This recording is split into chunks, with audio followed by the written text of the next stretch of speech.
Now, preview time. So let's take a look at what's coming your way.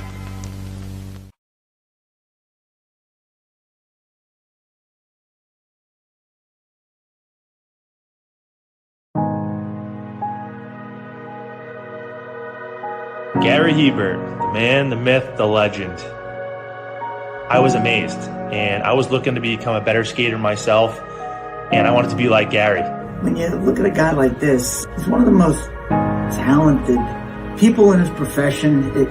He's been given gifts by God. It can get frustrating at times when you're trying things that, that maybe don't come as quickly to you as other things. And, you never really felt that sense of frustration with Gary. It was always about improvement and positive reinforcement. Was it really the end? Was that head injury really the end? God has called Gary to continue to be a blessing to others and to be a passionate example. My name is Gary Hebert, and this is the World Academy of Hockey, otherwise known as the Inside Edge. I would recommend anybody that have a chance to come to his hockey school. I think it'd be well worth it. It'd be rewarding to all the kids and anyone he coaches, from whether it's an adult, a professional player, to a little kid like a Mite or a Squirt. Gary, from day one, has been instrumental to my hockey career. I started out as a potential Division III player, and Gary brought me single-handedly through high school and into a top Division I prospect. I owe it all to Gary, the biggest legend on and off ice there's ever been. Listen, watch, learn, be confident, and have faith. Those are the answers I was brought to. Yet, I only now am really learning how truly important those 5 things are. Through preparation, through appropriate thoughtfulness and thinking, we can learn to untie the typical knots between our ears that drive us into underachievement and underperformance. And lo and behold, we can learn, I think, to fulfill our God-given potential. Gary has the innate ability to make people not only better players, but better people. The life lessons they learn from Gary are incredible. I can always remember leaving that rink knowing as a player I got better, or I had something to improve on to get better. And I think that's what you excelled on as a coach, is giving us the knowledge to know what we needed to do to get better. There's coaches who know the game, but can you communicate and create passion in your kids and in your players? And Gary's able to do that. Gary's got great knowledge and the great hands, but more importantly, his ability to connect with people and care for them. His communication skills, to me, really stand out and separate him, and that's why he's one of the best, in the world. Gary's a legend. He's a special, special man.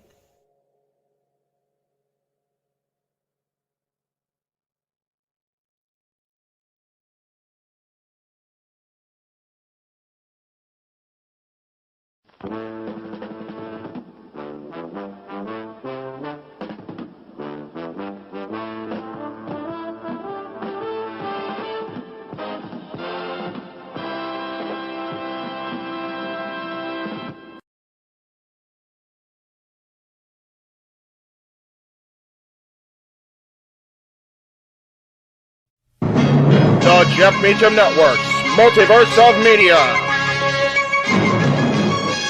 For over 15 years, the recognized symbol of excellence and the standard bearer in coverage of sports and entertainment.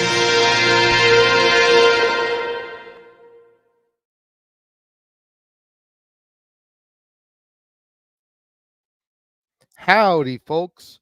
Welcome to the Jeff Meacham Network Multiverse of Media Royal Rumble watch-along coverage, featuring a little bit of shenanigans and superstars of the present, future, and the past. But enough of this chit-chat, yik-yak, and flim-flam.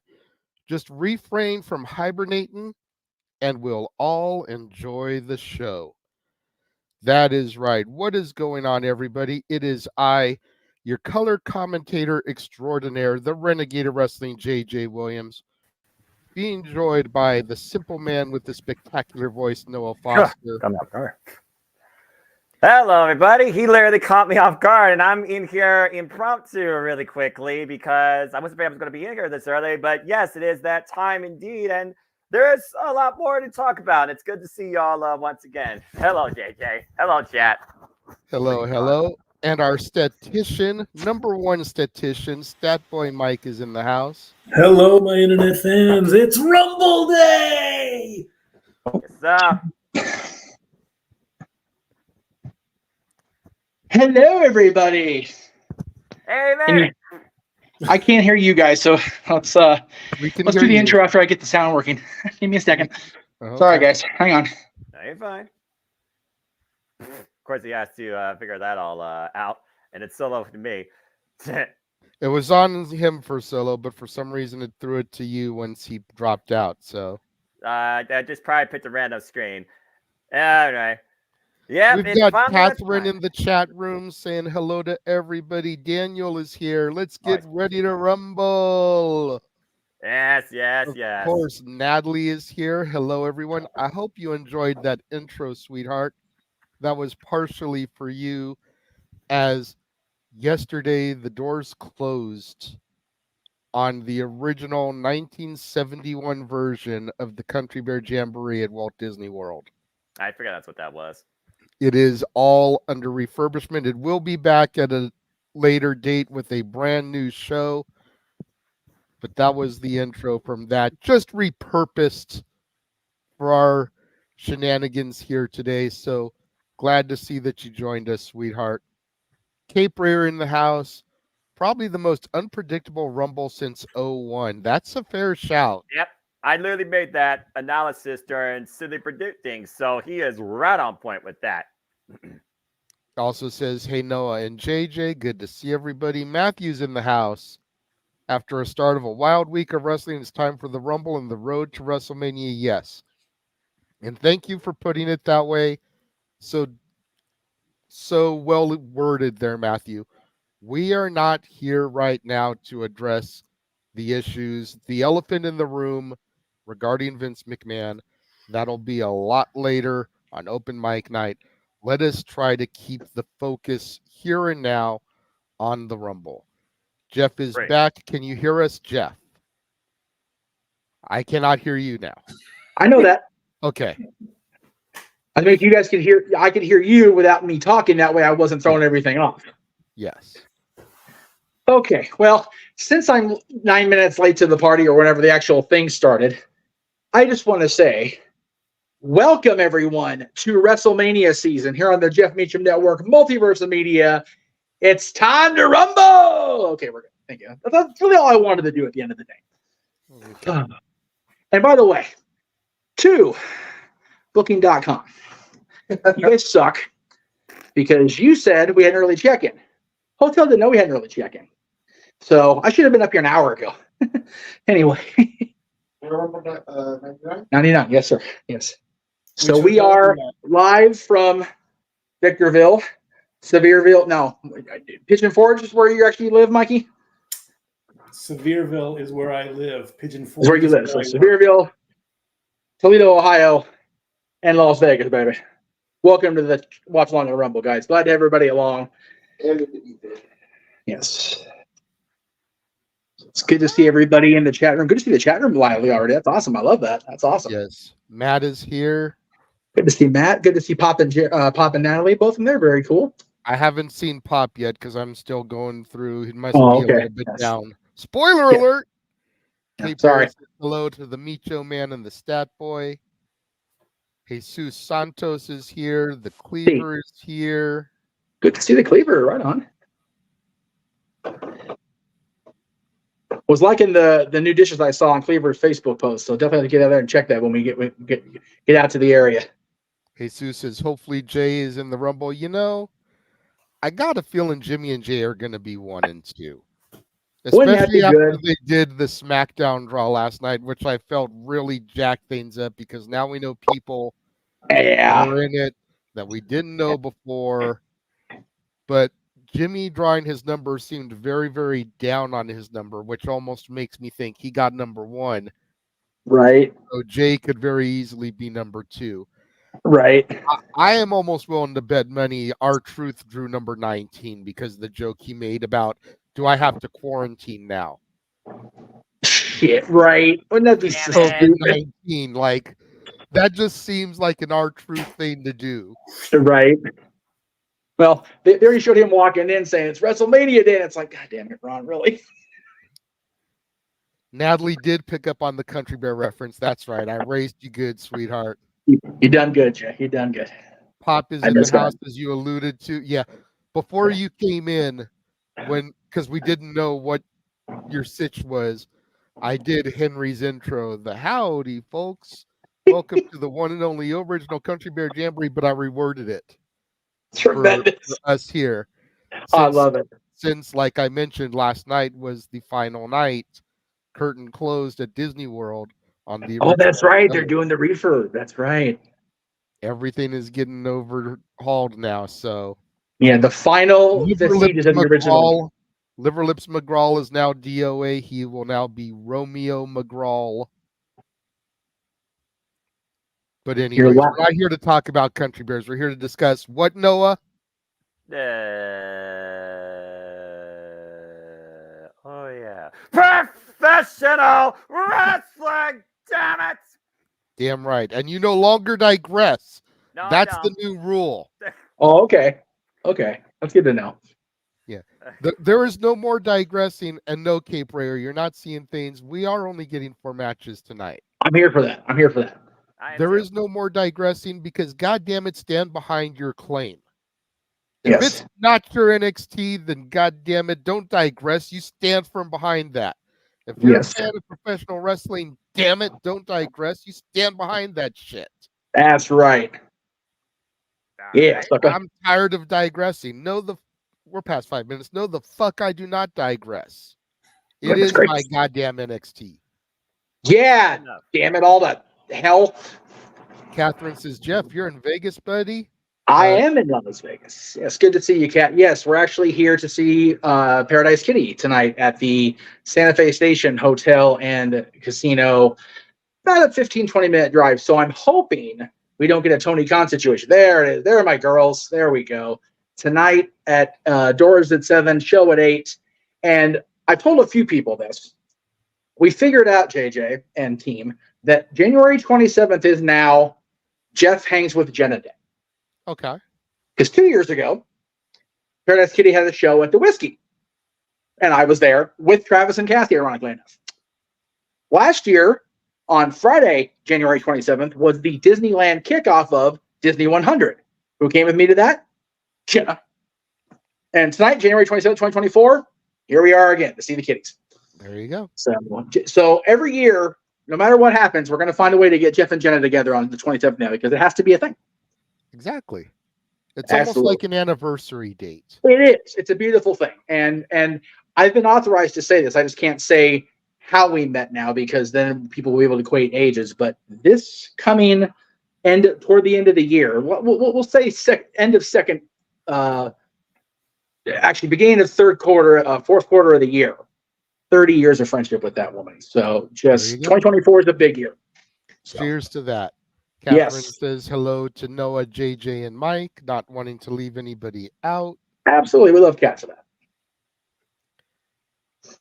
Cape Rayers is not familiar with the Country Bears. Sorry. It's okay.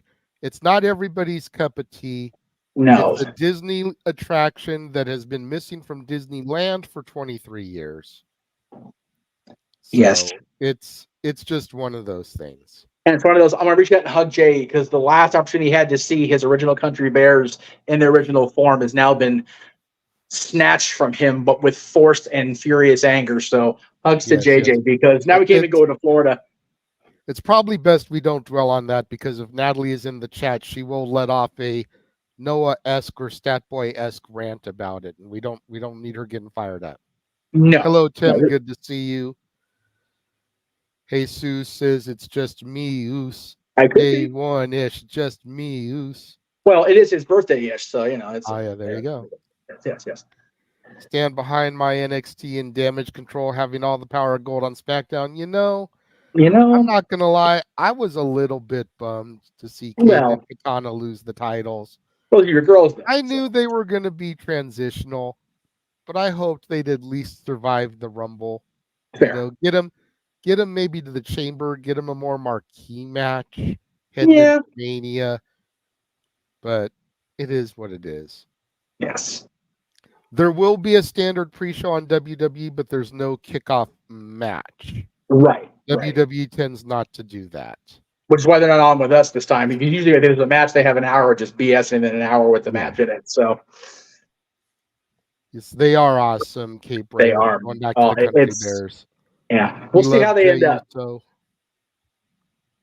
evening, my friends. The day has finally arrived. Good to see you, Dwayne. Can you wish me a happy birthday? Absolutely, Jesus. Happy birthday to you. Happy birthday. Happy birthday to you. Welcome to the zoo. Yes. There you go. I look like a monkey, but I probably smell like one too right now with climbing the stairs. The elevator's broken here on top of that. Dean. We do have a $5 super chat from Catherine.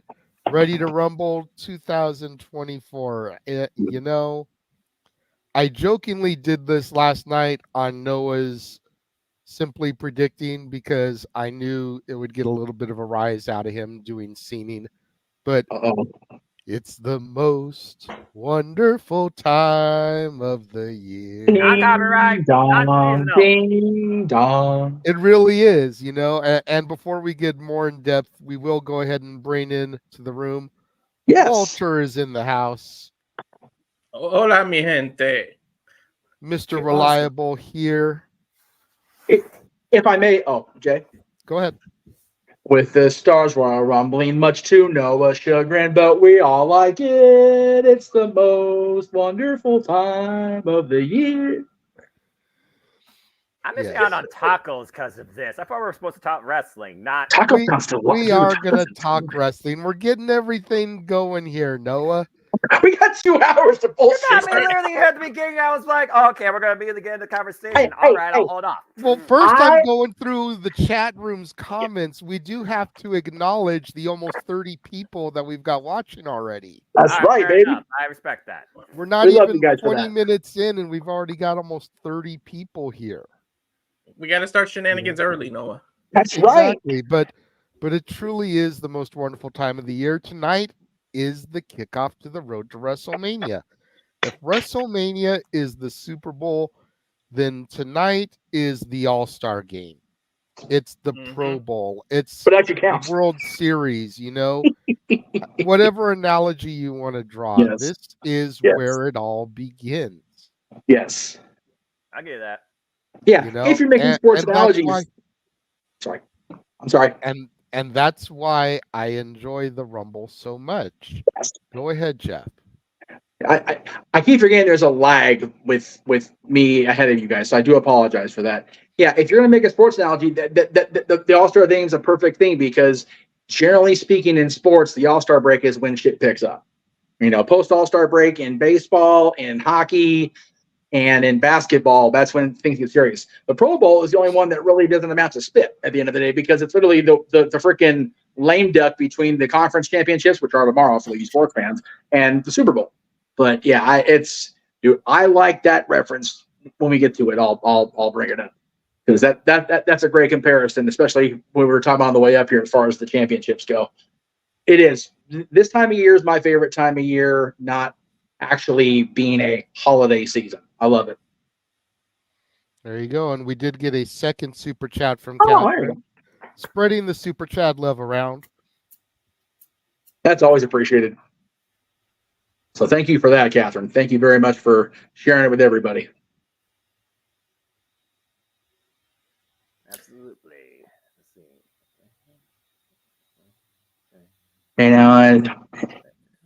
Let's see. Hey, you know what? WrestleMania season at the very end of it, the week before, means it's wrestling themed karaoke. So get your super chats and songs ready for that, kids. We are approaching that. It comes around quicker than you think. Damn it. It really does. The first 3 weeks of this month felt like they were dragging. The first 20 days, the last 7 have just been dragging like a bitch compared to the first 20. So I'm ready for Rumble, man. I am. I'm ready for it. I'll give you that. You're not wrong there. I'll give you that. And especially with the news that broke this week, both good and bad. And again, we're not going to get into any of that on this show. Yes. All that will be covered on open mic night. So please focus on the Rumble. Yes.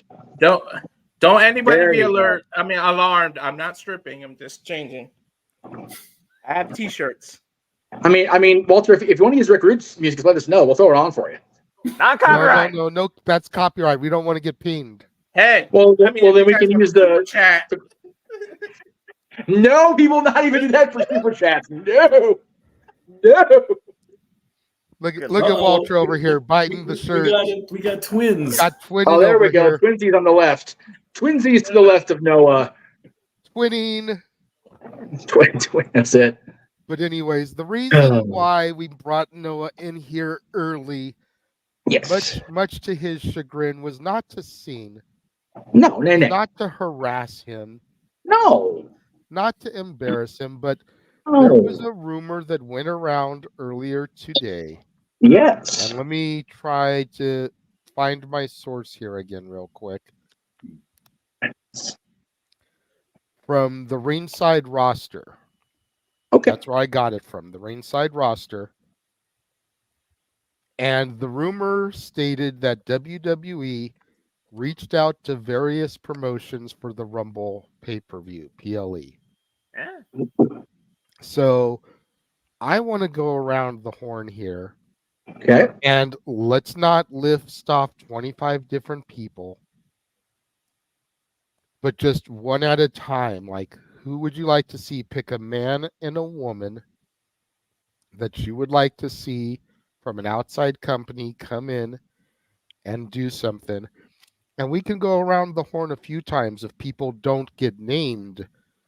But this way, you know, Stat Boy doesn't list 20 people, and then Walter's like, well, there goes everybody I was going to name. Not my style, not today. So I'm going to say for the men, and this may be a hot take, but considering that he just showed up in Reality of Wrestling, Jacob Fatu. Yep. And for the women, call it a Cinderella story for me, Gail Kim. I'd love to see her have that one more moment. Noah, we'll go ahead and pass it to you. Then we'll go to Jeff, to Mikey, to Walter, and we'll keep going around. If WWE is truly breaking down the iron bars of what used to be known truly as the Iron Asylum, and we're actually buying into this, then okay. And I like the two that you named, because I definitely could see more involvement from TNA. So that being said, I'll focus right now on that. And for the women, just because of that picture I saw a while back, and I think this would be a very unique encounter, I want to see Killer Kelly go face-to-face with somebody and see what happens there. And if Rhea Ripley chooses to defend her own right to name her opponent, I'm all about seeing Killer Kelly and Rhea Ripley go face-to-face. So Killer Kelly's definitely one, plus formerly involved in the Mae Young Classic, former member of NXT UK. As far as the men is interesting because other promotions, I want to go extremely bold, but to work with is one thing. To stabilize with him is another. But I think Wardlow in the Men's Royal Rumble would just change the game quite completely in what could be a very interesting, hot-spot encounter with who knows who, whether it's Braun Strowman if he's medically cleared, or Gunther, or Bobby Lashley. So I'm going to go out there and say Wardlow and Killer Kelly for now. Okay. Wardlow and Killer Kelly is a solid one. Jeff? I was unable to hear who you said for the men, JJ. I apologize because I was giving direction off screen. I said Jacob Fatu, considering he just showed up in Reality of Wrestling. Yeah. Okay. All right. So for the men, if we're talking any promotion is wide open, anywhere at all, depending on how well rested he is and whether he's actually signed or not, I would like to see MJF. Just, even if he's not signed, just make it happen and make everybody go, oh shit. For the females, I'm going to go completely opposite direction. I want the female surprise to come midway through the Rumble, let's say, when people are already in there, the established stars, if you will. Mm-hmm. And I want Bayley to have a moment where she's kind of got the ring to herself. I want to see Izzy Marino, her super fan, who's now in the business herself. Oh, wow. Come down there and realize that, oh no, I got to go against Bayley. And just watch the drama on both their faces unfold before all of us. That's what I want to see. How fitting that we're in Florida too. And if Izzy asks for a hug, will the people get what they want? That's an incredible choice. That would just be one of those, like, she goes for the hug and Bayley goes nope and just breaks her heart like Sasha did all those years ago at the takeover. Welcome to the business, kid. Ding Right? dong, hello. Exactly. Some people have been talking about the possibility of her showing up and having a moment where, like, Damage Control is like working over Bayley because it's every person for themselves, and Izzy be the one to come in for the save. That would be something, just to make Bayley have to choose, and that's when we get the moment. It's like, she did the thing. Stat boy. Since I don't really know the other federations, and that's my own problem, the only one I can think of for the men would be the Rainmaker, Okada, because I did say MJF yesterday, so that name is now out. As far as the women, I think there was. I'm going to look up her name. I'm going to need a few more seconds on this one. There were a couple Olympians signed recently, weren't there, on a PR thing? Probably. I would say bring them in too. I'll get their names and. Oh, okay. Tamira Mensah Stock. She recently signed last year, so why not bring her in for the Rumble? There you go. Walter? For the women, I would love to see, just for the pop and everything, is Nikki Garcia. I would love to see Nikki make a comeback at the Royal Rumble. And for the men's, just to kind of stick it to Tony, since it was mentioned recently on him, Enzo. I would love to see Enzo get a moment in there where he can have the mic. Like, I would like him to be a surprise, like a number 1 or number 2, so he can take his time and actually do that entrance with the microphone. Or if not him, Mr. Kennedy. I'm Mr. Reliable. I would love to see Mr. Kennedy just one more time be number 1, number 2, so he can get the long entrance. One of those. He took 2 of this turn. No fair. Time him out. Kennedy. Okay. Going around the horn again, you know, I think we could honestly say, if we're being 100, keeping it 100 here, nobody on the active AEW roster is going to come. I agree. Because there's too much bad blood between TK and VKM and the WWE. And even though VKM resigned,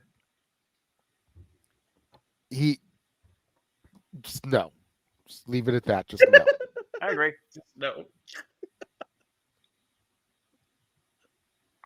Strictly sticking with TNA, and let me just say, it feels so good to say TNA and not have to worry about Noah going botched Impact Wrestling. Hey, it's still TNA Impact on a weekly basis, but I will say this, you're also absolutely correct. But if I'm just looking at TNA,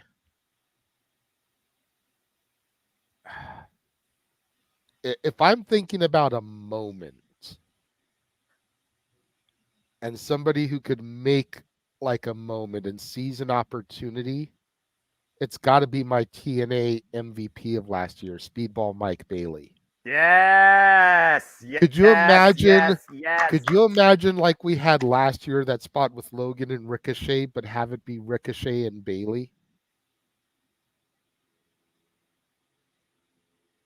I love it. Like Speedball and Santos or somebody else from the Legado, so you can get that fast-paced lucha action in the ring. I just think it would be so good. It would have to be during a lull where there's not, 10, 12 bodies in the ring to get that lucha action going. Well, yeah. But I could see him seizing that opportunity and making the most of it. Oh shit, the music just dropped on the WWE Peacock network, so it's got Natalie's Jam playing Here now. we go. Now it's getting serious. For the women, and again, I'm going to stick with TNA.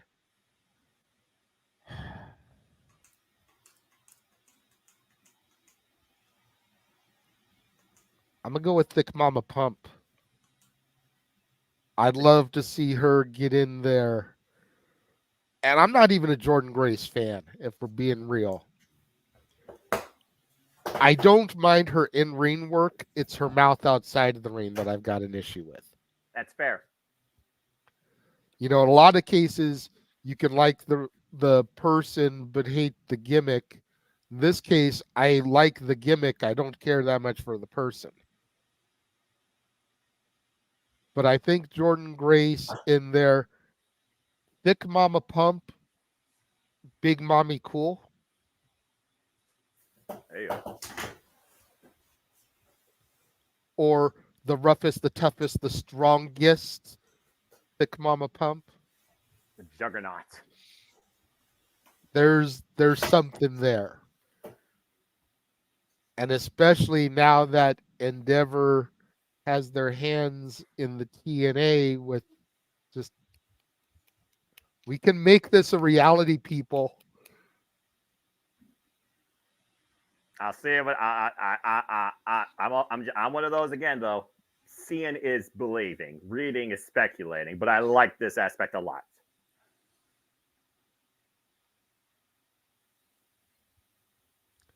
Okay, before I throw it over to you, Noah, let me just reiterate, like I posted multiple times in Simply Predicting, if you do not work for the WWE and the WWE brass, you do not know who is going to be in the Rumble. Stop posting that people are going to be in the Rumble. Say you would like to see so-and-so in the Rumble. Please and thank you. Go ahead, Noah. What a polite disclaimer. You've been warned. Okay. All right. Let's see here. As far as men, because realistically, with what you're saying, I truly could believe WWE and TNA could work collaboratively. And I think a lot of incredible moments come out of it. So for the fact that you took the champion, and I'm looking at the Knockouts roster, and I'm thinking about these dynamics you can have. And I'm thinking about somebody that might do whatever it takes. And I don't think it'd be the form of a new Latino World Order, but I think there would be a lot of Latino heat involved here. I don't know what your NXT is going to involve, whether it's Lola Vice, Electra Lopez, who, of course, spoiler for those that watch SmackDown, she's with the new Legado del Fantasma. And, of course, Selena Vega's with the Latino World Order. I want to see Tasha Steelz mixed up with some of these women right here. Tasha Steelz, former Knockouts World Champion, bringing that flavor to the Royal Rumble. And I figured she would have some very unique dynamics. And again, that Latino aspect, that representation. I really think that would be a cool idea. Now, as far as the men, though, and again, you look at this industry, other promotions, that's extremely vague. But you're working with other promotions, they got to have some sort of recognized name value that even the international audience, because let's be honest, Royal Rumble attendance is always an international audience, all right? There's no denying that. You got to have somebody the audience is going to relate and pop to. You took the biggest player out already with Okada. So I'm just going to go with TNA. And since we already talked about the Knockouts World Champion, why not the actual TNA World Champion? I say Moose. I think Moose versus Bobby Lashley. Moose versus Gunther. Boom. He literally took the words right out of my mouth. And again, I'm literally also looking at my predictions pool. Shout out to over the 70 plus you that's in. Good luck at the inaugural start of the WPLE League. In and out of Team No DQ. Thank you, everybody. You still can get your predictions in. They're not finalized till 1 hour exactly from now, 7:30 p.m. Standard Time. But I think Moose has truly proven a lot about himself. And I've watched interviews with him on Chris Van Vliet of why he chose TNA over WWE, over AEW. And if WWE is trying to build bridges, not necessarily men, because, again, they've always been so close within. If they're trying to build bridges with these other promotions, then having the TNA World Champion represent the World Rumble is a major step forward. So Moose is definitely a big one for me, and I think Tasha Steelz adds something unique flavor to the Women's World Rumble, especially if her and Selena Vega have a face-to-face. So that's 2 more from me. To answer Sam's question, the show begins at 5 Pacific, 8 Eastern.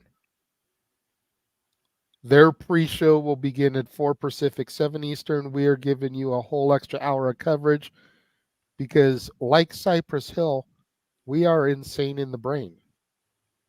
We are quite local. Go ahead, Jeff. My 2 next ones are going to be people that, one way or the other, have been near and dear to my fandom and become either really good friends or at least pretty good acquaintances. On the female side, I want to see AJ Lee. AJ has been one of those that you hear about. Her name's thrown out there a lot more now since Punk returned.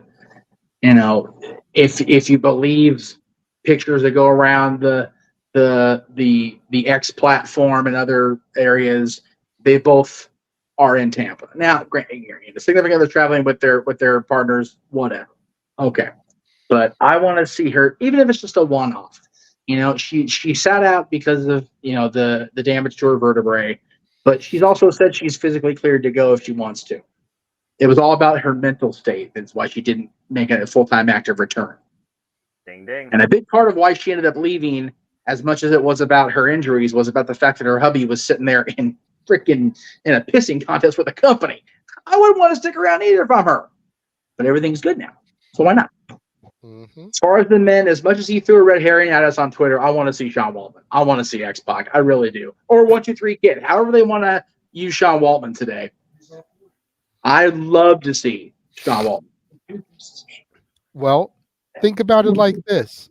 They've been teasing the possibility of a Hogan appearance. Yes. Hogan, Nash, 6. Right? All in the Rumble. Oh, God. Dude, And they do it for Scott. Right? Yep. All right. Now it's very realistic. They actually might do that, and I actually can buy into that. Damn it, JJ. But like I said the other day, we were talking about Hulk, and again, if it came back around to me, I'd probably say Hulk just for the reactions from the room because it's funnier, no. Brother. They gotta be careful with the old dude. Like, his back is up. They needed to easy over the top there, Terry. You got this. You're good. But again, he's in Tampa. He was at the thing with the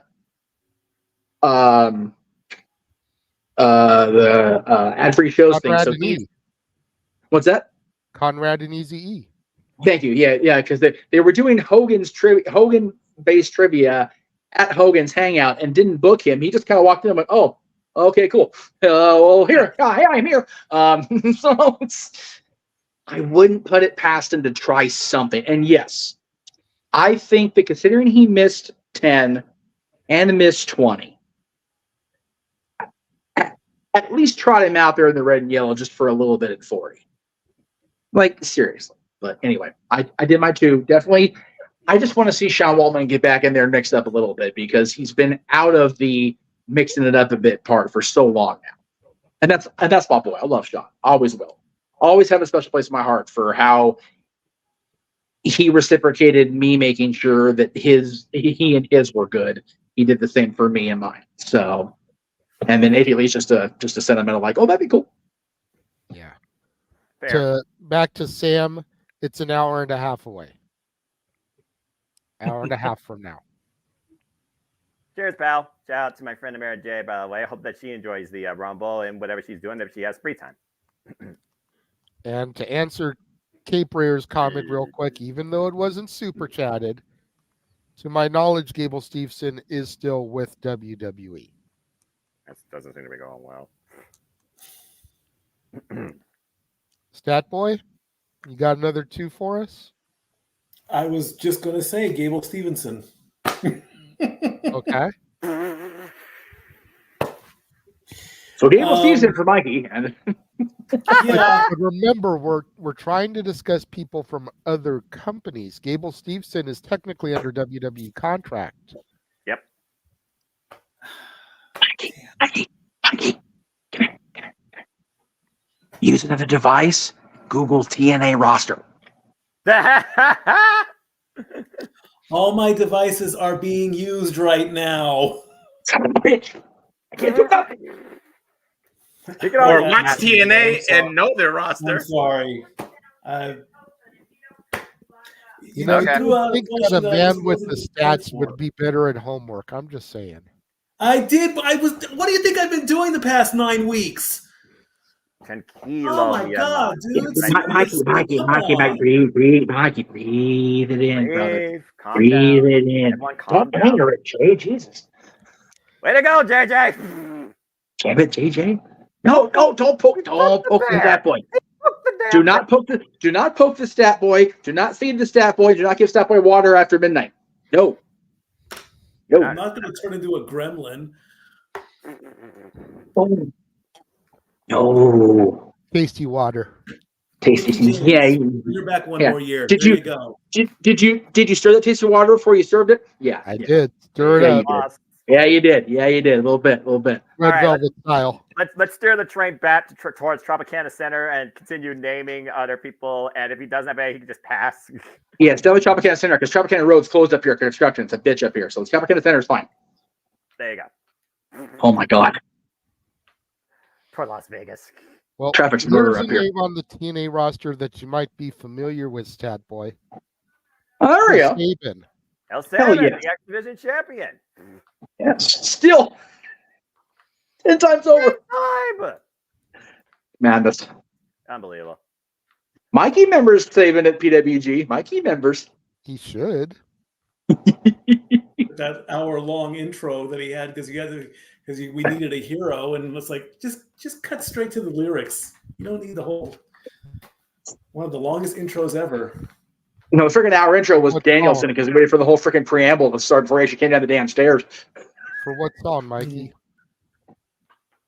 We need a hero. That was Chris That was Hero. Chris not Hero. Sabin. Oh no. You're fired. Go on timeout. That's it. You're just digging yourself further and further into the whole stat boy. Oh, there it is. Is it Tuesday already? Timing, JJ. Perfect timing. That's why he's producer man today. Oh gosh, that's too damn funny. All right, so Anyway. we'll go ahead and make like the Fraggles and pass it on to Walter. That's it. Oh, that was a good round. I like that one. That was good. All right. So, oh Lord. I just want to say about the Hogan thing. If Hogan came out, he wouldn't make it to the ring till WrestleMania 40. So accurate. Be at the Yeah, you gotta admit it's accurate. See, I was talking to someone earlier this morning, not to cut you off, Walter. You let Hogan be number 30. That way he can strut and do his thing all the way to the ring. You don't have to hurry about him rushing so the next person can come in. Because if he comes in at number 15, then he's still come to the ring by the time the buzzer goes for number 16. And possibly even number 17. So you let him be number 30 so he can take his time getting in. Gets in the ring, he does the shirt rip, plays up to the crowd, and someone throws him over the top rope. But he got that pop, he got that moment, the entire 70,000, how many people are going to be there will be in the moment. And for the record, Mikey, your niece says hashtag justice for Uncle Mikey. I know he had to post it 5 times over because that's just the way it goes in the StreamYard. The StreamYard, yeah. But since I cheated last time, I'm not going to mention a male this time. That way, there you go. So for a female, I would love Bailey to be in there, having a spot. And then instead of, because we all think Damage Control is going to end up breaking up, maybe someone from Damage Control eliminates her, right? So instead of that, you use TNA's Su Young to have a spot in there against Bailey by herself, which is another Asian part. So that still plays part to the conspiracy theory of Damage Control trying to get rid of Bailey there. Now you have another Asian partner that you might think are in there. So I say Su Young as a woman. Former Knockouts World Champion. Mm-hmm. And no, he wouldn't be coming out with a cane or a walker there, Richard. They'd give him one of the OG WrestleMania rings to carry him to the ring. Dude, that would be epic. He came out on one of the gold carts. That'd be great. I love that. Wasn't that used in WrestleMania 3? 3 and 6, but he's the only one that didn't use it at either show. Mm-hmm. Because Warrior wasn't at 3, and Piper came to the cart on 6. Or came on the cart to 6. Whatever I'm trying to say. You get the words out. You'll get them out. You'll be. But anyway. Someone in the comments posted that Maven may make an appearance, and you know what? I'm all about that. Hell yeah, dude. Maven Huffman had a huge come up in 2023 with the launching of his YouTube channel. Yes. I would be all about a Maven pop in that Rumble, dude, for real. Right. I would be shocked. I would not be shocked now that you think about it after that YouTube and everything. You know, he's not a pick of mine, just was addressing the comment. Yeah. But if I had to make another pick, now let me ask you, Noah, because you'd probably be more in tune for this than I would. And very quickly, shout out to the 40 people we currently have watching us. Thank you to each and every one of you guys. Like, share, get the word out there to all your friends. Post it in Facebook groups. Share the URL on the Twitter. Yes. We do this because of people like you guys. You guys tune in and support us. So keep spreading the word about us. We just jumped up to 45. Keep it going, y'all. But I would like to see Josh Alexander, the walking weapon. The Iron Man, the standard of TNA. Against who knows will try and challenge his will. I like that a lot as well. Again, this guy that literally at one point, you wasn't sure if he was going to be back in the industry after the severe neck injury. Told 17 years plus in the game and has become the standard of TNA. Again, one of the biggest names in the entire TNA roster. I like that a lot. And as far as, again, confrontations, again, I also go back to Bobby Lashley, formerly involved in TNA. He's a former TNA heavyweight champion. So again, I like that a lot. See, and Lashley would make sense on a size. You know, you look at him body-wise. But collegiately, I want him to go up against Chad Gable. That's exactly where I was going. You took the words out of my mouth, Noah. I wanted them to go for Kurt Angle Jr. Yes. Go for Chad Gable. Yes. I think that would be phenomenal. Give me that one-on-one match. I want to see those two go one-on-one. Now that is a Worlds Collide match I would love to see. And for the women, this is where it gets tricky for me because I don't pay attention to TNA enough to know their women's roster, the depth there. Fair. You know, I've only seen one Impact since the rebranding. I didn't watch this week because I was under the weather. Knew I wasn't going to be reviewing it anyway, so I haven't watched any AEW this week either, if I'm being honest. The only stuff I've watched this week has been WWE produced. Okay. Because it's the go home to the Rumble, so I wanted to see what would happen for that. But otherwise, I haven't been watching any current wrestling all week this week. That's fair. You said Killer Kelly earlier. So I'm going to throw Masha Slamovich's name in the hat here. Yes, Masha Smash, everybody. I like that a lot. Again, she's right up there as far as her work ethic goes last year with Speedball Mike, of how many matches she had during her not only year, but at one point. So, and one of those things that's about WWE, about being internationally recognized, the last Russian-based superstar I can remember, and I'm not talking about Bulgaria, is Vladimir Kozlov. As far as women, I don't think they've ever had any representation from Mother Russia. So, Okay, I have to step interesting. on you right there real quick, because you mentioning Mother Russia and Vladimir Kozlov just made me think.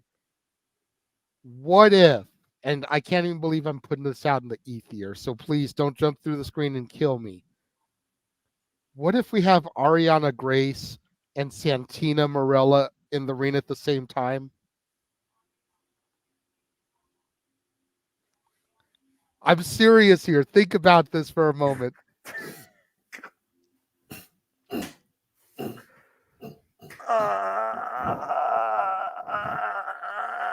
Noah's having a moment. Don't mind him. Well, Noah proceeds to have a stroke.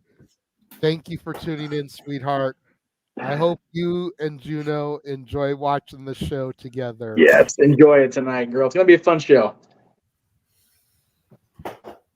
Oh, Jesus. God. My head. What is that?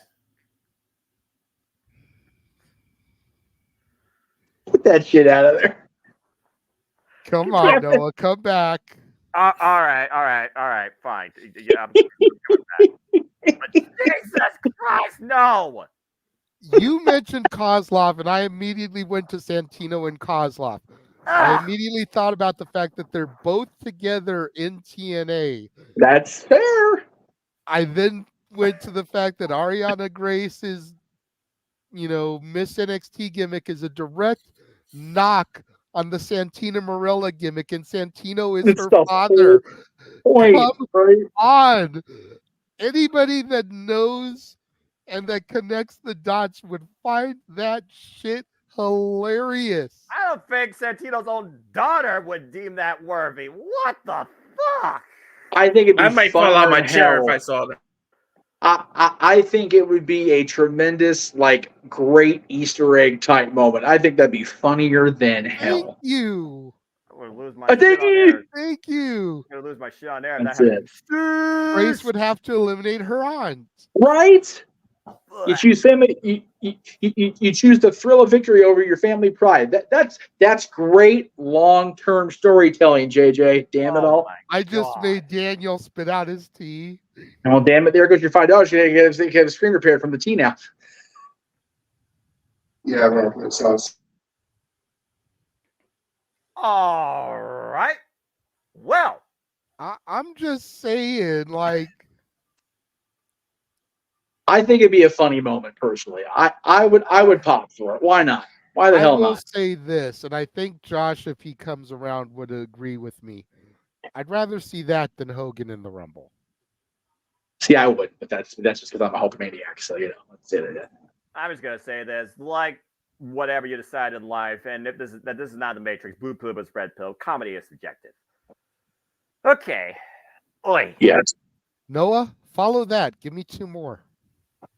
Well, I mean, it's been all over the chat, and again, we're talking about other worlds. I know we've only a century focused on TNA, so I'm actually going to try and go beyond that. I'm going to talk about the NWA, and I got to talk about the Burke herself, the holder of it for nearly 900 days, who at one point said she would like to go on to a bigger scene and be that leader, that robot, that inspiration towards young women in this business that may be afraid to share their personality or stand out. I got to go with Camille. I think Camille has all the tools and the motivation behind her, like Jade Cargill, to be a major star in this business. But what Jade Cargill had in the stage, Camille never did. She was pigeonholed, with all due respect, to a very small audience. So many people may not know what she's capable of, but you see this physical specimen and her spearing somebody the next week. That's going to be a holy-ass moment, and that's going to make people take notice of who could be another force to be reckoned with, honestly, in your NXT. They just got Manny Wazowski on Student of Thunder Rosa, so Camille, for me, has to be pending. When I was talking about free agents with my friend Key on the ATW View, Camille was one of the most ones I could see realistically going to the WWE. But that being said, as far as the men go, where do you look at from there? I mean, there's only one individual I could think of right now that we haven't named outside TNA and honestly outside any promotion because I don't know what's next for him. But if you know him from his father, he may have a simple bloodline you can connect with. I gotta go with Tama Tonga.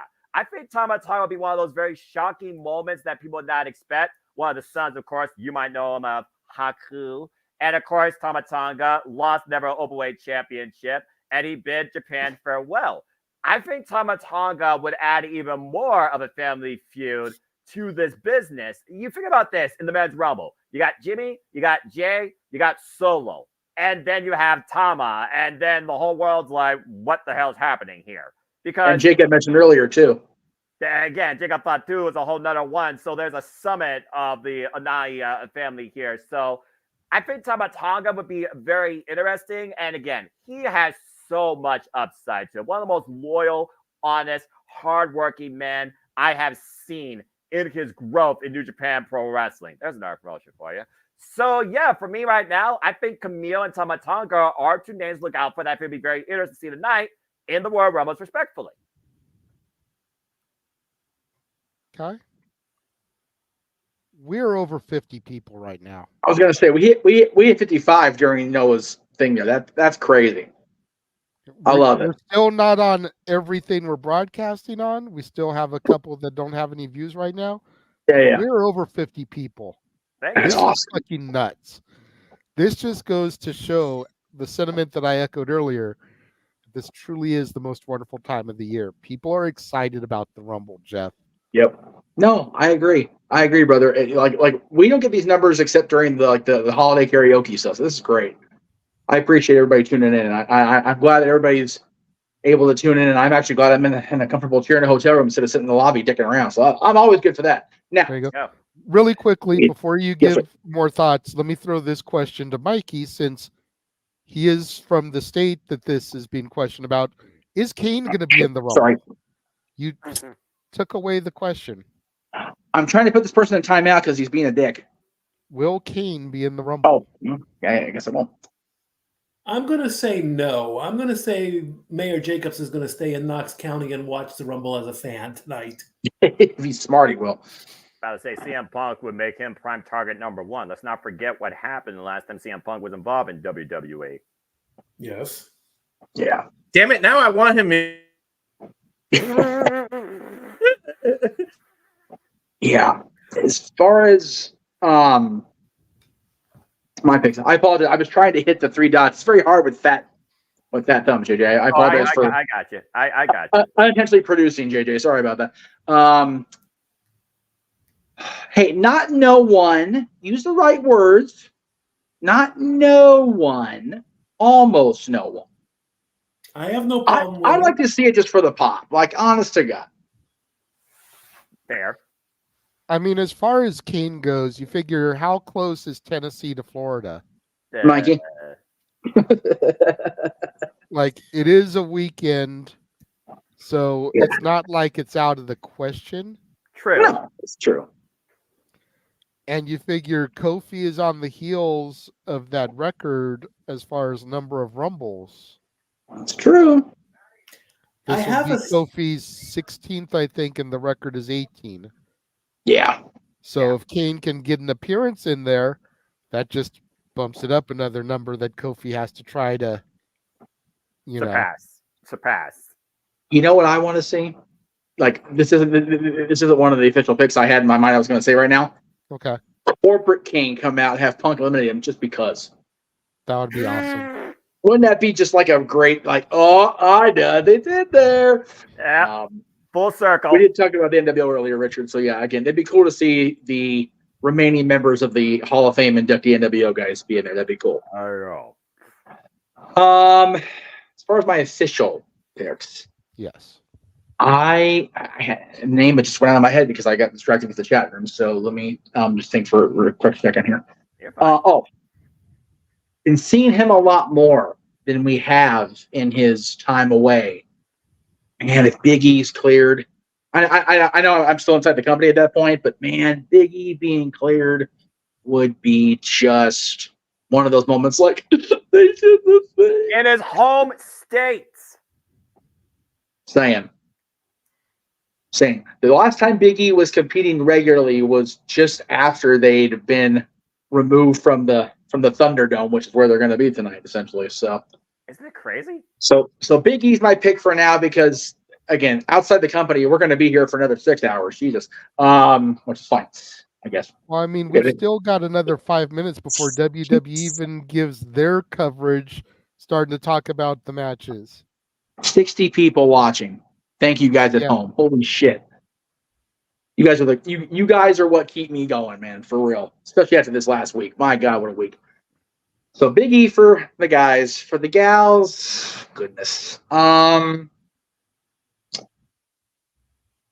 She's not technically in TNA anymore, so I guess I don't know how far out of the box I'm going with this, but man, give me a little hardcore country again. Mickey James, who's now the coach at Ohio Valley Wrestling. I did say that. Yep, Ohio Valley, which has ties to WWE history, so why not, man? Yeah. You know what? Okay, well, I won't say their name, but if it comes back around to me and he's not said it, I'll say it. But yeah, I think I know what you're thinking. Go ahead and say it. Al Snow and Mickey James. There's my notes right there. I was going to say, depending on what the connection is right now with WWE and OVW, that goes back to the Maven thing. Like, could you imagine if Maven's in the ring and then the next theme that drops, what does everybody want? And the two of them have that moment in the ring where they're like face to face and then they like hug. Because like those of us that grew up with the OG Tough Enough will get it. Those fans, and forgive me, Jeff, for using this term. I know you hate when I always use it, but the C Nation era that kind of came up post that have no idea who the hell Maven is and why this is a moment, are going to be like, why is everyone getting all teary-eyed? Generation. And we'll be at home like, it's Al and his kids. I'm going to be Here's the what one you that do, course Jay. maintains the order. Dude, you totally pull 2004 on poor Maven. Al Snow comes out there. They're in there together for a while. They interact, and then when they start and they do the hug thing, the gong goes off for the next entrance. Maven turns like, oh shit, and Al throws him over, going, "Ha ha, got you." Hey, but to your point, Undertaker's got the One Dead Man show tomorrow. Yeah, it's very possible. He's been a lot more active last year than we thought he would be in retirement. It's weird. It begs the question, are we going to get our traditional Michelle McCool appearance? Right. And if she's there, why not have him ride down to the ring just for that moment? Yeah. Have Maven in there and have him looking around like, oh God. And then just... Right? Good stuff. I like it. That would be some insane shit. It would. All right, Mikey. I know you said you don't really follow the other companies. So I'm going to do it to you like this. And we can kind of transition to this going around for the rest of us from this point on. NXT. Are there any names in NXT, male or female, one for each, that you think would be an awesome person to see get that opportunity to come up? Braun Breaker and Lyra Valkyria. Okay. Very nice. What I wanted to also say, though, is what you said earlier about Kofi and his Rumble appearances. WWE counts the Greatest Royal Rumble. Okay. In the stats that I'm going to give tonight, I did not. Okay. So if I'm one behind, that's why. That's fine. Just so did you not count it because it wasn't in January? No, because because it wasn't considered traditional. Okay. It wasn't the 30 like the original was a 20, so That Well, one I shouldn't count counted- either I by that counted- aspect. I didn't realize that until after I started getting hip deep in it. Yeah, well, Mikey had asked me what should be counted, and he was wondering if we should go the Greg Trey route because Greg counts not just the January-based Royal Rumbles, but also the Greatest Royal Rumble and the little side Rumbles on TV. I'm like, no, the January-based either USA Network event 88 or pay-per-views from 89 to now. That's what we're going with on the Rumble stats. I know some people are more purists on that, but it would just it made it easier on Mikey because of all the stats anyway. Just figured it was easier that way. I like that, Matt. I like that. Joseph Park. Abyss would be awesome. I don't know. As Abyss. Well, I'm about to say, yeah, Joseph Park. I don't think Joseph Park and Abyss right now are, trying to come together in WWE. I'm just saying. I brought that name up earlier, Keith. And again, he's bloodline. All right, Walter. NXT, a man and a woman. Ooh, NXT. Well, just because we saw that Punk training video, you got to bring Trick. Like, imagine whoop that Trick just being all loud during a Royal Rumble Expect entrance. this guy to be all over that team better than Booker T. I guarantee. Exactly. I'll do it too. With that. Hey, why not? Hey, I'm just gonna be doing my thing. And for the women, Walter? Perez. Roxanne Perez. The Prodigy once again. I'd say she's a pretty certain person. Mm-hmm. Darker, hungry demeanor. I like it. Unbreakable. Yeah, I don't want to hear people talk about how nobody watches NXT. If you saw SmackDown when Trick's music hit and heard the 10,000 people that were in attendance chanting "Whoop that Trick," not the 200 that are usually in a performance center crowd, people know who the fuck Trick Williams is. People watch NXT. And no argument there. He could be on the main roster tomorrow after that.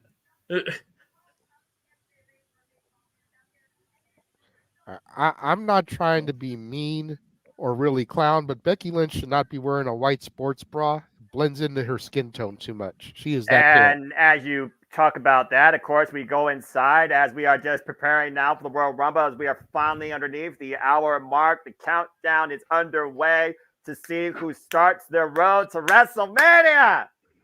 And of course, there's a Detroit Lions sign right there. Let's go, Lion. My friend Paul. Let Dom speak. Wow, people are Dom fans here. That's pretty cool. I disapprove. Let the man There's a big Latino presence in Florida. Quack, quack, dog. Oh, Lord, here we go. Booker T. I'm sure he's going to have one of those moments tonight, if we're being perfectly honest here. I'll tell you what, Was Jay. that Johnny Fairplay? Yeah, he's down there this weekend. He was at the Hogan thing yesterday. I think that's Johnny Fairplay right behind Booker's shoulder. Probably. Can you confirm? That Of course Tony he's blonde there. hair with the Tony Khan hair, but blonde. It looks like a woman. There's a girl he was kissing, but I think that's Johnny Fairplay right there over his shoulder. We'll have to confirm when we get another good shot of Booker. Oh my God! Of course, Fairplay's right there where of course, right in the shot. What a fuck! Dude, Johnny Fairplay is awesome. Oh my God! Don't get me Met him started, a couple dude. times at Gorilla. He was so chill. He was chill back then. He's gotten worse. Well, Anyway. that's on. I'm going off of my experiences. I know. They're positive. I mean, we're all about the positivity tonight. So, Exactly. I better stop talking about it, man. But Power of positivity. Peter That's Rosenberg from Hot 97. Just watched the interview he did the other day with Bianca and Montez. Oh yeah, there you go. Oh boy. But, as far yeah. as from NXT for me, You're Yes. NXT, damn it. yes, my NXT. Own it.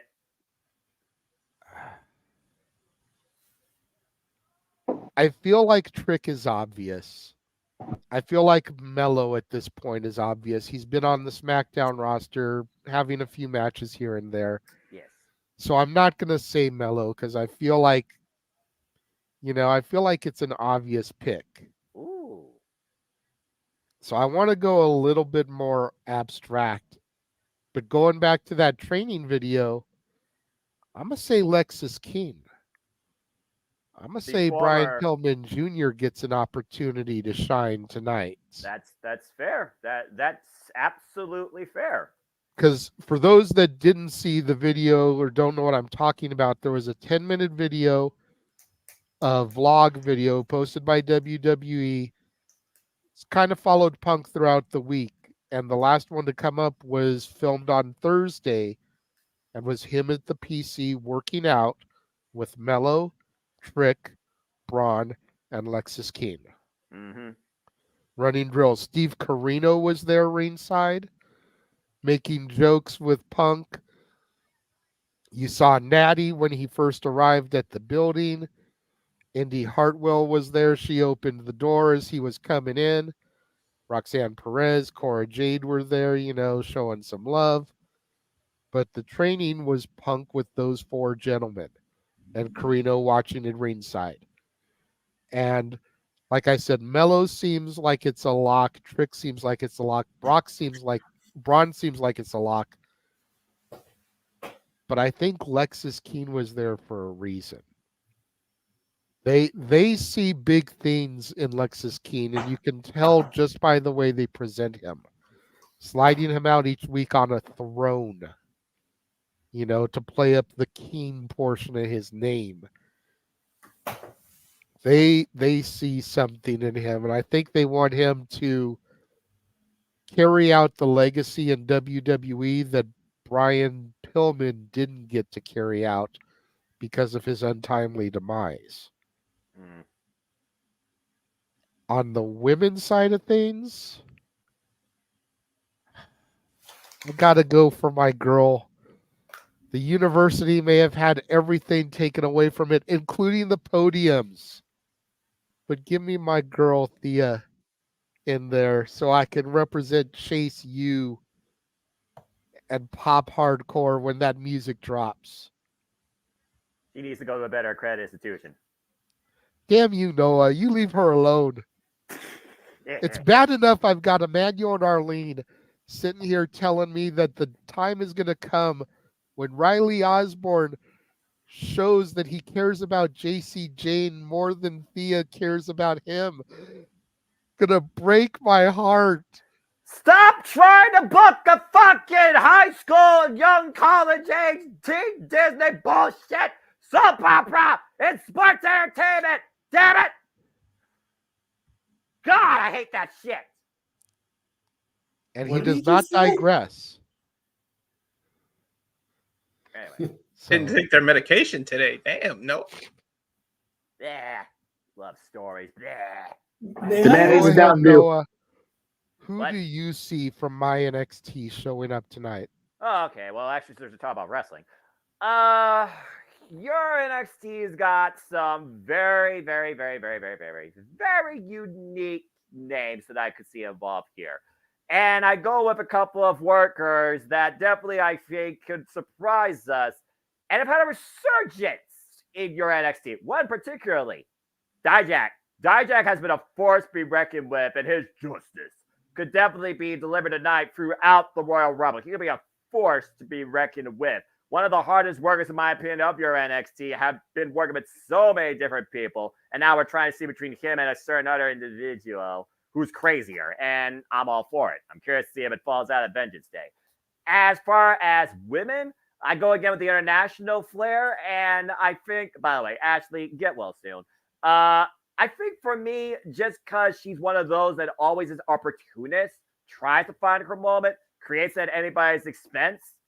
Blair Davenport, the former Bea Priestley. I think Blair Davenport could definitely make a great first impression in the Royal Rumble and get more eyes, not just on your NXT, but also on herself. Personally, I think Blair Davenport is due to go up to the main roster this year. It wouldn't surprise me. So that's two key names right now, since we're going around the horn, continuing this conversation for me. Blair Davenport and Dijak. Good stuff. What do you think, Jeff? For the women, because you said Thea, I'll say JC Jane. Okay.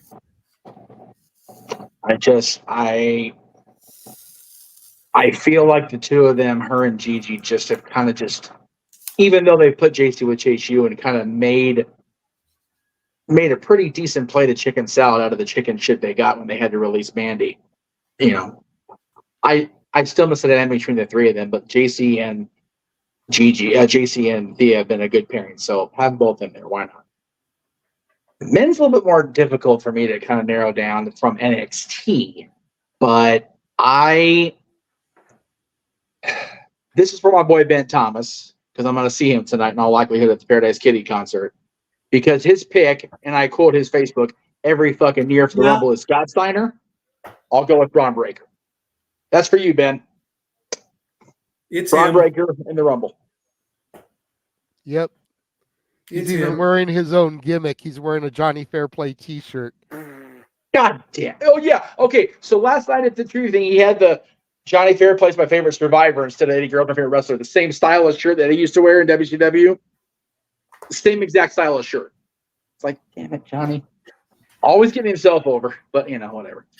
That's how you keep ahead in this business. Can't argue. Can't blame You the know man. what, though? He's still a fan, and he's still going out to shows. You got to love that stuff. So, I like to see it. I'm happy that he's still a fan and not so jaded by his experience in TNA or lack thereof that he said F it to the business. Here's an interesting question from Marshall, even though it wasn't super chatted. Does an NXT superstar make his or her debut in the Rumble and win it? Oh, man. Maybe not this year. For me, I'm going to say it depends on how you look at it, because my number one pick to win the Women's Rumble, and Noah can attest to this because he hosted Simply Predicting, is Jade Cargill. That's right. Oh, okay. Now, she has not reported to NXT, nor has she reported to the main roster. True. So, would you consider that counting by Marshall's standard if she debuts and wins the Rumble? I would say yes, because the first impression we got of her as far as just showing up is within your NXT atmosphere. Remember, the last time we saw her as far as WWE TV goes was sitting on a throne after Lara Valkyria became the NXT Women's Champion. Since then, the most that we've known, she's been training with Natalya and Tyson Kidd in Hart Dungeon 2.0. Yeah. Okay. But yeah, she's my number one women's pick because the way they were building her. They made sure to establish her as a star. Yeah. Yeah. She is big shit. No, she is. To Noah's point, the last time we saw her, she was sitting on a throne. A la Cody Rhodes. So, mommy versus that bitch is what I'm predicting. Imagine if they booked that from the Elimination Chamber or WrestleMania. That would be the one. Like, man, that'd be a great, solid outing. That'd be really cool to see that happen. Just because, we've all said it, JJ. Even you've agreed. As much as you become a fan of Jade, all she needed was that little bit of extra time on the grill to get the in-ring stuff in. She's working out with Natty and the team. Like, she ain't gonna get any better than that unless she's actually in the PC every friggin' day on the day. Yep. So yeah, I think her in-ring stuff's gonna be vastly improved when we last saw her on AEW television. By the way, I've not been active on camera a whole lot this week since Zach went to Raw on Monday. Much appreciation to Natty for sending the love our way when Zach was there Monday night at Raw. Yes. We miss that girl. We didn't interact with her on the regular. And I told her the next time they're out this way, we will find a way, you and I, Jay, to get down there and see our girl. Because that's all the love to her and her family, man. She's good people, by God. Love her. Absolutely. All right, Mikey, it comes back to you, I believe. The only ones I have left that no one else has said, I'm going to go with Tiffany Stratton and Trick Williams. Okay. There you go. I like I that. said Trick. I said Trick. Oh, you did. That's right. You did. Yeah. Well, the Melo. Either one. It's fair. Yeah. We need to have that wall between them, and I still say it's coming in the Dusty Classic, but we'll see. I still say that Trick and Mello will stand and deliver, but that's a conversation down the line, and that really will depend on what happens at Vengeance Day. As far as them going one-on-one, yes, but yeah. Yeah, my prediction is they will win the match on Tuesday. Yes. Making Trick have to do double duty. They will lose the match as the tag team for the Dusty Classic. Yes. And then somehow Mello will cost him the title. Yeah, that'll be it. That 1-2 punch will set up Stand and Deliver. Boom. Yeah. Because figure, tonight's the start of the road to WrestleMania. The last major stop on the NXT road is a week from tomorrow. So we gotta get that road paved, man. There you go. That's a fair shout by Marshall. It would be unpredictable if both the men and women's Rumble winners were NXT call-ups. Yeah. That would be huge. I say within 3-4 years, it might be an NXT call-up person that wins, but not this year. But like within the next 4 or 5 years. Yeah, I agree. It would show great faith in this that they have in their own system for sure. Yes. Statboy has his hand up, and then I will retort to Walter. It should take place because it hasn't happened yet. Yes, we've had NXT superstars in the Royal Rumble, and yes, they have made their comeuppance, and then they get into the active roster. So why not add another accomplishment to the evolution of the Royal Rumble? If it can happen in NXT, NXT has done a couple of secondary rumbles. They were Halloween based. They were from house shows. I don't know if we can all agree that maybe if NXT does just their superstars and their roster in their own Royal Rumble, that might be a little bit too much. But absolutely, yes, having the accomplishment of having an NXT superstar come up while still in NXT to win the Rumble, it hasn't happened yet. So there's a first time for everything. Oh, that's true. That's true. See, to retort to Walter's thing, I think now is the perfect opportunity for it to happen. Yeah. Because the NXT system right now is so stacked. And the NXT system right now is doing such amazing things with their talent. You look at the fact that you had 4 of their top talent in the ring with CM Punk. You look at the fact that they've had guys like Mello, girls like Lyra, going toe-to-toe with main roster people recently. There's that movement happening that almost seems reminiscent from what I hear of the 4 Horsewoman movement back in Noah's NXT. Like you're getting that grumbling of top tier talent formulating out there that's just chomping to get out. Hell, we just had the longest reigning NXT women's tag team champions drop the titles to the longest reigning women's tag team champions on Friday. How about full circle moment?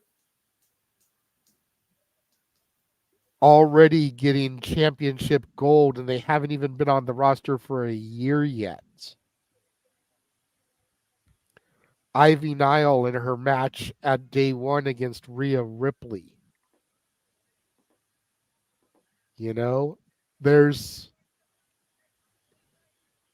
I definitely think that if it was going to happen, this could be the year for it to happen. With a guy like Braun Breaker, with a guy like Trick Williams, with a guy like Mello, a guy like Dijak.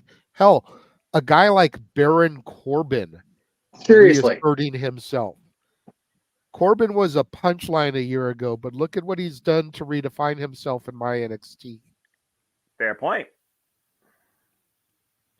You know, him and Braun win the Dusty Classic, and he's got a guaranteed shot at WrestleMania. Right? Come on. And then for the women, Tiffany Stratton. You know, a year ago, we were clowning her because she was such a little Barbie doll. Yep. But that title run sure as hell changed people's minds about her. Even me. Yep. Lyra Valkyria, the current champ. Blair Davenport, as you touched on. Yeah. Gigi Dolan, JC Jane. You know, Roxanne Perez has already been in the Rumble. This more than likely will be her second year. Definitely got to give her the odds there, at least as far as the NXT call-ups and participants. Mm-hmm. Yep. Yeah. Tiffany And really. then, go ahead. Tiffany really showed me something during her title reign, and she also showed me her range when she did the shtick with Fallon here recently. Because the whole stuck up princess, never did a day of work in her life thing. It seems like it would have a short shelf life, but that entire thread through that whole episode just showed me that the character can be furthered in that vein. And I liked that. I liked where they went with that. And she was a much more impressive champion than I originally was giving her credit for. She really did a good job. And I think, if I originally was agreeing with it's not the right time to have an NXT Royal Rumble winner, I actually agree with that. If it's the right person, if it's the right story, if it's the right process between tonight and the first week of April.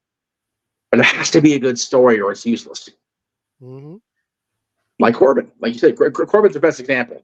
It's a personal touch for me, obviously, but I love to see it. I didn't mean to interrupt you. I apologize. I was trying to wait for you for the thing to stop. So I'm sorry if I did. No, it's okay. The only other thing I was going to say is that you've excuse me, still getting over that cough. You also can't count out someone like a Nikita Lyons. No. A Fallon Henley. A Lash Legend. Wendy Chu's been MIA still. Yep. Any of these people could be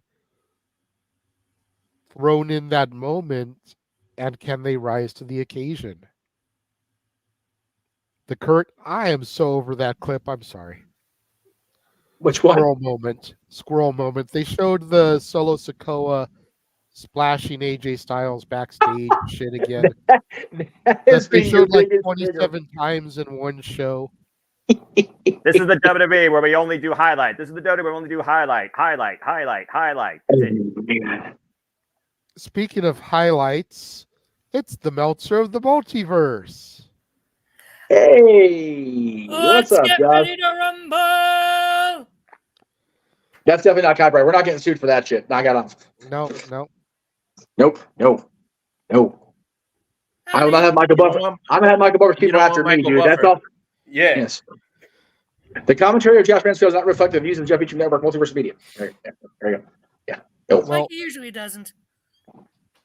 Jeff, I know you weren't on the no DQ predictions. True. You were not on Simply Predicting. No, it couldn't be. It was crazy. Walter was on the no DQ predictions, and I felt bad for him. Why? How do we survive that? God. I wasn't on the predictions. Wait, you that's on right. the He no wasn't. DQ predictions? No, it's Mikey T and TJX. Oh, okay. That's right. Okay, so Jeff, Josh, and Walter. Yes. We're going to run through the card really quickly. Okay, cool. And give you guys the opportunity to give your thoughts live on the air since we've got about 30 minutes to go.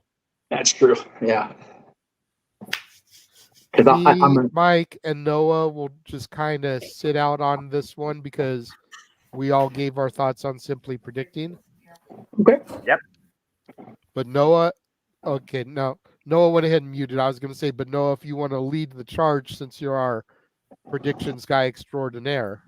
Oh, I have no problem doing that. I was just about to say, also, good luck to the 93 total in and out of the team tonight. The inauguration of the WPLE Prediction League 2024. As predictions will be finalized and closed up here in 5 minutes. Everybody have a good time tonight. Enjoy the Royal Rumble. Enjoy the coverage and conversation. So that being said, yeah, let's go ahead and start looking at this simple 4-match card. The 30 Women Royal Rumble match where there are so many unknowns.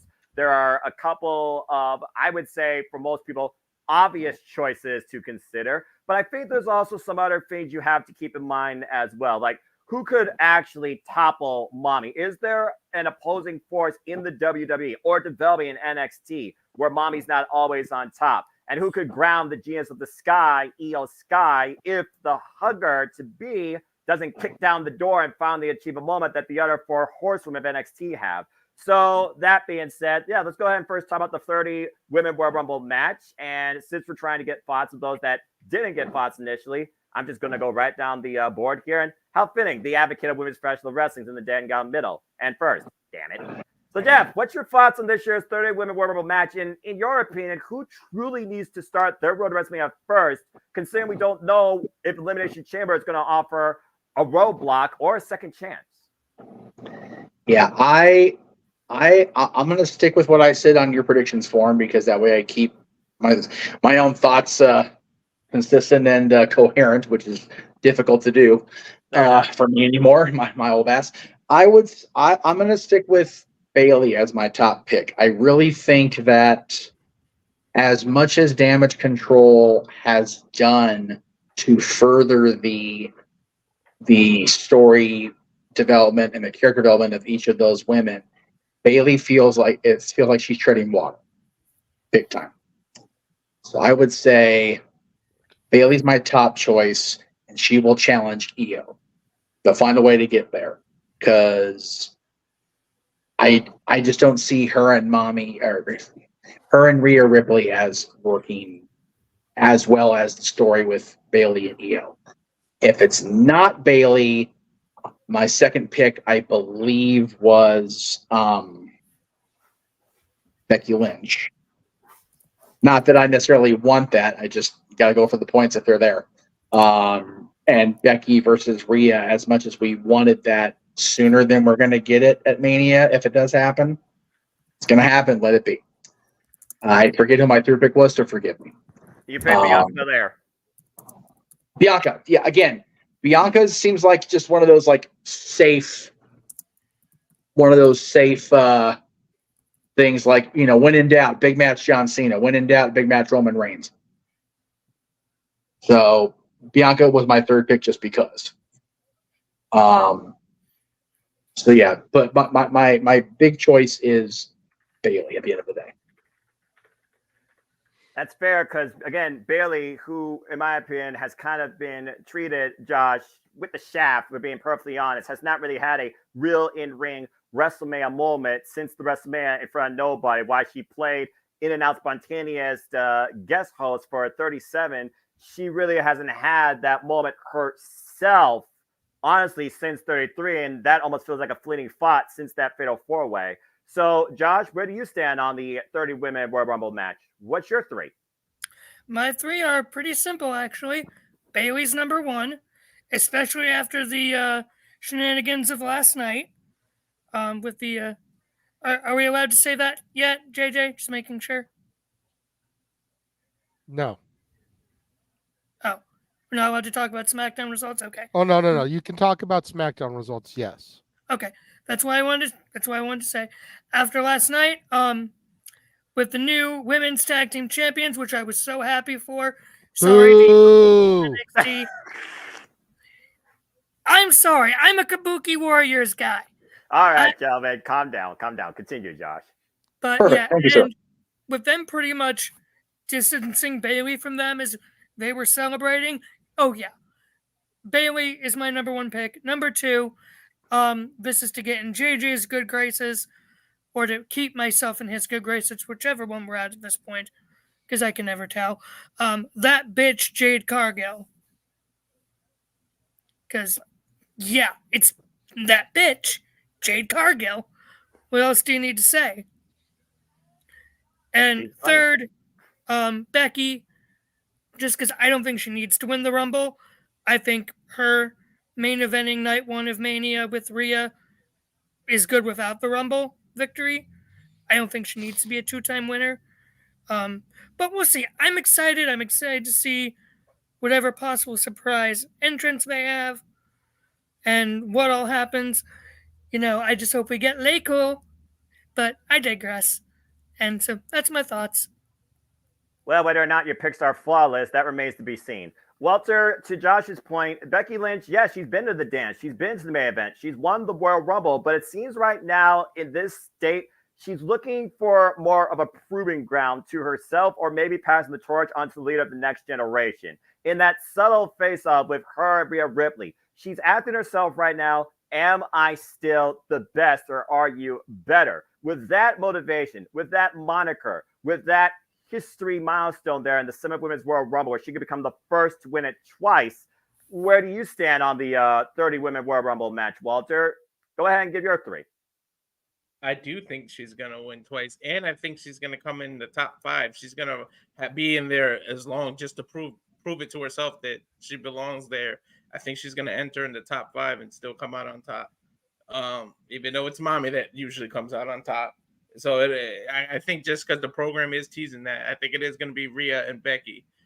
And then as my second pick, I'm going to pick an oddball that no one wants to see win or doesn't believe they're going to win. But I'm going with Nia Jax because she seems to be getting a little bit of a push. And I wouldn't mind seeing her as a win just to stick it to all the fans that hate her, because I don't know where all this hate comes from. Yeah, she had a few injuries and things, injured a few people, but if she didn't do that, think about the positivity that came out of it. You wouldn't have the man Becky Lynch in the position that she's in now. She might have eventually got to it, but that whole thing with Nia kind of skyrocketed what happened with Becky.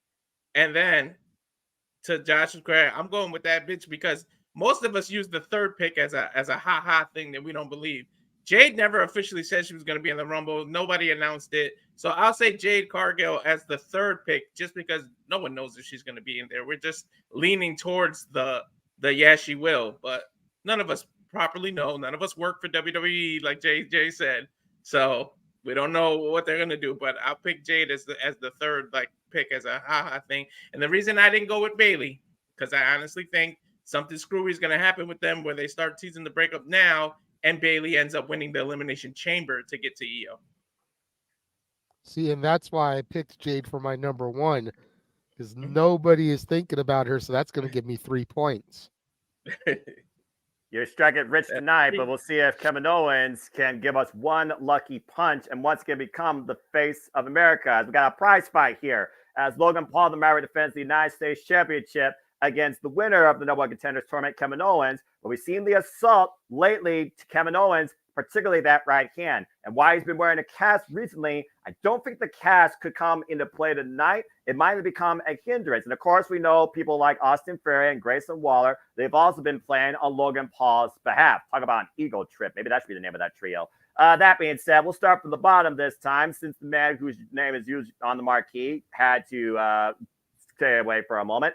Walter, let's start with you on this match. It's the first PLE title defense of Logan Paul since claiming the United States Championship, of course, after saving Rey Mysterio's neck, quite literally, at Crown Jewel and winning his first title in his young WWE career. So what's your thoughts on this one-on-one singles match? Yeah, I think people were spectating whether the Paul brother Jake would end up in the Rumble. I think he makes an appearance here. I think he screws KO out of this, and Logan Paul wins. By hook or by crook, Logan Paul keeps this title, and I would not be shocked, surprised, or anything if his brother makes an appearance here.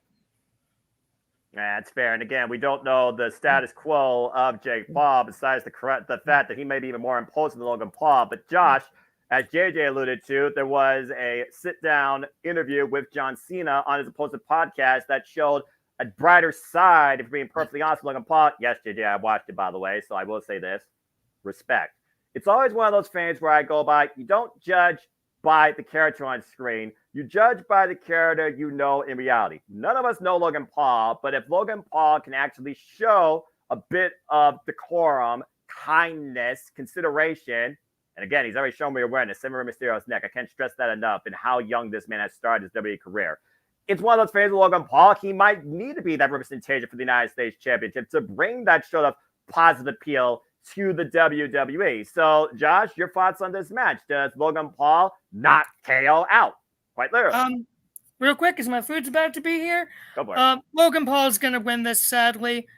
As much as I don't want him to win, he will. He says he signed a new deal, which is apparently full-time, according to him. We don't know for sure yet. So I'm going to go with Logan Paul. All right. Fair enough. And for those that are wondering, because I do have Jess picks right here before we move on to our next match. He also went with Logan Paul retaining. And if he wants to talk about Prime or talk about that a little more when he comes back, I welcome it. I also want to give a shout out to Stat Girl, as I have her picks here. She also is going with Logan Paul, holding on to the title. And her three in this order are Bayley, Bianca Belair, and Jade Cargill. So good luck to the ever so positive Dory Lou. We appreciate you. And welcome to the Predictions League. All right, let us talk to you now about the Fatal 4-Way for the undisputed WWE Universal Championship, where Fatal 4-Ways have not been in favor of the Tribal Chief. And Randy Orton and Roman Reigns' history goes a long way. And I'm not just talking about that SummerSlam one-on-one match. That's probably one of Roman Reigns' biggest wins in his young upstart career. As Roman Reigns has held down the WWE now for literally 4 years straight by every possible member of the bloodline to assist. Possibly, Randy Orton came back, of course, from injury back in 2022, last year at War Games, and it's been a whole new light of life for Randy Orton. It's almost like a burden's been passed on him. He's in a better state more than ever. Can't say the same about AJ Styles, who's gone full-on rogue lone wolf here, as he's already betrayed the OC, not to mention Meacham, who right now he thinks he's disappointed in her. And he also dropped LA Knight because he blames LA Knight for taking the opportunity that should have been his at Crown Jewel after AJ Styles was taken out due to injury, and the mega star stock skyrocketed. And that's not an insult, that's just a fact of life. In a Fatal 4-Way, the champion does not have to be involved in the decision to lose the title. Walter, we will start with you. Your thoughts on this match. As you know, LA Knight, AJ Styles, they've been butting heads, but AJ Styles, he hasn't been to the top of the world in WWE in quite a long time. LA Knight is still looking to be there. And Randy Orton, he's the one guy at this point I could believe that could beat the WWE record of Ric Flair and John Cena, if I'm perfectly honest. But do you bet against the Tribal Chief here under this first time Fatal 4-Way circumstance in his illustrious run as the WWE Undisputed Universal Champion? Well, first of all, before I go, I want to thank the few people that are watching on my channel as I shared this. So thank you. We literally are on every platform that we are out there. So thanks again to everybody who make it possible for us to do this thing. But in terms of this, I'm going for the points. What I want and what I desire is I would love to see Orton get his 15th world title. I would love for him to win this match and go on to WrestleMania as a 15-time champion. But I got to go for the points, and I learned you don't bet against Roman. So I acknowledge him. I got to go with my Tribal Chief and think he's going to retain here. Fair enough. Josh, where do you stand on this match? I saw that subtle thumbs down, so it almost sounds like to me you might be holding out for a new champion. Do you think Randy Orton deserves it? Are you putting your stock into the megastar? Do you believe WWE should be phenomenal? Where do you stand on this Fatal 4-Way encounter? Considering this is the first time, particularly, that AJ Styles and Randy Orton are confronting the Tribal Chief in-ring action since he's become the Tribal Chief. Let's not forget, AJ Styles came in at Royal Rumble 2016, confronted Roman Reigns, number 3 position. And of course, Randy Orton and Roman Reigns, the longest tenured of all 4 of these incredible athletes, and their history goes all the way back during the era of authority. So, Josh, where do you stand with this 4-way dance?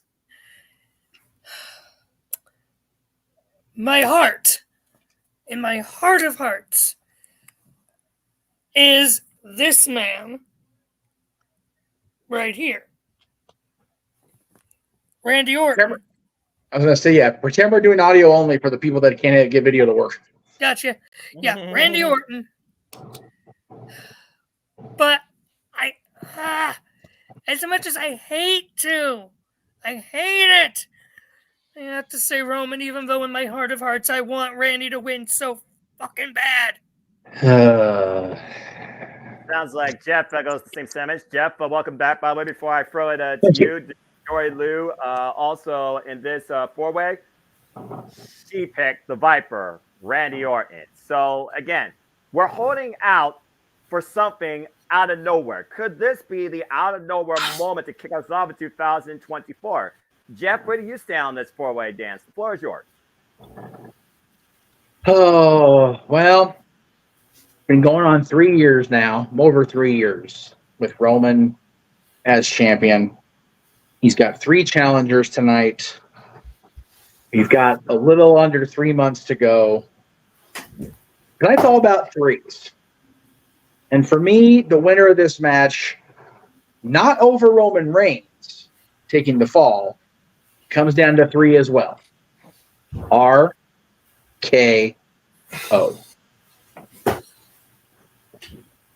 He's not hearing voices in his head, but he believes he wants to burn Randy Orton's light as a 15-time WWE champion, and I approve, honestly.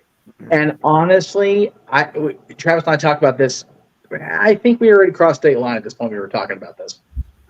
Oh, but that means, what about the story? It's like, man, we'll get to the Rumble in a second, the men's Rumble here in a little bit as far as predictions go, but there's still a way for all the stories to play out the way they need to play out.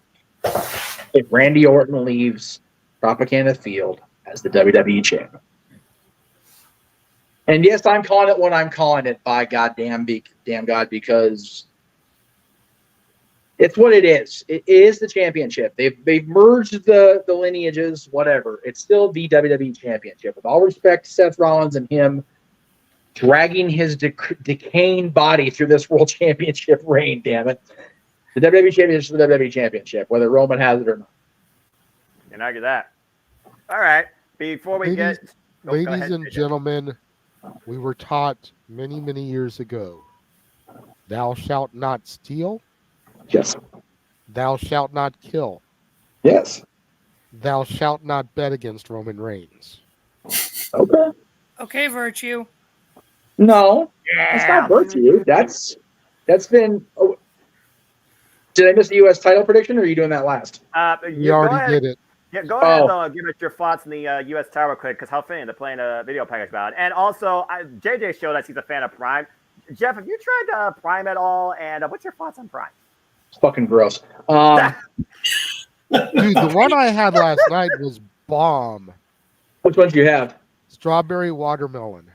That one does sound good. Haven't had that one yet. I'll work on getting that one. We went into. There's only 1 or 2 wink wink stops along the way between here and Vegas. They had Prime at every stop. That boy's got some marketing down, no doubt about it. But anyway, as far as the U.S. Championship, I'm going with Logan Paul. Much as I detest the viral disease that Logan Paul is, and I actually find myself morally rooting for Kevin. God damn, that hurt. Again, you must not have watched the video. I did not watch the video. Why? What happened? The video that I posted, the sit-down interview with Logan Paul and John Cena, changed my opinion on Logan Paul as a person. Oh, really? Okay. Even Noah gave him respect after watching the interview. Okay, well, then I'll completely change my predictions. Okay. So I think Logan Paul's going to retain here, only to drop the U.S. Championship to L.A. Knight. Yeah. At WrestleMania. There you go. Okay. Interesting. All right. And we already talked about, of course, the women's Royal Rumble and how we're talking about the men. So why don't we get your thoughts first on the women's, since you weren't here? Yes, thank you. I believe. So what is your take on the women's Royal Rumble? Well, no, I did give my pick on the women's Royal Rumble because I gave my 3 picks. That's right. Okay. The men's will do. That's fine. Yeah. So go ahead. Again, there's a way for Cody to finish his story at WrestleMania without it being Roman Reigns. And I said this to Travis in the car on the way up. I'm going to stand by it. If they, Travis has been a very gracious, paying for the hotel room and actually getting me here in one piece, getting me here on what I consider to be on time. Not his fault. The hotel was dicking us around for an extra hour. So thank you again for that. Yes. Much appreciate you. So, again,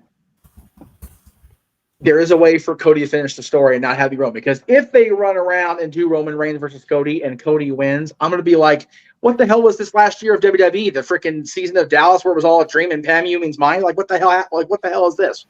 It's a freaking dream season of WWE. Like, why do we even do this for a freaking year? Bullshit. So my prediction for the men's rumble is what has been kind of out there from the beginning. With Seth coming out there Monday night and saying he is still gonna, carry the title of Mania, CM Punk will win the Royal Rumble.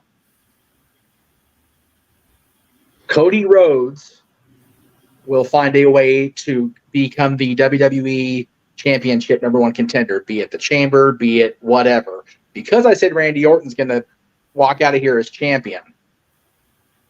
Randy Orton versus Cody Rhodes. JJ and Josh have both been saying that from the beginning, that it should be that's the way to do the story. And I believe it was JJ that pointed it out to me. Josh, if it was you first, I do apologize because the brain is what it is at almost 41 with the multiple blows to the head. The first day we saw Cody Rhodes on WWE television, it was Dusty introducing him to the sitting WWE champion, Randy Orton. So if Cody Rhodes wins the championship that his father never got to actually officially hold by defeating the man who was Cody's first meet on screen in the industry, the man who went on to mentor him, JJ has a forward phrase for that. Long-term storytelling. Doesn't get longer than that when you consider how long. You know how I know it doesn't get longer? Because that was during the gestation period of my kid who's going to be 16 years old. 16 years is a long goddamn time. 2007. Yeah, 2007. That's a long damn time ago. That's 17 years ago because it's a whole other year for that part of that. So yeah, 17 years is a pretty damn good story to be told and wrapped up on the grandest stage. So Cody Rhodes wins the Rumble tonight. My second pick, CM Punk wins the Royal Rumble. Cody wins it later. My second pick was Cody Rhodes because, again, safe bet. My third pick, I forget. Noah, forgive me. Oh, that would be the longest reigning Intercontinental Champion in WWE history, the Ring General Gunther. Just because I love me some Gunther, and he's a bad motherfucker. So I'm here for it. Shut your mouth. He's not wrong, and I understand that reference. And soon Raw will be sacred. But anyway. Yes. So that being said, Josh, again, you talked about basically verbatim with JJ about Randy Orton and the legacy that Cody Rhodes is trying to fulfill in this narrative he calls Finish the Story, where the story at the end of the day is about holding that championship. Everything else is just an accessory to writing that narrative. So that being said, we also need to talk about a name we haven't talked about here, and that is one Drew McIntyre, who honestly is out for himself more than anybody else. He wants to claim that moment again, but this time he wants to claim it for him in front of everybody. When last time he claimed it for us in front of nobody. We can't rule Drew McIntyre out, but that being said, Josh, what's your take on the 30-man Royal Rumble match, and who do you have starring the road to WrestleMania?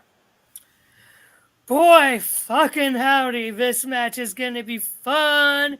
I've actually been a good boy, and believe it or not, avoiding Twitter, avoiding my email notifications on any possible surprises, because I actually want to be surprised for this match, believe it or not. Yeah, want to make sure JJ's heart hasn't stopped over there. He's moving. He's alive. I can assure you, he's alive.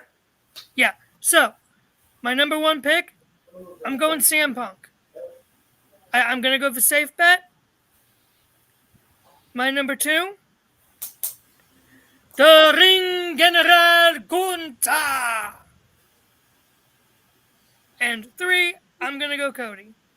I don't think we're going to do Cody 2 years in a row. So, I just don't think it needs it.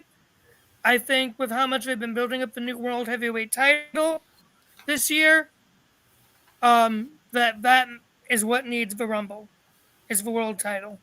And So Seth. just to be clear, you said your top pick is CM Punk, right? Yep. Okay, because your form actually has Gooper in your top spot, so thank you for that official correction. I'll make sure to correct that. Gotta watch what you type. All right, fair enough. Oh, not bad. All right, and I will catch you guys later. Food's here. I gotta go. That's fair enough. This is not brought to you by DoorDash, but folks, we are just under the 10-minute mark as we prepare for the Royal Rumble pay-per-view, going live across the world here at JMN Multiverse of Media, and that leaves, of course, Mr. Reliable to give his picks. Real quick, though, again, shout out to Dory Lou. Her 3 picks in this order for the Men's Royal Rumble is CM Punk, Bobby Lashley, and Damian Priest. Now, Walter, Bobby Lashley, and the Almighty Street Profits, of course, been feuding with the newly formed Last Testament. And whether or not we reach a revelation with those two crews, I think goes beyond the Royal Rumble tonight, where at the end of the day, it's only meant for himself to claim the prize that is beginning the road to WrestleMania. So, Walter, so far we've heard the same 3 names echoed throughout tonight in a very similar fashion. So, Walter, where do you stand on who begins the road to WrestleMania? And what's your outlook on the 30-man Royal Rumble match? Yeah, I'm looking forward to this. I hope we get some good surprise. And forgive me if I'm wrong, because I do enjoy a lot of that good product you can find on Wildfire Farms. But I think I got the exact 3 picks that Jeff Meacham did in the exact same order. CM Punk, Cody Rhodes, Gooper. That is correct. You do. Yeah, I do it. Yeah, I would love Gunther to be able to It pull just that works, out. man. Yeah, it does. It perfectly works. But you can see the shirt. Me and JJ twins. I'm going with Punk. If we could have just picked it all 3 times, I would have went Punk. To be honest, but Right. yeah. But yeah, I gotta go see him, Punk, man. I was going to say, JJ, turn your avatar back on, because JJ's avatar was the outfit I'm wearing tonight. When I go off the air, I'm going to be wearing my Paradise Kitty hat shirt to the show. It's both of me for the same night. Anyway. Yeah. All right, well, that's fair enough. And with that being said, I think that covers everybody's picks and previews and thoughts, as we are just literally under the 8-minute mark here before we go live with coverage of this year's Royal Rumble. So, again, folks, let your predictions be known. Who starts their road to WrestleMania? And again, what surprises, what encounters do you hope happen? What else gets shaped for WrestleMania tonight as far as grudge matches goes? Who else starts to begin to tell their story on the way to try to finish it? As we are just 8 minutes underneath here. So it looks like, Jeff, that being said, do you have any last thoughts before we prepare to go fully into the start, the kickoff, the launching pad? That is the road to WrestleMania tonight with the 38th Royal Rumble. It's just, I am so grateful to have everybody along for the ride. Everybody that's going to be part of the presentation tonight. It's like Mikey said in the private chat. It's a nervous energy. Like I feel like I'm part of this. Like it feels like we're going to be in there. Sorry, we're getting private chats and we're trying to just. I'm gonna go and answer. Walter, we actually got it covered. I appreciate you wanting to be along for the ride, but Noah's gonna be doing the main commentary during the Rumble matches themselves. JJ's gonna be doing the countdown and introducing the people. Mikey's got our stats. Yep. So it's gonna be a crowded room. I'm gonna be sitting here just kind of like watching these 3 do their thing. It's gonna be a hell of a lot of fun for me, and I'm gonna chime in when necessary because Travis actually has the stream on his phone because. We found one hotel in Vegas and have a fucking smart TV, so we can't watch the show on the TV. It's frustrating. So, but in order to have me do this here, we're gonna watch the thing. So, thank you, Walter. We'll definitely get you in on the future watch-alongs. But I have the team for tonight. But thank you. I really appreciate you wanting to help, dude. Seriously. So, like, trust me. The more help, the better. But we've got it. We got it on lock. The 4 of us have been going around the horn trying to get everything fine-tuned. But again, 60 people in here at one point watching this pre-show. It's bananas. Like, I can't even believe that was a thing. It's so freaking crazy. Yeah, we even had people on my channel. I couldn't believe it. Arguably, it's the biggest day in the wrestling industry so far this year. When you consider the scope, the outlook, the connection, the stakes, the atmosphere, and overall the unpredictability. This is one of the most exciting times every year, but arguably, this is one of the most exciting World Rumbles we've had in years, with so many different aspects going into it, and still no true concrete idea how we're going out of it. I love it. I absolutely love it. I feel like this is the first time in many a show where I don't know if we're going to see Roman Reigns walk out of here as the champion. And I love that. I love not being 100% sure on either Rumble match. I honestly really only have a strong conviction about the U.S. Championship match. And I think that's a wonderful feeling to have because, like you guys said, as down as we've all been on Logan Paul, I think that his commitment to the industry has really changed the perception, changed the outlook on him. And I'm convinced that he deserves a spot on the marquee of WrestleMania in a featured match. And LA Knight getting that win over him in Philadelphia would be so good for both of them. But the other three matches, I got no friggin' idea. And for the first time, that's a thing. And I think that's great. But I do thank everybody again. It's been no secret to everybody here on screen in the room and a lot of people in the chat room. It's been a shitty week. It's just been a bad week, not just in WWE, but my entire week has been absolute chaos. So I am finding ways to make sure I stay aware and stay present on the positivity of having everybody around me that I do, and the gratitude I have for everybody in this room, everybody in this chat room over here, the gentleman here in the room with me who has been just a tether to reality when shit gets completely sideways, and my family at home who I hope is watching or at least able to watch, because Dylan's home this weekend again because it's God bless his poor maternal grandparents, they're both still sick as dogs, so Dylan's home for the weekend. So Bubba, if you're watching, I love you, I miss you, we'll call you later, brother. So it's an attitude of gratitude as we end this crazy first month of the year, and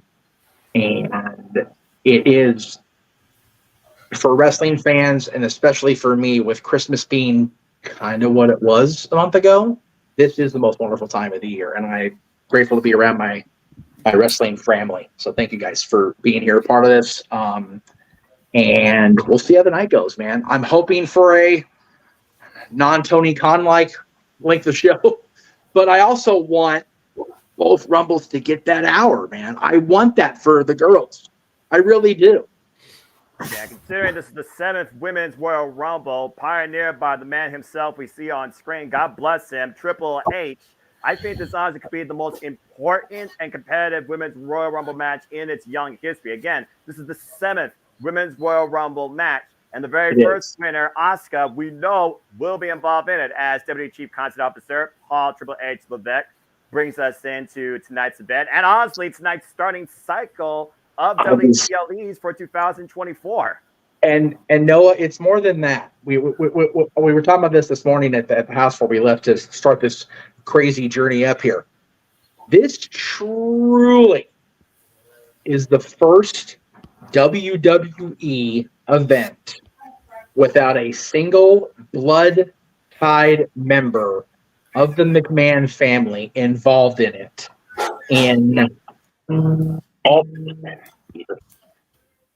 In 70 years or more, almost 75 years, which is absolutely bananas. And now that, of course, that we're getting close to the hour, I'm getting a phone call I have to take. So, guys, have a wonderful call. I'll pop in when I can. I love you. Let's do this. Let's get ready to rumble, guys. Well, JJ, Statboy, Walter, JMN Multiverse of Media. I think we're literally less than a minute away. I think there's only one question to answer. Are you ready? No. I said everybody who can hear my voice, say it in the chat. Are you ready? Oh, hell yeah. All right, it looks like we're going to start off with the Women's Rumble. Whoa!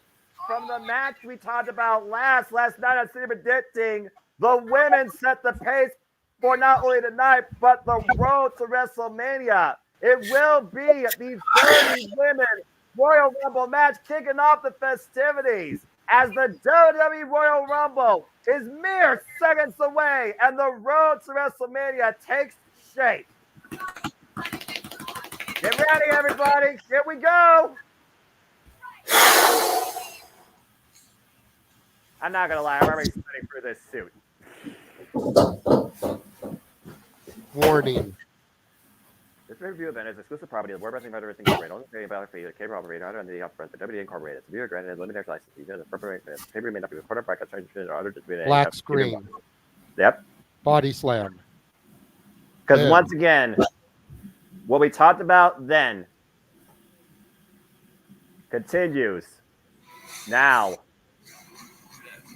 in the present, forever, going forward, with all of us here together. Oh boy.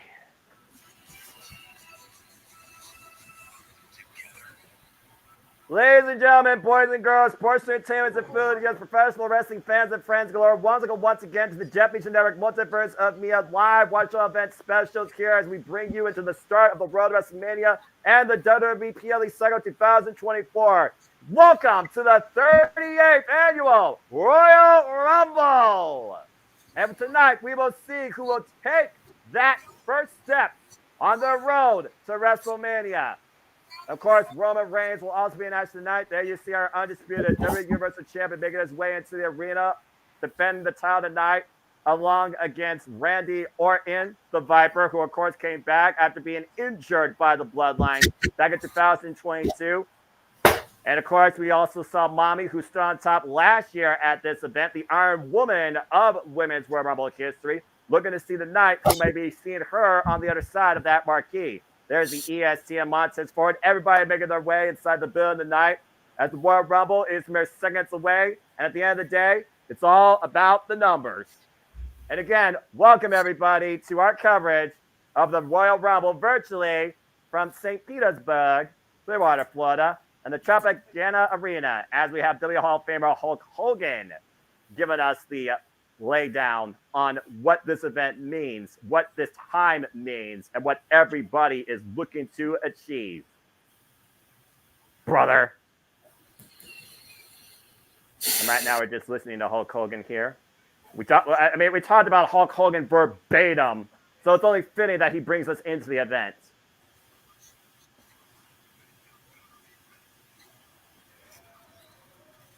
Who tonight will be Rumble ready? Who is bound to WrestleMania? I don't know this song, but I like this song. For once, it doesn't feel like pop garbage by the weekend. It's definitely catchy. Yeah, I approve. It sounds like Black Betty. It does kind of have a Black Betty feel to it. Yeah, it literally non-copyright, but I hear the same tone most definitely. Oh boy. The atmosphere is set. The mood has never been more higher.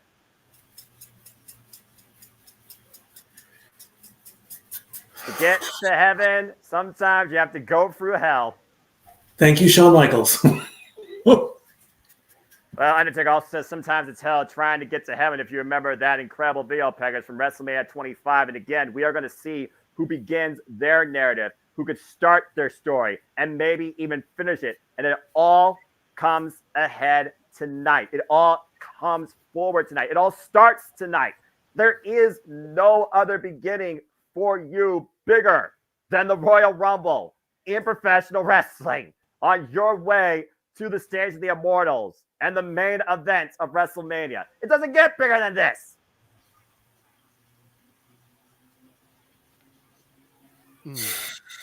These video packages, I swear. Dreams will come true, surprises galore, awe-inspiring, shocking, upsets for some. It will be a nightmare for others. It will be the greatest moment of their life. And we're all going to be a part of it.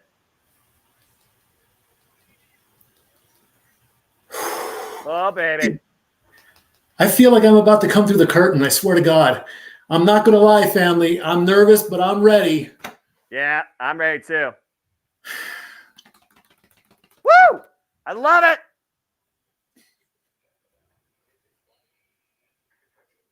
I got to get that video game too. The WrestleMania logo. There it is in all of its beauty for WrestleMania 40. It is finally here. It's finally that time once again. WrestleMania season. And it all begins here. Welcome to the start of the road to WrestleMania. And welcome to the Royal Rumble. You're looking at a fully sold out capacity crowd on hand at the Tropicana Arena. And again, will Cody Rhodes finally finish his story? Can he become one of the few to become a two-time consecutive Royal Rumble winner?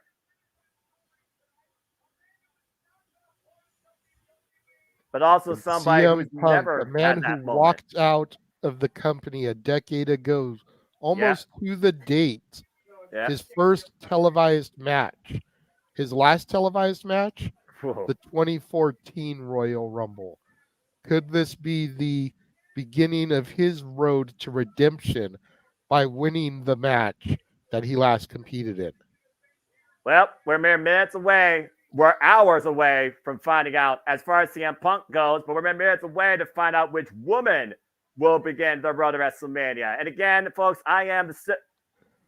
Wait a minute. Yes! Is it? Hell yeah! It's Pat McAfee. Let's fucking go! I love this guy! You gotta have Pat McAfee involved on the call here. Come on now! Pat McAfee, Michael Cole, and Corey Graves are ringside announce team for this year's Royal Rumble once again. And Corey Graves' worst nightmare, which makes me extremely happy.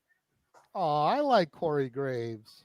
Look, Corey Graves is a sourpuss. I'm just putting it out there, all right?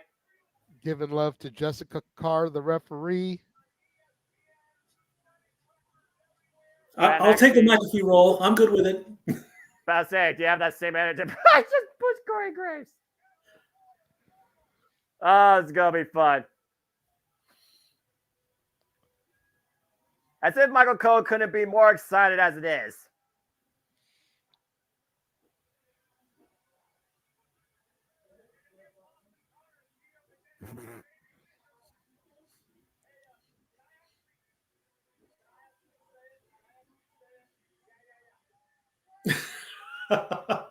Yep, that's Michael Cole.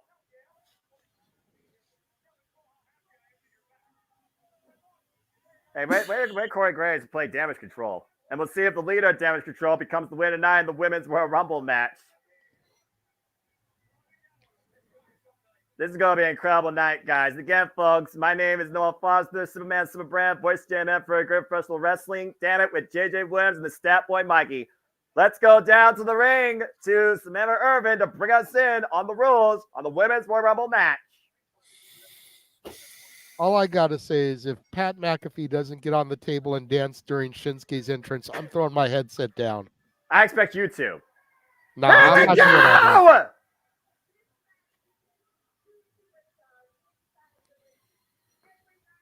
Two Okay, so superstars 90 start. seconds. Every 90 seconds. Elimination occurs by going over the top rope with both feet touching the floor. And the last one standing will be the winner of this year's Women's Royal Rumble and go on to main event WrestleMania. God bless Samantha Irvin. All right, so let's see who drew number Number one. one, Natalia, the longest tenured woman on the women's roster. Mikey, tell us about Natty. This is Natalia's 8th Royal Rumble. She started the 2019 Rumble as number 2. She starts the 2024 Rumble as number 1. And of course, Natalia, heavily accoladed, multiple Guinness World Records. At one point, she was eliminated in the Women's Royal Rumble twice. But again, she is the locker room leader for generations, in my opinion, still guiding and shaping the WWE superstars of today, alongside Tyson Kidd and Hart Dungeon 2.0. But one accolade that Natalia hasn't done is win the Women's Royal Rumble. Legendary Seventh, family. Excuse me, 7th. Woo. I know, well, JJ, I know you're extremely happy. I mean, literally, this is like a godmother to you. Well, yeah, I mean, named my daughter after her, so. And she has the chance to take over the longest reigning tenure in women's history. She's got to go about 20 minutes or so. And who's All right, Natty going to have to go against? Let's find out. What?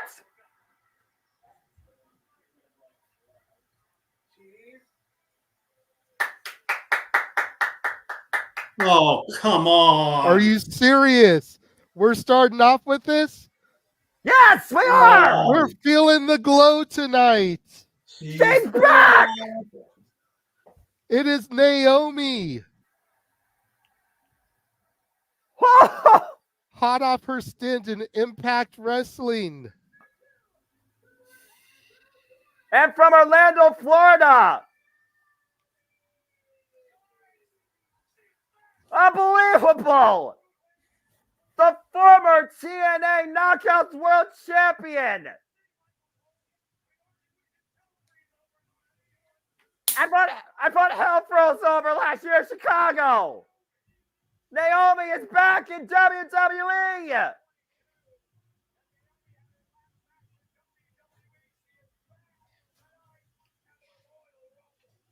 Well, that's one way to make a return. This is Naomi's 6th Rumble. Welcome back. Definitely. Former two-time SmackDown Women's Champion, might I add. Of course, she won that title one year in this state at WrestleMania.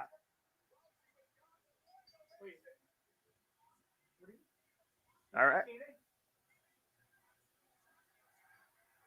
The mood has been set. The bell is officially rung. We are underway with these two, and it's a huge welcoming committee tonight for Naomi, aka Trinity. See it on her face.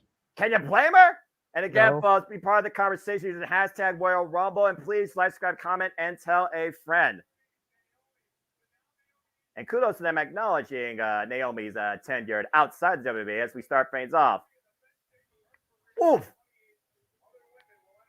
Again, 28 other women still await to enter this year's Women's Royal Rumble, so expect more surprises, folks. They may be outside the company.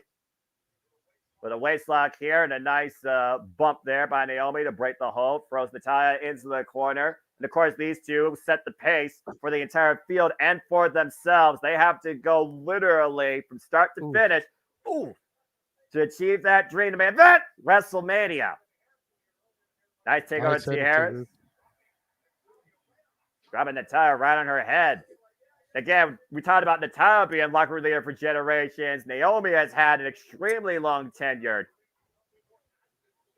Heel kick there by Naomi, creating separation. So far, these two. Bit of a feeling of presence. Oh, the split leg drop. 7, 6, 5, 4, 3, 2, 1. Who's going to be next? Entry number 3. Oh, making way up to both of them collide. Damage Control. It's Bailey, the leader of Damage Control, coming out.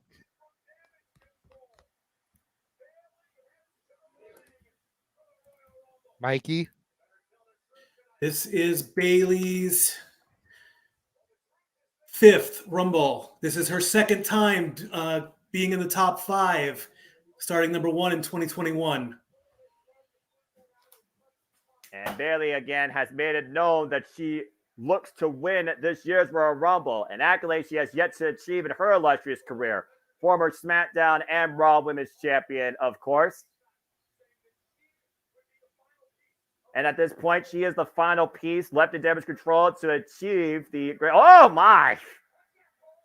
That's some unique vibrations for you there. Discus clothesline by Natalya takes Bayley down. Oh, there's the rear view by Naomi taking Natalya off her feet. Damage Control, of course, who won the WWE Women's Tag Team Championships last night. The Kabuki Warriors and Asuka and Kairi Sane defeating Katana Chance. And of course, Bayley has made her intentions known that she wants to go after, so say, Mommy's prize. And of course, the winner of this year's Royal Rumble could choose either Io Sky or Rhea Ripley. And again, elimination occurs when a competitor is thrown over the top rope and both feet hit the floor. And there's also that point where you get so many buys in here, you get like these unique alliances, more just for self-perseverance. Bayley taking Natalya down. 5, 4, 3, 2, 1. Who's entrant number 4 going to be? Jawbreaker. Here comes entrant number 4. Ooh. Candice LeRae, the Poison Pixie. Go ahead, Mikey. This is Candice LeRae's 4th Royal Rumble. She has entered in the top 10 before. She entered 9th in 2020. And Damage Control could be the second person to eliminate her. Io did it in 2023. Former WWE NXT Women's Tag Team Champion, might I add. Along with The Way, of course, Indy Hartwell, former NXT Women's Champion. And we'll see it tonight goes Candice LeRae's way. Natalya hoisting up Candice LeRae, but Candice able to escape out of the back door. Oof. Gets the knee right now, takes Natalya down to both of her knees. Again, you got to consider when endurance is going to come into play. Oh, what a cold breaker. Senton drop combination. Taking down Bayley and Natalya there as Naomi and Candice LeRae stand tall here in the early going. Take a look at the replay here. Beautiful, innovative offense by Candice LeRae. Up and around goes Naomi with the takeover of T. Harris and a nice press kick there. Bends Naomi backwards. Of course, Candice LeRae hasn't had much so far in her WWE tenure as of late. This is a huge opportunity for her, of course, the wife of one Johnny Wrestling. No eliminations yet so far here, as we have all 4 competitors still inside the ring. Opposite corners right now as Candice LeRae fights off against Bayley, while Naomi fights off against Natalya.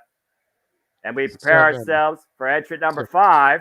5, 4, 3, 2, 1. Entry number 5 is... Who is it? Are you serious? What the fuck? It is Big Mama Pump Jordan Grace, the current Knockouts champion. Well, you did talk earlier about Triple H reaching out to her promotions. Holla if you hear me. Big Mama Pump is in the building. We saw Mickie James enter in as the Impact Knockouts World Champion literally 2 years ago. And now in the new era of TNA, Jordan Grace has entered a WWE ring and has put herself into the Royal Rumble. Beautiful suplex there and power demonstrated. Taking out there Natalya. Cass wrap the ropes, caught by the Juggernaut. You notice Naomi and Jordan haven't faced off yet, considering they just had... Oh, here we go. You were saying, JJ? And for those that don't know, I highly encourage you to go to TNA Wrestling's YouTube channel and check out... And they're embracing. Are they going to work together, Noah? They respect shows, respect games, respect games. Again, there can't be no friends. It's every woman for themselves. Jordan Grace and Trinity, Naomi squaring off her up with the fireman's carry. Naomi slips out of the back door, creates distance, hits the pump kick. Oh, God, what a spinning back fist. They might be looking for that Juggernaut driver. Good grief. The back of her head and neck. I love the fact that Jordan Grace is sporting the colors of TNA. Say it loud, say it proud, folks. TNA represent. Naomi thrown between the top and middle rope. Well, of course, save her from elimination for now. She looks for a reprieve on the outside of the ring. And I love the fact they actually have her adorned in the TNA Knockouts World Championship, the best title in women's professional wrestling. As we prepare to add another name to this field. 5, 4, 3, 2, 1. Here comes entrant number 6. It looks Indy like Hartwell, Candice's Candice's tag team partner, member of The Way. Mikey, tell us about Indy Hartwell. This is Indy Hartwell's second back-to-back Royal Rumble. She came in at number 26 last year. She got eliminated by Sonya Deville. Natalya currently now has the all-time overall record at 2 hours, 23 minutes. Congratulations to Natalya, another record to add. Oh! Natalya, the record breaker. Meanwhile, Indy Hartwell might be looking to break Bayley's back. Combination offense here, by the way. Lifting Candice LeRae and planting her on top of Bayley. That's inspirational right there. Indy Hartwell, of course, former NXT Women's Champion as well. I gotta wonder if Dexter Loomis is watching on from somewhere. And eventually, Never the way was it has to defeated for the title there, Noah. To your point, she had to surrender it upon being drafted due to her injury. And kudos to her defending that title at one point during her injury as well.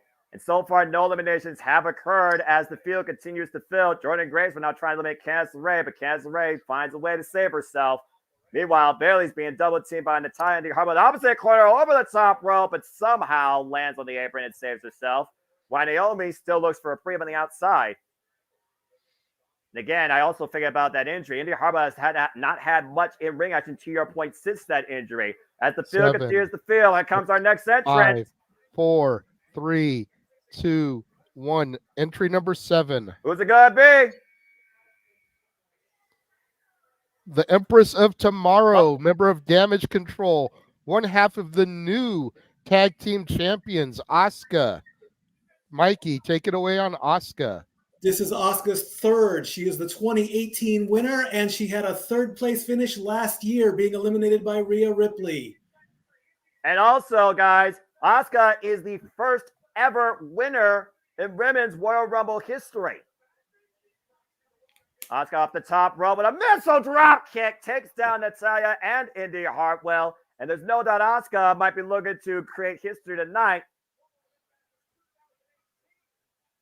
Bayley and Asuka right now, scanning a game plan, picking a target, might be looking to eliminate Natalya here. Double team on Natalya, throws her into the ropes, takes her down with a double clothesline. And so far, Asuka and Bayley. Don't eliminate my number 1. Okay. About to say, so far, Bayley and Asuka working together in the early going here. And again, I do still wonder about Dakota Kai playing Peacemaker, or is she playing the decider here in the role of Bayley tonight in favor or against Damage Control? I feel like Bayley has her own agenda more than Damage Control's interest. I think Dakota Kai clearly is aware of it. Oh, my! Indy Hartwell throw over the top rope. Lands on the apron. High kick, though. Rocks Indy Hartwell. Still holds on by Asuka. Follows there with the hip attack. Oh, good scouting by Indy Hartwell, though. Bayley helping Asuka. And Hartwell right now still preserved.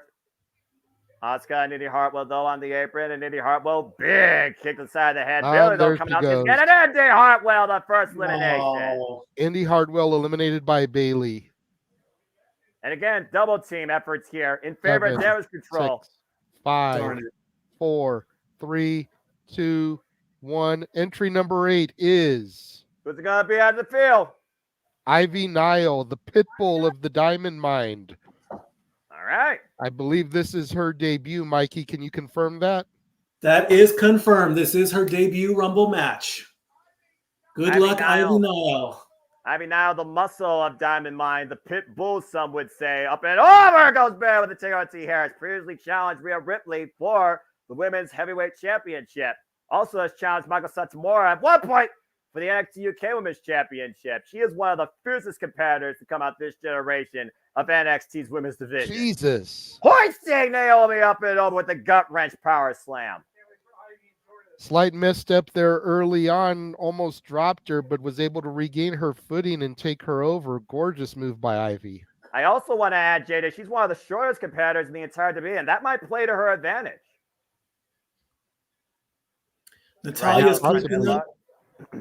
creeping up on the 2.5 hour mark. That would make her pass Kofi Kingston and The Undertaker. She's only going to last a few more minutes. And so far right now, Natalia's fighting for that record against Ivy Nile, while Naomi is fighting against Damage Control in the opposite corner. Of course, the history of Billy. To Jordan Grace by Candice LeRae over in the corner. Yeah, right now we got 3 separate fights in 3 separate corners as the ring continues to fill and so far one elimination as Billy insults Michael Cole as she always does. Go figure.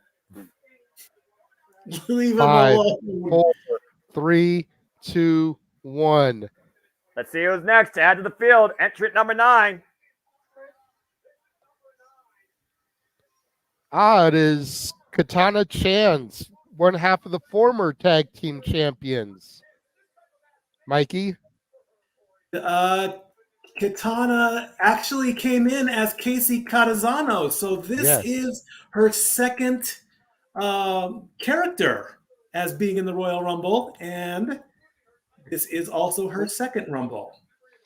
I was wondering if you were going to catch that if and when she came out. Ooh. Very well done, Stat Boy. Thank you.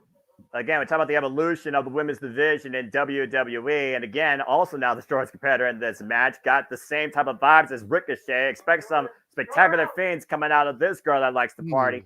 Jordan Grace, though, takes her down with the sidewalk slam. Back suplex.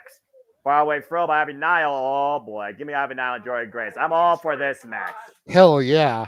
Or test of strength. Why not? Who's the strongest? Who can hold up the competitor I think we're going to get a little anything you can do, I can do better. This is just another day at the Both gym. women up.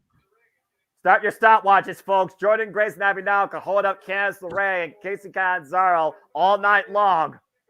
And look at Natty in the corner with her jaw dropped. Both women dropped at the same time. Double kip up.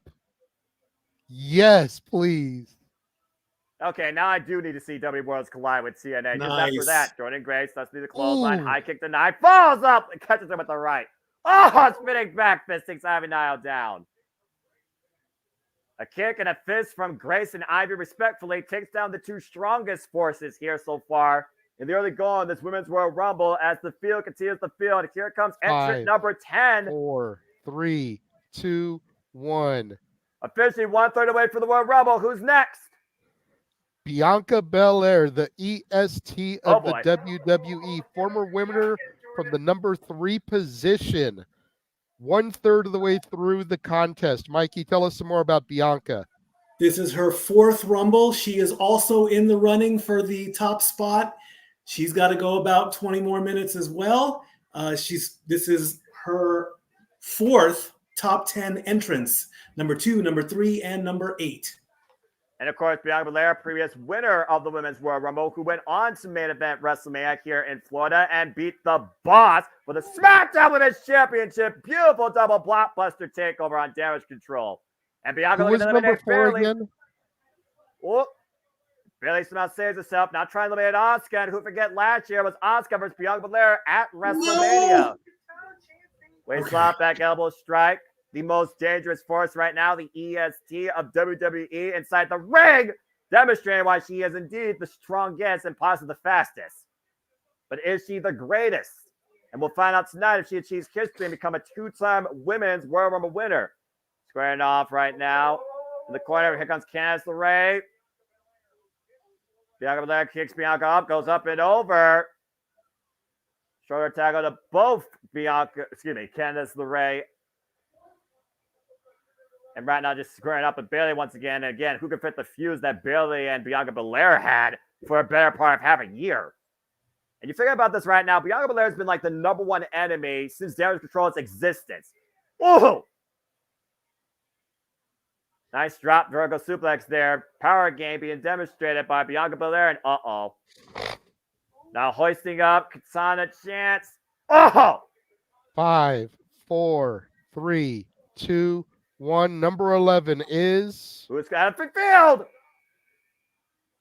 Kairi Sane, the other half of the Kabuki Warriors, the other half of the current reigning new WWE Women's Tag Team Champions. Mikey, take it away for Kairi Sane.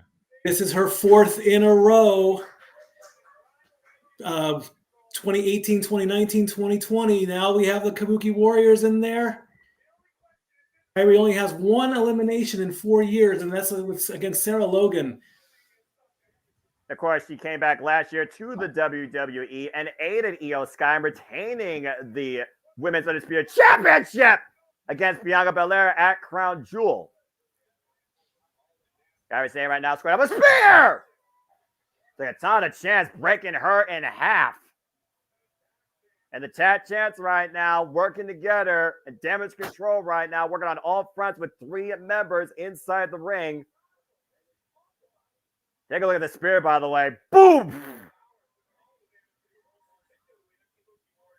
Boogie Warriors right now squaring off against Bianca Belair. Of course, Damage Control that's been basically in recovery mode ever since War Games last year. Damage Control squaring off against Bianca Belair. 3-on-1 assault. Nice with a triple bulldog team action by Bailey and a double drop kick to your point, AJ, by the Kabuki Warriors, who of course beat Katana Chance and Kenan Carter this past Friday for the WWE Women's Tag Team Championships. I believe that makes them now 2-time WWE Women's Tag Team Champions. Nice high kick there by Naomi to Katana. Bianca right now up against the ropes. Again, nobody in danger of being eliminated here. Jordan Grace still in the ring, by the way. TNA represent. Oof. And the Ray just ripped off the back of Bailey. This is quite a filled ring here. As the Ray sends Asuka up and over, lands in the apron. Kairi Sane set up and over, opposite corner on the apron. It's about time we had someone come through and clear some people out. Yeah, we need that force of nature, per se. I'm just not sure who that is yet. Bailey set up and over on the apron by Candice LeRae, and immediately Kabuki Warriors coming to Bailey's aid. Candice LeRae now being worked over 3-on-1, and Candice LeRae eliminated. Damage Control, playing Damage Control, eliminating Candice LeRae as the field clears the field for entrant number 12. 2, 1. Who we got? Oh. What is this? Oh, Tegan Knox. Okay. Tegan Knox making her way to the ring. Mikey, tell us about Tegan Knox. This is Tegan Knox's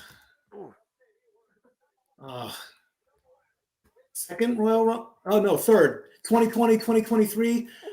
Asuka's in the ring, and Asuka eliminated her last year. So let's see if we can get a stat where somebody eliminates the same person 2 years in a row. Yeah, the girl with Asuka should go after her. The girl with the shiniest wizard and been lately a tag team partner of Natalya on Monday Night Raw. Beautiful choke slam and PK there. Let's not forget one of Tia Knox's biggest inspirations is the Big Red Machine Kane himself. Hence that choke slam there a moment ago to Katana Chance. Want to go round to Bailey. Follow up there by Tegan Knox. And Jordan Grace just runs over her with a clothesline. Grace right now Jesus. Tegan Knox's part. Look at the power of Jordan Grace. Natalya trying to save her tag team partner and does so. Natalya squaring off against the TNA Knockouts World Champion. This gets Clarion. Big clothesline. Takes the Juggernaut off her feet. Natalya right now checking in on Tegan Knox. Bit of a brace in the middle of the ring. Very noble here in the early goal. Well, wait a minute, Natalya! And a sidewinder! And Tegan Knox just eliminated Natalya!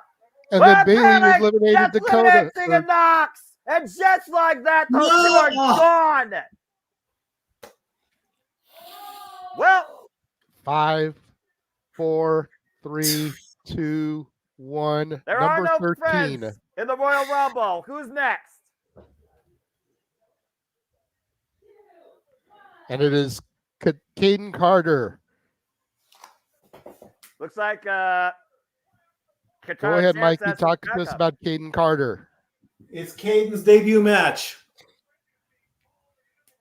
Right This now, is her first. Right now, Katana needs all the help she can get after the 3-on-1 sub with damage control. Meanwhile, silly string here, and Tickle Tierras takes Bailey down. as the former WWE Women's Tag Team Champions work together here. Denim offense right now. Nice drop toe hold there. Oh! 20 minutes for right now. 20 minutes for Natalia so far. And right now, damage control. Might want to play damage control as Asuka might be getting eliminated here. Meanwhile, Kairi Sane trying to come to her in. And Kairi Sane! Whoa! Whoa! Spider Sane does whatever a Spider Sane does. Dang! How in the hell did Kairi Sane do that? Gripping the other. Oh, it finally slips down to the floor. Couldn't hang on. No friction there. No traction on her boots. Oh. And there goes Asuka as well. And their Kabuki Warriors have been eliminated. And once again, Bayley is on her own. Damage control is gone, courtesy of Katana, Chance, Kenny Carter, and Bianca Belair. And Bayley can't believe it. Well, apparently Bayley had a plan, and her plan did not come to fruition. If Bayley's going to win this, she has to do it on her own now. And that might be tougher, easier said than done as we prepare for entrant number 14. 4, 3, 2, 1. Who we got? It's Chelsea. Chelsea Green. Oh, boy. Coming out to the ring at this point. Former tag team champion. Go ahead, Mikey. The owner of the shortest time spent in Rumbles with 12 and 5 seconds each. So I'm not expecting much. This is her third Rumble, by the way. Well, hey, she's got one record that Natalia can't even claim, so kudos to her. And Bianca Belair taking Chelsea up and over. Oh. Whoa, not eliminated quite yet. She's still in. Not eliminated quite yet. But Bianca, though, take it up and over to the other side. And Chelsea Green once again survives and slips from underneath. Oh! I think Chelsea has now lasted longer than both her times combined. Yes, you are correct. And Jordan Grace just planted her with a spine buster. And oh, boy. The Yes, Juggernaut can we get and this, the EST. Sign me up. Get to the midsection. Irish reversal. Jordan Grace set up and over. Skins the cat. Very impressive. Bianca Belair falls in, eats a back elbow strike while Bianca is sent up and over the ropes. Lands on the apron. Jordan Grace falls in with the shoulder block, though. Bianca catches her. Now Jordan Grace split up and over. Both of them on the apron. Blocks the kick. Bianca Belair clocks Jordan Grace. Oh, and hoists her up on the shoulders. KOD. Are you kidding me? Down the apron. Jordan Grace eliminated. Damn. Wow. See that again, Noah. Bam. That is an impact. But great showing by Jordan Grace. TNA be proud of that. As we prepare for our next entrant, we are halfway now through the field. Who's next?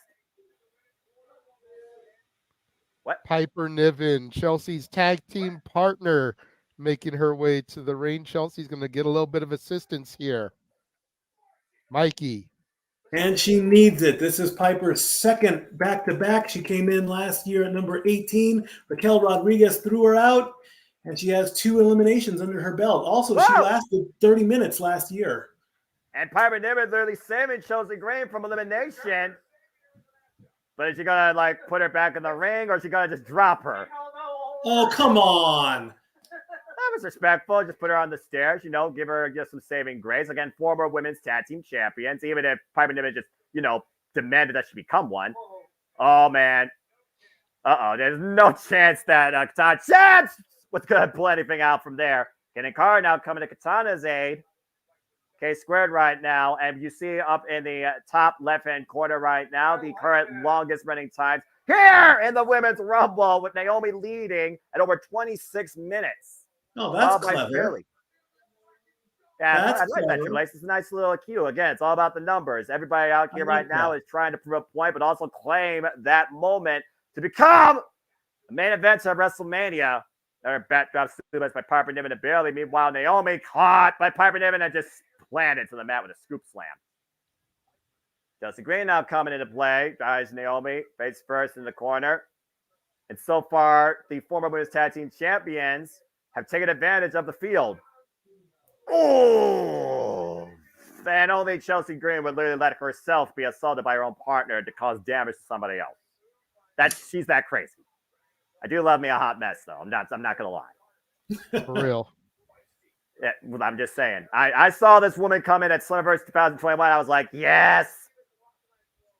Does make me wonder, though, we're going to see the Indie God later tonight. But we'll talk more about that later.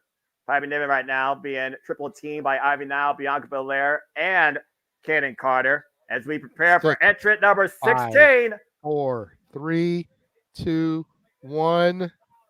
Who we got? Xia Lee's making her way to the ring now. Mikey, talk to us about Xia Lee.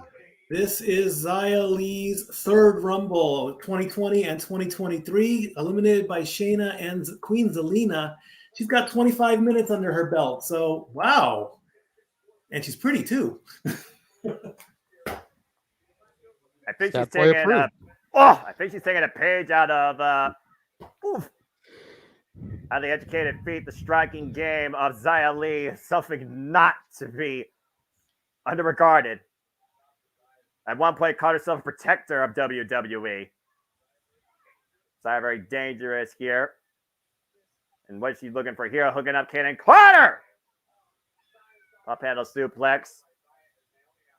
As Naomi right now turns her attention to Bianca Belair. Meanwhile, Unprettier denied up in the fireman's carry. Argentine backbreaker possibly. Piper Niven, though, coming again to Chelsea Green's aid. Eats a boot impromptu. And again, Xia Li using Chelsea Green to her advantage. Airplane spin. Oh! And down goes Green hard.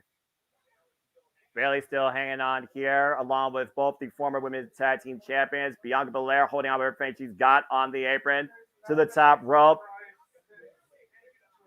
Naomi, Ivy Nile, Bianca Belair, Kaden Carter, Katana Chance, Bailey, Piper Niven, Chelsea Green, Xia Li, your current field as we are waiting for entrant number 17.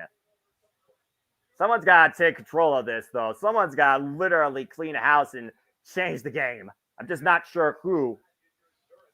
And again, you would have thought somebody like a Piper Niven would have done it with her size and strength. 5, 4, 3, 2, 1. Who is it? Nice split leg splash by Bianca Belair by Naomi. Zelina Vega. What the heck is she wearing? That is cosplay for, I believe, somebody out of Overwatch, and someone can correct me on that if they want. I'm not sure if that's Mercy, and I'm sure she's not going to show no mercy, but go ahead and give it to the stat boy. We'll talk more about that later. This is Zelina's fifth Royal Rumble. She's got 2 eliminations under her belt. Xia Li is from last year, so she could get that one back.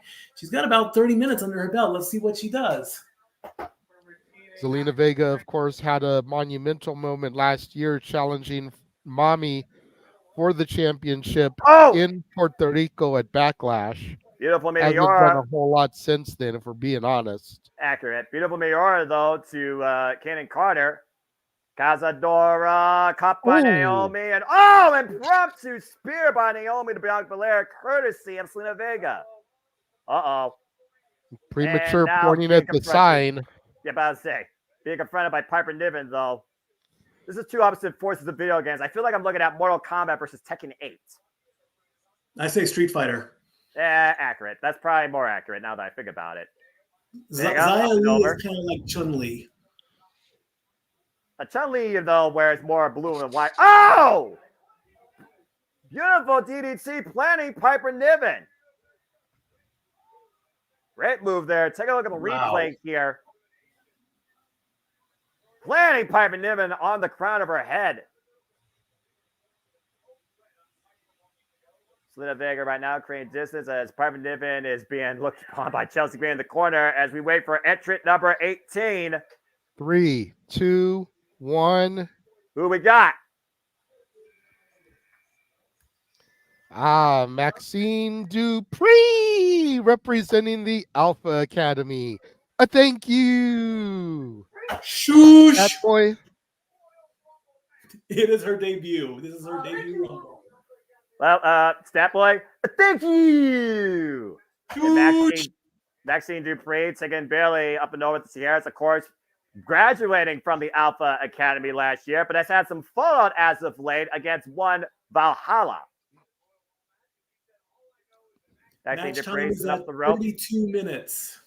Well, Bailey right now controlling Maxine Dupree while Maxine's trying to look for the momentum and takes Bailey down. We're almost 20 people in, and we haven't had anybody from my NXT yet. Which is quite just something to think about. You know, we just had the female from the Alpha Academy. What if the next entrant was Thea Hale from Chase U? Nice fake out, Maxine. I mean, that's wise. I mean, hey, don't get punched in the face. Not trying to pick the ankle, maybe looking for an ankle lock. I'm not sure if she's going to be able to get anything from here, though. Bianca Belair, though, using Selena Vega to her advantage. Selena Vega, what the hell? No way. Trying to go for code red here. No way. Bianca Belair with the assist and kicking a code red! Wow! Nice double team there by Bianca Belair and Selena Vega right now. Trying to eliminate Piper Niven. Not a bad idea at this point. And again, we still have yet to see Nia Jax and Becky Lynch come into this field. Let's keep that in mind. Piper Niven right now fighting back. Everybody trying to team up right now to eliminate Piper. Bianca Belair, Selena Vega, and Kaden Carter. Now Chelsea Green coming to Piper Niven's aid. Get the big girl out. Standard Rumble procedure. Gang up on the big ones. At this point, you kind of just wonder what you do with this Royal Rumble. You just sit in a corner and wait and see what happens. Do you go after somebody? Maxine Dupree a little lost in the center of the ring. Well, Carter trying to hang on. Kaden Carter eliminated. Good job, Kaden. As we prepare for entrant number 19. 5, 4, 3, 2, 1. Who we got? Nia Jax, the irresistible force, is coming to the ring. Game over. Good night, everybody. Mikey, take it away on Nia Jax. This is her 6th Rumble overall. Of course, she's the third woman to enter the men's Rumble, so she's got experience under there. She has got 2 second place finishes. Let's see what now we're going to have the big battle too. Nia versus Piper. 2 big ladies in the ring. Let them go at it for a little bit. Nia Jax, of course, came in last year, by the way, at number 30. Yes, she did. She's done that twice. And of course, Nia Jax also won the first women's match of WWE this year against the man Becky Lynch in the opener of Raw Day 1. Ever since she came back, she has literally been a force of destruction. Big headbutt and silently eliminated.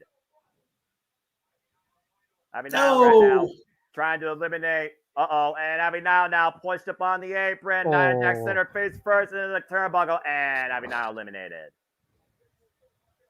2 quick eliminations for Nia. The record is 8. And right now, Piper Niven and Chelsea Green trying to come with a plan to the double team. And oh no! And Piper Niven just splashed Chelsea Green. Meanwhile, Piper Niven. Oh man. Again? Bit of miscommunication. Get to the midsection. Trying to hoist Nia Jax up. The power game in play here. The shoulder block by Piper Niven to Nia Jax and Chelsea Green in the corner right now, getting the worst of it. Can somebody Jordan Grace Chelsea? Has been eliminated. Poor Chelsea Green. Go ahead, Mikey.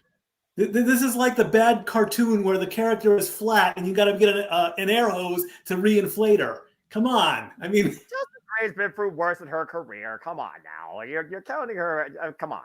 Chelsea Green's she's lasted long, though. Exactly. And also lasted long is Bailey, by the way, as everybody's trying to gamble Nia Jax in the corner. Selena Vega, Bianca Belair, and Bailey. Big headbutt, though, by Nia Jax and Bianca. And Chelsea Green might not know where she is. That's Nia Jax. Oh, gosh. Chelsea Green just got destroyed by 2 oncoming semi-trucks in opposite lanes. God, man. Piper Niven hoisted by Nia Jax and planted on top of Chelsea Green. She's already dead. Stop it, okay? As we prepare for entrant number 20. Beautiful high kick by Naomi that drops Nia Jax in the further Chelsea Green. 1-0. Who do do we got? I feel so bad. Shotzi Blackheart. Oh boy. Coming to the ring with the TCB tank. Mikey, what about Shotzi? What about Shotzi? Good call with that. This is number 1, 2, 3, 5 for Shotzi coming in late at 28. Let's see what Shotzi can do. And now we have multiple colors in the ring as well. Green, blue, purple. What's left? Yellow? Oh my gosh, what a splash by Piper Niven onto Nia Jax. Split leg drop by Naomi to Nia. Everybody assaulting Nia. I approve. And meanwhile, Shotzi Blackheart off the top rope cannonball.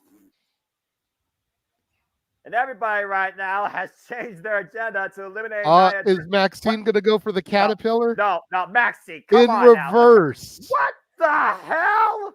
Hell, why not? Come on, Nice. David Ammo. What the hell was that? It's beautiful. She did a reverse caterpillar. It's beautiful. It's some form of athletics, I suppose, since everybody gains up on Nia Jax trying to eliminate her. Oh, this might be it for the Irresistible Force. I don't know by the way Chelsea Green was eliminated, by the way. She's still out on the outside of the ring. Why Nia Jax just literally cleared the field. Good luck stopping Nia Jax. You're going to need a real force in nature to take down this Irresistible one. I will say this. I have not seen Nia Jax look this good in a Royal Rumble appearance in her entire WWE career. Maxine Dupree up and over and eliminated by Bayley. Good grief. And Bayley now with the smarts catching Maxine Dupree off guard. But Nia Jax catches Piper Niven, sends her up and over, and Piper Niven gone. Wow. Did it by herself, too. Zelina Vega right now trying to keep herself inside the ring while Shotzi Blackheart tries to eliminate her. Nice push off there by Zelina. Oh, no. That was foolish, Katana. Katana hoisted up by Nia Jax. Oh, my Lord. The military press and free falling to the floor on the field. At least Zaya, Chelsea, and Piper were there to catch her. Well, yeah, that could have been disastrous. And meanwhile, we wait for entry number 21. 4, 3, 2, 1. Who is next to come out? Let's see. The man, Becky Lynch, coming in at number 20. The Rumble's about to get taken to the big time, Mikey. Indeed it is. This is Becky's 4th Royal Rumble, the 2019 winner, coming in at number 2 in 2018, 28 in 2019, 15 and 23. The man is on her way, and you better watch out. Nia Jax has 5 eliminations. The Rumble is now about to hit 40 minutes. And the man has made her intentions well known. She wants to go back to the main event of WrestleMania and prove that she is better than Mommy, Rhea Ripley, who won last year's Royal Rumble. Becky sent up and over to the apron, and Nia Jax looks to eliminate her. Nice up kick there. Becky catches Nia with the high kick. And Becky Lynch right now looking to ascend the top rope. Beautiful missile drop against Nia Jax off her feet, while Becky Lynch looks to make history and become a 2-time Royal Rumble winner. Waist slap by Zelina Vega. Waist like a chain chair by Becky. Hooks up both Shotzi and Zelina. Uh-oh. Double DDT. Taking down Shotzi and Zelina. Now Bayley and Becky squaring off here. The Exploder to Bayley. Chelsea Green right now, again, who was not eliminated earlier, folks. Chelsea Green still involved in this right now. Squared up against Bayley. Bianca runs into Bayley. Nia Jax right now being lured in. And Bayley crushed by Nia. Becky using Nia as her own weapon. Chelsea Green right now squaring off against the man, and the man sends Chelsea Green up and over. Chelsea Green still alive, though. How did Chelsea get back in? Because she wasn't eliminated. But now she is. Now she's officially eliminated by Becky Lynch. But hey, kudos to the hot mess lasting as long as she did. 6, as it prepared 5, for entry number 22. 4, 3, 2, 1. Oh, my Lord. What is this? Huh? Isla Dawn. Oh, it's going to be Alba Fire this time. Very awesome. a former The Unholy Alliance. one half of the Unholy Alliance. Mikey, talk to us about Alba Fire. This is her debut Rumble.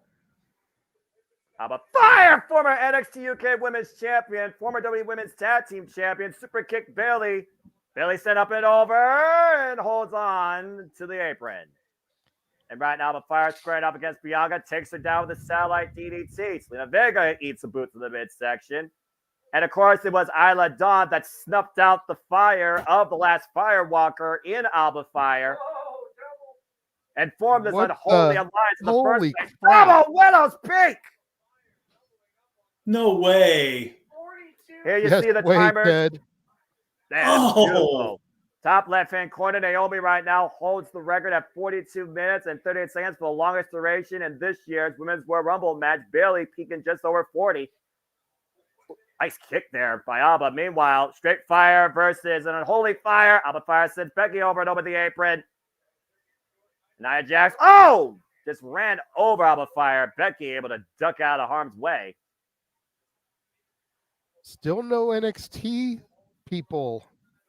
Fire Aside from sends ones up that and have over. officially come up to the roster already. And right now, Nia Jax again standing unopposed here. Oof. If Bianca has gone longer than Natalya did, now she has the overall record for women's rumbles. Naomi also, by the way, still impressive in her return in WWE as we prepare for entrant number 23. 4, 3, 2, 1. Who do we got? Oh, boy. Oh, hell. Shayna Baszler coming to the ring. It's about to get nasty right now. Big ups to Big Baller G watching. Talk to us about Shayna Baszler, Mikey.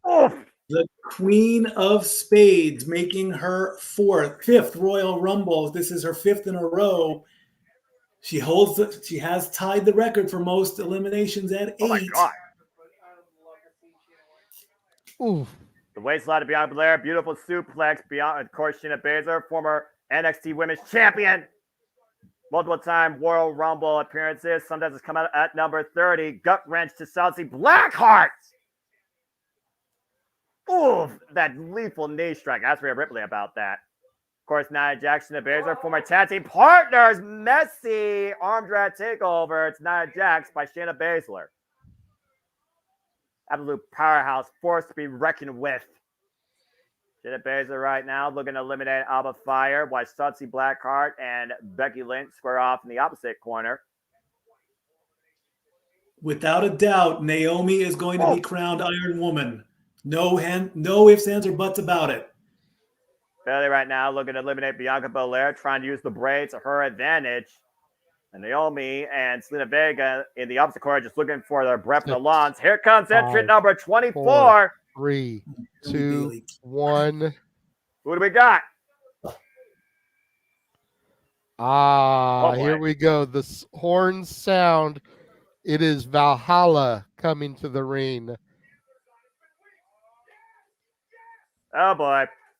Get ready to go to war or get ready to raid as Valhalla makes her way to the ring. The former Sarah Logan. Tell us about Valhalla, Mikey. Indeed.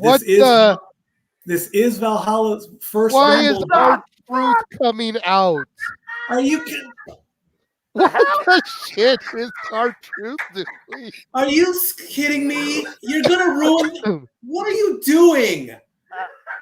No. What the actual fuck? Are you serious? Hey, our truth. This is the women's Royal Rumble, not the men's. Goodbye. Okay, our truth has been thrown out by Nia Jax. Okay, Okay, that doesn't count.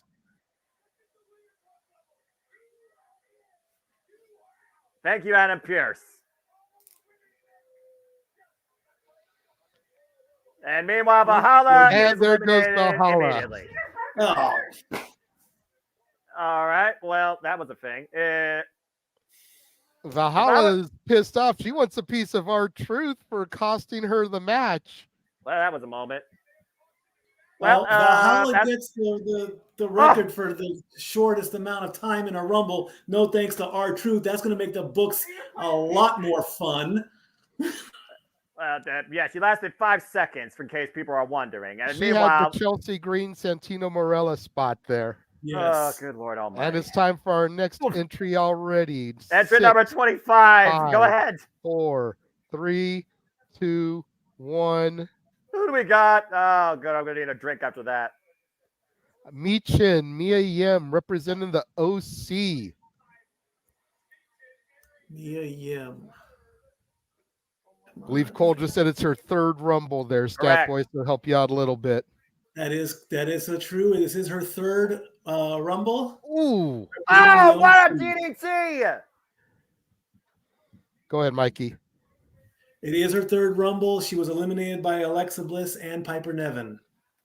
And Mitchell right now taking Bailey with a choke slam on top of Shayna Baszler.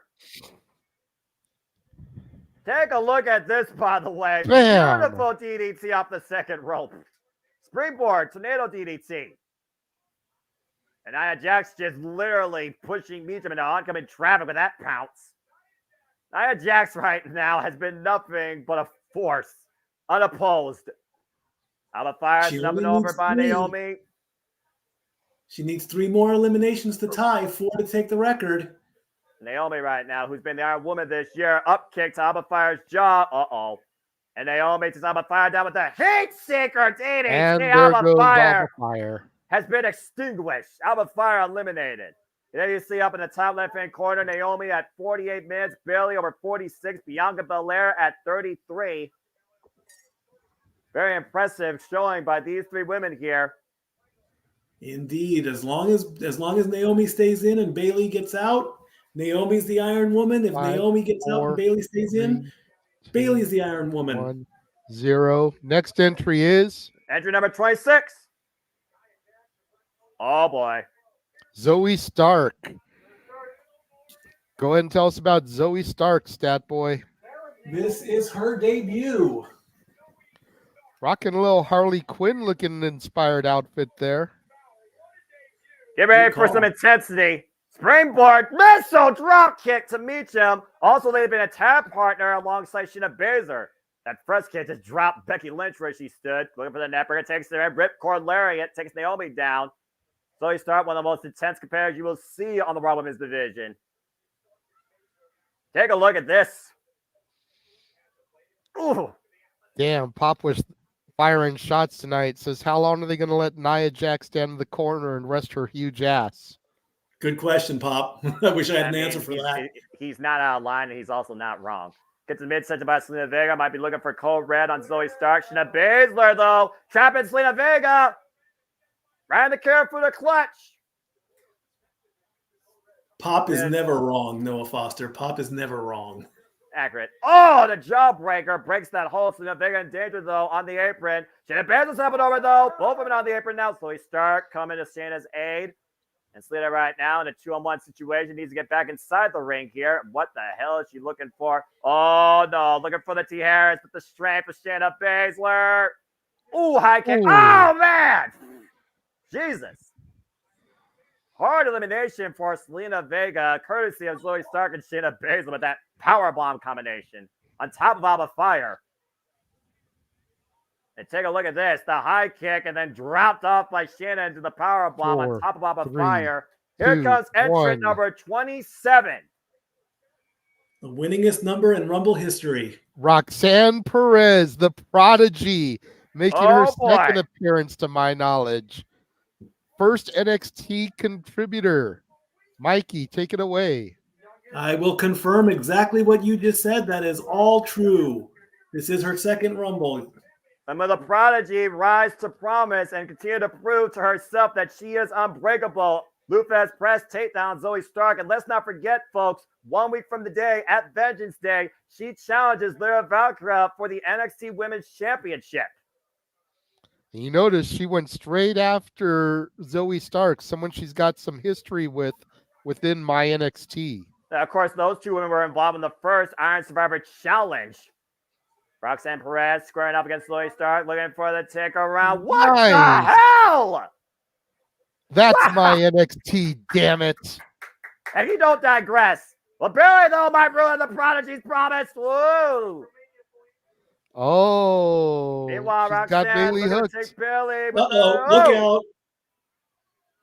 Sending her across the ring. We only have 3 entrants left here. Nia Jax, Bailey, and Becky Lynch all remain in play. So does Bianca Belair. Dangerous spot, though. Oh, Nia Jax just dropped Roxanne. And Shayna Baszler right now looking to take Nia Jax down. Looking for maybe a triangle. And Nia hoisting Shayna up and over. Shayna Baszler eliminated. Sorry, Big G. By Nia From Jax. one record person to another. And there goes That's Mia Yim as well. There goes 2 members of the BRE. That's a tough break. Well, at least they can go back to the room together. That's 7. One more. She ties the record. Casual kick to the stomach. Shotzi Blackheart hoisting Shotzi up. Nia Jax. Oh, boy. And Nia Jax sitting Shotzi to the outside. Eliminates her as she falls on top of Shayna and Meacham. That's 8. We have a 3-way tie for the most eliminations. She just needs 1 more. 4. And here comes 3, entrant number 2, 28. 1. A storm is coming. Jade Cargill is here. That bitch is finally making her debut. I said that a force of nature beyond the irresistible one was going to be needed at some point tonight. And boy, did WWE found it. And look at Nia Jax staring a hole through Jade Cargill. Here we go. One of the hottest free agents of last year, making her WWE in-ring debut. The former TBS champion, unopposed for over 520 days. That bitch, Jade Cargill, has arrived. Oh, she's letting her know it. Taking her lightly. Hey, wrestling gods, thank you. JJ, by the way, how you doing, brother? I am good, sir. Oh, man. The irresistible force meets the immobile object. Everything has the crowd stopped. chanting, holy shit. Can you blame them? Cargill and Nia squaring out the middle of the ring. Nia Jax hoisting Jade Cargill up. Looking for the Samoan drop. Jade Cargill, though. Are you kidding With me? ease. With one arm? Oh, God. Wow. Look at that. Jade Cargill squaring up Nia Jax. Pump kick. And hoisting her up, Nia Jax. And dumps her over. Jade Cargill just eliminated Nia Jax. Wow. Amazing. Great debut. Beautiful. Well done. I can't believe it. Well done. Look at Becky. Jade Cargill. Hey, Nia Jax, I am that bitch. Bailey, though, looking to take advantage of Jade Cargill here while we were in a moment of disbelief as the man squares off against Jade Cargill. What a super kick. Oh, not like... And Jade Cargill, shoulder first into the ring post. Whoa. How about making a big-time enemy in your debut? Meanwhile, we have 2 entrants left. Entrant number 29 looms, 5, JJ. 4, 3, 2, 1. Number 29, to your point, is Tiffany Stratton, representing my NXT. There we go. I know this is her Rumble debut, Mikey, so you're clear on that one. That is the correct, former sir. NXT Women's Champion. And for you, JJ, well, maybe Tiffy time. That's what Matthew seems to think. Tiffany Stratton up to the top rope, looking to make a grand entrance. Big Swanson bomb wipes out the field. And that's how you enter the Royal Rumble, apparently. Take a look at this. Match time, 56 minutes. Becky Lynch right now squaring up against Tiffany Stratton. Let's not forget these two squared up. No mercy for the NXT Women's Championship under Extreme Rules. It was Becky Lynch that took the title for Tiffany Stratton. What a spine buster. I don't want to take anything away from the ladies in the ring, but I do want to bring Walter in the green room since Jade means as much to him as she does to me. That's fair. And what a number. Good Lord. Then Walter, you Hand okay? strained elbow to Becky Lynch by Tiffany. Go ahead, Walter. Talk a bit about hearing that intro. The storm is coming. Yeah, when I saw that, I jumped for joy. My family had to tell me to shut up. I was not okay. Jay said, I'm okay. I wasn't. And I had a feeling, I said in the chat, that's why Nia was still there. I figured somebody wasn't, to be fair. And I don't blame you. Yeah, I just knew. I was like, Nia's going to have some kind of thing like that, and they're going to show Jade's feat of strength by eliminating her all by herself. I said it in the chat, and that's exactly what they did. I just had that feeling. And that bitch is still in the ring, by the way. Only one entrant remains. Bayley, Bianca Belair, Roxanne Perez, Zoe Stark, Naomi, Tiffany Stratton, and Becky Lynch currently our field as we prepare for the final entrant in this year's Women's Royal Rumble. Entrant number 30. 2, 1. There's one person it could be. Who we got?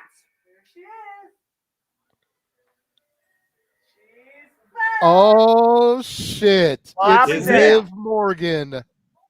Ah. Okay, not who I thought it was going to be. I thought I smelled something. No. Well, watch me live in the moment. Liv Morgan back from injury. And let's not forget, guys, Liv Morgan with the distance last year against Mommy Rhea Ripley. She was part of the final 2. And she's wearing a cry about it across her chest. Well, she's going to have a reason to cry is the real question here. Istanbul, you have anything you want to add as we got the final look of our field? This is Liv Morgan's 7th consecutive Rumble.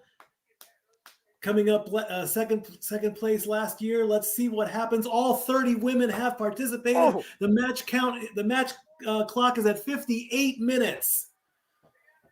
Nice kick by Zoe Stark to the dome of Liv Morgan. Damn, that was a hell of a front kick. Yeah, she entered number 2 last year, and this year she enters in the number 30 spot. And Zoe Stark, whoa, hoisted up and over by Liv Morgan. Catches her with a fist, though. Looks pretty much. Gets caught. And Zoe there goes Stark Zoe. eliminated. Royal Rumble 101. Never try and springboard from the outside back in. Example. Well, works. No AJ Lee, unfortunately. Yeah, well, it is. No what Sasha it is. Banks. Which is fine. Take over Tierras by Roxanne Perez. Take Tiffany Stratton. Of course, these two no-blow loss in your NXT. Well, Roxanne in danger. Hold on, Roxy. Oh. And Roxanne eliminated by Tiffany Stratton. This is a beautiful way to start a PLE. And you guys keep doing what you're doing, JJ. You could put me back in the green room and maybe come back after the event. We'll see you when after the the match Rumble. is over, Walter.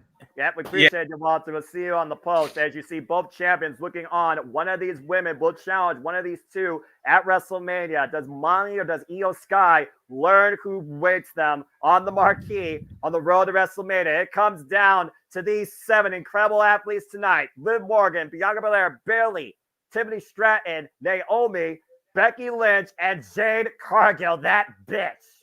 As you see up in the top left-hand corner, Naomi is the 60-minute woman, while Bayley is peaking over 58, and Bianca Look Belair's at at Jade 45. and Bianca. Jade and The test of Bianca. strength. Look at this. Wow. Please give me this match. I'm gonna just shush right now. Why? Eye to eye. The EST and that bitch. You're going to get it right now. JJ, again, how Nope. you doing? Tiffany and Bailey spoil that. Well, never mind. I was going to give JJ a moment, but I guess the moment's going to have to wait for now. Tiffany Stratton right now trying to eliminate Bianca Belair while Bayley's trying to eliminate Jade Cargill. Good grief. Again, you look at the field right now. You look at how unique these superstars are. Jade Cargill, who came in from AEW, making her in-ring debut tonight at the Royal Rumble. Naomi, who took a point to prove something to herself. Left WWE for TNA, and now is back in the Royal Rumble. Woo! Went for that scissors kick. In theory, we still don't know if she signed a deal. That's a fair point, too. Naomi sent face first in the top turnbuckle pad by Jade Cargill. Oh, man. I mean, big I shot. know it's fan edited, but according to Wikipedia, hers is the only one that doesn't have an affiliation next to it. It says unaffiliated. Beautiful spine buster by Jade to Naomi. Let's head. And right now, the man, Becky Lynch, squared up against that bitch. They're going to hoist her up for a big head slam. Becky Lynch right now hoists up at Jade Cargill's shoulders. You know what I'm waiting for, Noah. You know what I'm waiting for. Oh, trust me. I'm pretty sure I do. Big forearm strike. And again, clocking the man in the corner. What a super kick! And Becky Lynch holding on to the second rope. Naomi with the drop kick. Pushes Jade Cargill into Becky, but Becky somehow survives. And Naomi right now looking to follow up. And Naomi. Becky Lynch has been eliminated. And so is Naomi. Eliminated by Jade Cargill. Holy hell! Liv Morgan right now hoisted from the top rope by Tiffany Stratton. Bianca Belair looking to come in. Bianca Belair hoisted up and over by Tiffany as well. Big forearm shiver though. And Liv and Becky right now working together, trying to eliminate Tiffany Stratton. Tippy time might be over. We got all three women on the apron here. Liv Morgan, Tiffany Stratton, and Bianca Belair. Wide belly! Code breaker there. Tiffany Stratton holding on to the braid for dear life. And there goes Bianca and Tiffany. To the outside. Tiffany Stratton and Bianca Belair eliminated. That counts as 2 for Bayley. Naomi is going to get the record for longest in a women's rumble at 62 minutes, beating Rhea Ripley from last year at 61. And Bianca Belair with 47 minutes. Another impressive showing. We are down to 3. Liv Morgan, Bayley, and Jade Cargill. One of these 3 women is on their way to the main event of WrestleMania. And let me just say, Matthew saying everyone's picks are in shambles. My number 1 and number 2 are still in this fucking match. So are mine.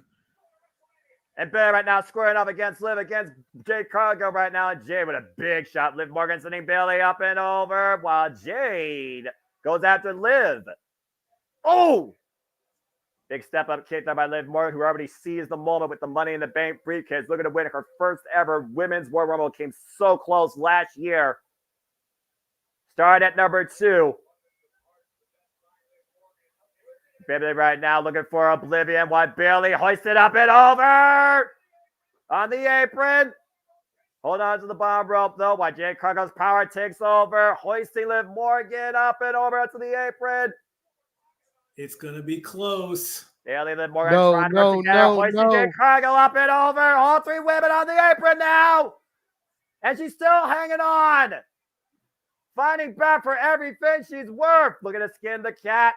Come Bayley on, and Liv Jade. Morgan working again, trying to eliminate her. One can removed from the ropes. Back elbow strikes Liv. Front kick to Bayley. Jade Cargill right now. Liv Morgan up kick. Cargill stood straight up while Liv. Oh, there goes Jade. Takes Jade Cargill. And Liv, and Bayley has done it. That's it. Bayley wins. Bayley wins. Bayley is your winner of this year's Women's Royal Rumble match, and it's off to the main event Called of it. WrestleMania. I love it. Thank you. First time ever winner and the last of the original 4 Triple H daughters of NXT finally fulfills her destiny. Bayley is a fortune teller. The role model leads by example. And it's on to the main event of WrestleMania. What a match. Final match time, 64 minutes, 55 seconds. Bayley was probably in about 62 minutes. She now has the overall record and possibly the Iron Woman record. It's going to be very, very close once the final numbers come out. But wow. What a finish. Again, the field was stacked from top to bottom throughout the night with that bitch and TNA represent and a returning Naomi. But at the end of the day, it is Bayley with his hand hoisted up high. And Bayley is on her way to the main event of WrestleMania. Been far too damn long. Final time for Bayley. 63 minutes and 3 seconds. I love that little stat that they keep putting up there in the left corners. I love that. Watch out, Io Sky and Rhea Ripley. You got a date with Bailey.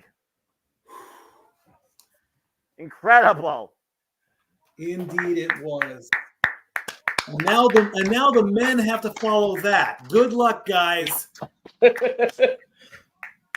Man, it's good to see Jade, man. But good to see Bailey win that. But Noah, do you think the swerve happens where she's gonna go after Io, like Jeff said? Yeah, I said well, that's not for me to determine. That's for her to decide. Bottom line, Bailey has punched her ticket to the main event of WrestleMania tonight. Congratulations.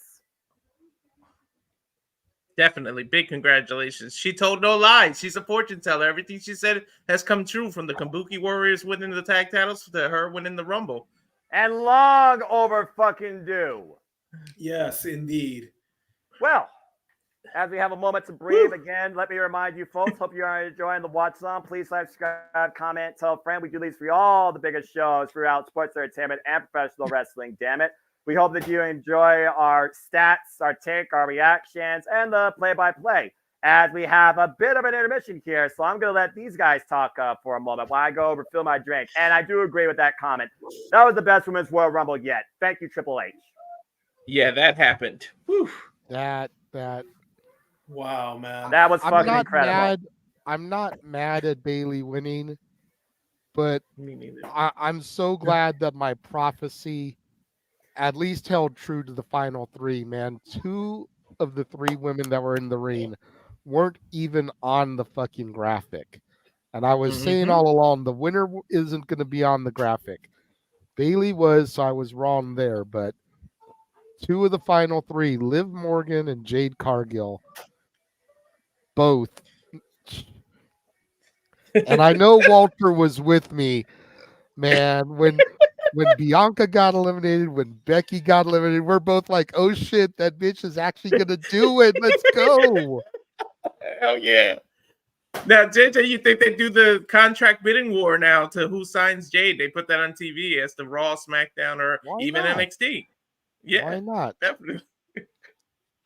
To Norse Wolf, Demigoddess Rika, good to see you. However you found us, we're glad that you did. This was a hell of a Rumble, man. Indeed it was. I want to say thank you to the family right now for allowing me to do that. I will say I did a little bit better this year. It wasn't as crisp as I liked, but I didn't throw my headset down like last year. Well, you still got the men's Rumble, which the rumor is that's going to be the main event. They've got a lot to live up to follow that Rumble. But I said all along the women's Rumble should have main evented tonight, because we know that Bailey versus Io or Bailey versus Rhea isn't going to main event a night of WrestleMania. So they should have given the women the main event tonight. That but might even they open didn't. WrestleMania. They made them jerk the curtain, and now the U.S. title, the WWE Championship, and the Men's Rumble all have to live up to that. That's a steep hill to climb up. That's an understatement. To the people in the chat room, I would like to remind you, if you want to dictate the conversation or have your questions answered, super chat. Watch the ticker at the bottom. Or as a matter of fact, Jeff made a convenient graphic we'll throw up there for a couple seconds here while we watch LA Knight put on his wrist tape, which they're teasing that now. Are they going to give us that match now, second? If so, I will take myself out. You're the stat man. Is that an unprecedented Yes. thing? Has the title they're ever been a second match? Not in a very long time, not since Roman's reign. While they show us how this match came to be, I'm going to run our Friends of the Multiverse trailer so that you guys at home can know where you can find and how you can follow us across all social media platforms. We will be right back.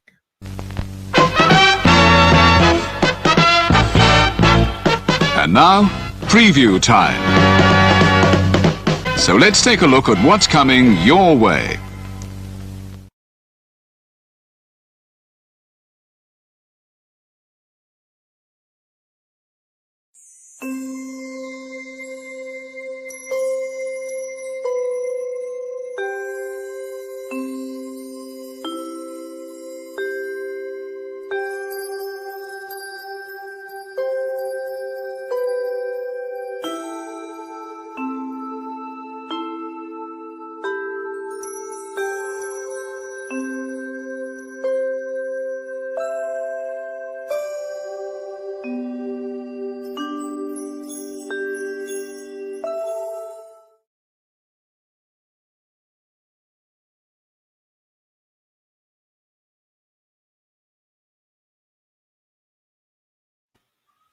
And we're back. That is how you can find and follow all of us across the Multiverse of Media on Facebook, Twitter, Instagram, Threads, TikTok, YouTube, you name it. We have a presence on it somewhere. Shout out to Catherine for the $5 super sticker. We greatly appreciate you. Wow. Wow. This is a hell of a start of a PLE, man. Way to go 2024. Way to go Triple H. Way to go WWE. Walter, I don't know if you saw in the private chat there, but I said that I was kind of curious. I wanted to hear how the rules of the Royal Rumble would sound in Spanish. Oh, yeah. I got out of the chat, and when I came back in, all the previous private chats, they get erased, so I didn't see it. Oh, okay. Well, I mean, how do you say both feet touch the floor in Spanish? Los dos pies tienen a tocar el piso. Thank you.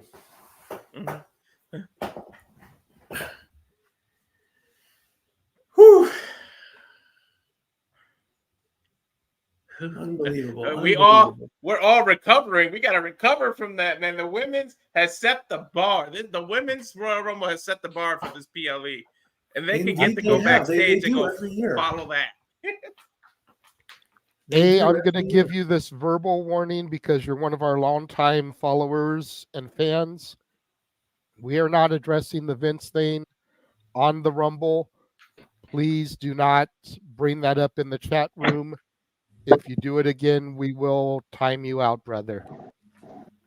You're a longtime follower and fan, and I noticed that you just got here, so I'm giving you the verbal warning, but please don't do it again. Yes, Jeff. Yes, Jeff. I think he's.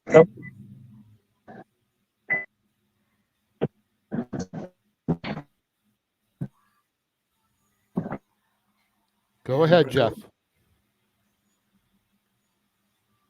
I think he froze. Oh, there he is. Yeah, sorry about that. Had to pop out because we left the room, so the Wi-Fi went away. Got it. Man, that was a good Rumble. Can you guys hear me okay? Yeah. You're good, boss. I'm still in shock. Like, I knew it was gonna happen. I just felt it in my gut. But seeing her logo pop up and hearing a storm is coming, it's like, yeah. Yeah, JJ, you're the only one that can see me backstage, so you can tell the people how I react. I know you saw me. Yeah, dude was bouncing up and down on his couch, like, for real. I believe it. I don't know where they're taking us here. We're kind of being directed in and around traffic because construction is still knucking futs up here in Vegas. But I do want to say, you need to put that down because I'm driving. Oh, okay, that's fair. Here, if you guys can't see me, if I get a bad angle, let me know because I can't see on screen right now. I know time match is going to start. Very happy for Jordan Grace getting her recognition as the Knockouts champion, TNA Knockouts champion. Very cool to hear that on screen again. Michael Cole saying it more than once, which was really friggin' cool. Welcome back to WWE, Naomi. Very cool to see that. And congrats to Bailey, man. I haven't been happy for those 3 points in a long time, so that was really friggin' cool. So, family, I'm going to take my leave out, and I will be back for the men's Rumble. I love you all. I'll see you in about an hour. I'll be back when I can, guys. Thank you. All right, and Walter will go ahead and move you to the green room as well, but you and Mikey are more than welcome to pop in post-match and discuss what you thought. Hey, are you going to do my taxes tomorrow? Yeah, I did those too. All right. And we are back here once again preparing for our second of 4 matches here at this year's Royal Rumble PLE as the Viper, Randy Orton, of course, gives the fans what they want, but will we see the Viper make history tonight and dethrone the Tribal Chief? Again, Randy Orton been out since last year, 2022, made his return last year at War Games 2023 and helped lead his team to victory. But he has made his intentions known. He wants Roman Reigns gold, and now he has a huge chance tonight to win it at the Royal Rumble, while the Viper has done everything in Celestia's career. You know, Noah, and I know we keep saying that we're not going to address the Vince thing until open mic night, but I feel like there's a little connection here, so I'm going to briefly address it. Go for it. With everything that's happened in the last 24 hours, you've got to wonder if Triple H wants a complete, fresh slate. And with that, we very well could see Roman lose the title tonight, because Roman was put in that position by Vince. Yeah, and it would be very interesting, because if Roman loses tonight, that just goes to show that they are trying to completely start from scratch.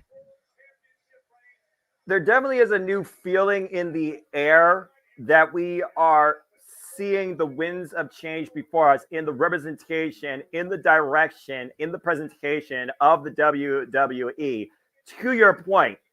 And it would not surprise me. And again, champion does not be involved in a decision to lose the title here. It's the first time that the Tribal Chief finds himself in a fatal four-way situation for his WWE Undisputed Universal Championship. And AJ Styles confronted the old Roman Reigns at this very stage, the Royal Rumble, back in 2016 in his WWE debut, and feuded with the man for the better part of 2016 for Extreme Rules.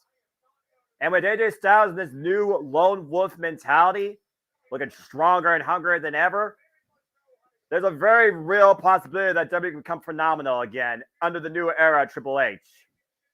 Well, and to that point, and to my point, who was the first man that was hand-chosen by Triple H as the future of the WWE back when he formed a little faction called Evolution? That would be Randy Orton. I'm just saying. Oh, we got the Slim Jim spot, so apparently Slim Jim is back in after everything that went down. Good to see. Well, we saw them once again become the sponsor of WWE, the main sponsor of the Royal Rumble. To your point, and of course, pick a Slim Jim. Here comes the megastar with everybody saying L.A. Knight. Yeah.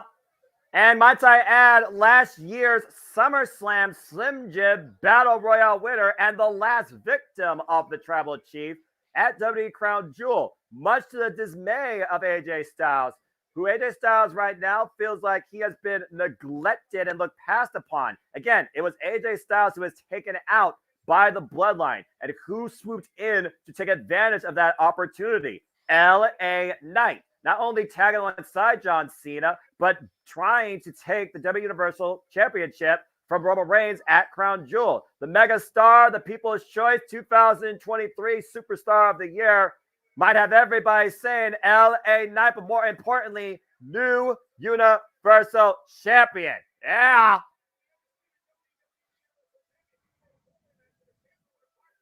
And apparently there's a huge prize package courtesy of Slim Jim. A $1 grand prize winner will see the official Slim Jim car, flyaway trip for two to WrestleMania, and $75,000 cash. Damn. WWE pulling out all the stops. Snap into Slim Jims indeed. Snap into WrestleMania. To Darren G's point, LA Knight's last opponent at the Royal Rumble was none other than Bray Wyatt. In a pitch black match, RIP, 1 year ago. And with 3 challengers here, that just leaves one thing. Who in the chat room acknowledges their tribal chief? Let me see your one finger up emoji in the chat room if you feel it. Or go get a cup of coffee and order from DoorDash. That's how long this entrance is going to be. I've got my one up for my daughter who's watching with her bestie. Darren's got his one up.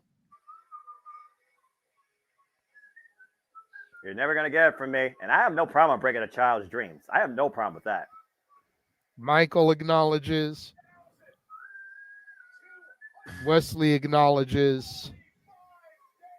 For 1,245 days, Roman Reigns has stood unopposed as the head of the table and has been our undisputed WWE Universal Champion, putting away the likes of Kevin Owens, Jey Uso, Brock Lesnar, Cody Rhodes, Logan Paul, Sami Zayn, L.A. Knight, Bryan Danielson, Adam Copeland, Claudio Castagnoli, all who have stood in front of Roman Reigns have fallen before the tribal chief. He has survived matches of extreme circumstances. He has endured last man standing. He has outlasted triple threats. He has overcome tribal combat. He has been involved in the Den of Lions in opposing home turfs across the pond, whether Saudi Arabia or the United Kingdom. No matter what you think or where you've been, Roman Reigns has been WWE's constant.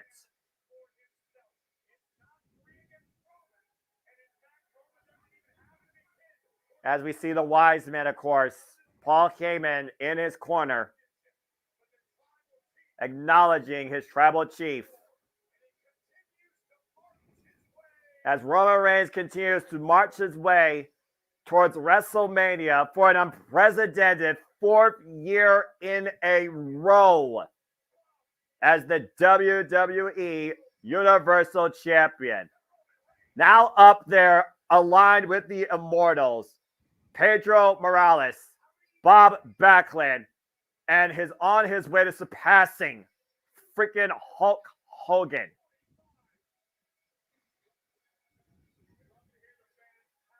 As the fans continue to acknowledge, discuss, and take in the entrance of their tribal chief, Roman Reigns readies himself once again to defend not only his title, but his seat as the head of the table. And we already know, outside these three, one man has already asked for that seat.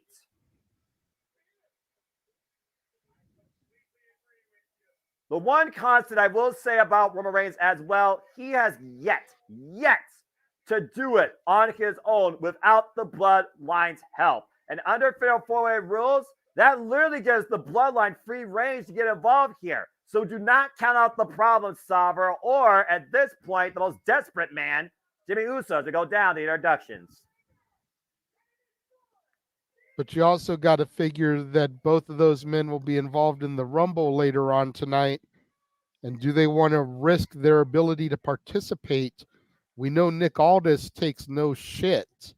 Thank God someone If either one of them gets involved, it's very possible that Aldis will pull them from the Rumble.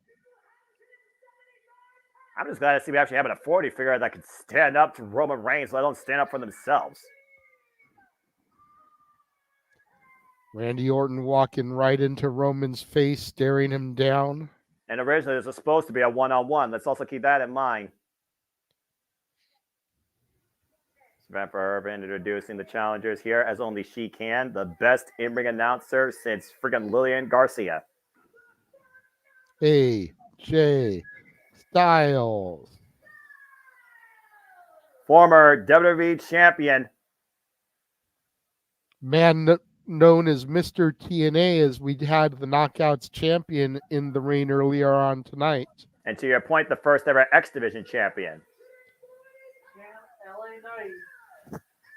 Yeah.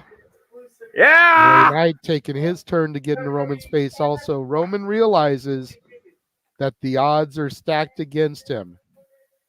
But JJ, the odds have been stacked against Roman Reigns his entire damn life. I mean, fighting leukemia the way he has, most definitely. That's the one thing, whether you like him or not, you can't take that away from him. To perform the caliber of athlete that he is with what he fights with every day of his life. how can you seriously hate on somebody like that? I'm just going to say this real quick. The only reason people may still want Roman to be champion is just to hear Samantha Irvin give you the best intro to a WWE champion in this company's history. So the field has been set as Roman Reigns looks to defend the undisputed WWE Universal Champion against three of the best WWE has to offer. LA Knight, the only former victim of the Tribal Chief, while AJ Styles and Randy Orton, former victims of the old Roman Reigns. Oh, boy. All right, we're underway! And this match is brought to you by Slim Jim. Snap into it. Oh, yeah. And you gotta consider this, JJ. Before last night's SmackDown, there didn't seem to be no but blood with Randy Orton and AJ Styles, particularly. Let's not forget those feuds to feud at WrestleMania 35. But that overhead Pele kick spoke a lot about AJ Styles' mindset tonight. And I gotta wonder if Roman Reigns is gonna take advantage of these three men and their internal hostilities versus their vengeance all three want towards him. Wait a minute. And as I say that, all three men closing in on the Tribal Chief. Roman Reigns looking to try and get him a parade, but not going to get it. Styles and Orton and Knight squaring off, putting the boots to Roman Reigns in the corner, stomping a mud hole at him. And LA Knight holding Roman Reigns back while Randy Orton puts the boots to him. And it's a smart strategy. Again, champion does not be involved in the decision, but in a fatal four-way, if you can eliminate not only the champion, but just an adversary that can prevent you from winning, that just goes more in your favor. That's fair. Ooh. AJ Styles right now going after LA Knight again. This is how the bad blood started when LA Knight returned. AJ Styles returned from the injury. Shoulder blocks there by LA Knight in the corner to AJ Styles. Oh. AJ Styles and Knight finish chopping the corner to LA Knight while Randy Orton puts the boots towards Roman Reigns. And again, originally it was supposed to be a one-on-one. One of Roman Reigns' biggest victories in his early run of his career was against Randy Orton in one-on-one action at SummerSlam. Ooh. Roman's got to be mindful here with LA Knight and AJ Styles in the ring. Not saying a pinfall could come this early, but again, champion doesn't have to be involved in the decision. Right now we got a story of two matches with two men only on the inside. Meanwhile, LA Knight just Randy Styles the outside of the ring. Might be looking to exact further punishment or revenge. While Randy Orton right now has isolated himself with Roman Reigns. LA Knight right now. Hold on. LA Knight's got a plan apparently here. And now Styles driven face first into the announce table. Again. Yeah. Again. Third time now, fourth time now. Just dribbling AJ Styles' head like a basketball. The Miami Heat might want to hire LA Knight for their team. Roman Reigns looking to take advantage. Meanwhile, Randy Orton hoisting up Roman, planting it back first on the announce table. That's the first time we've seen the Tribal Chief laid out across that announce table, I assure you. AJ Styles planted back first on the announce table as well. LA Knight and Randy Orton playing a game of anything you can do, I can do better. I'm not now sure Randy Orton hoists LA Knight up, lands boy. on his feet, up and over. Good agility there by LA Knight. Yeah. Now Randy Orton dribbled through the announce table countless times over. And LA Knight having his way with all three competitors. Good grief. Yeah, how much can that plywood top take? Depends how reinforced it is. And of course, we talked about LA Knight's rise last year in front of the people while LA Knight hoisted up by Randy, planted on the announce table.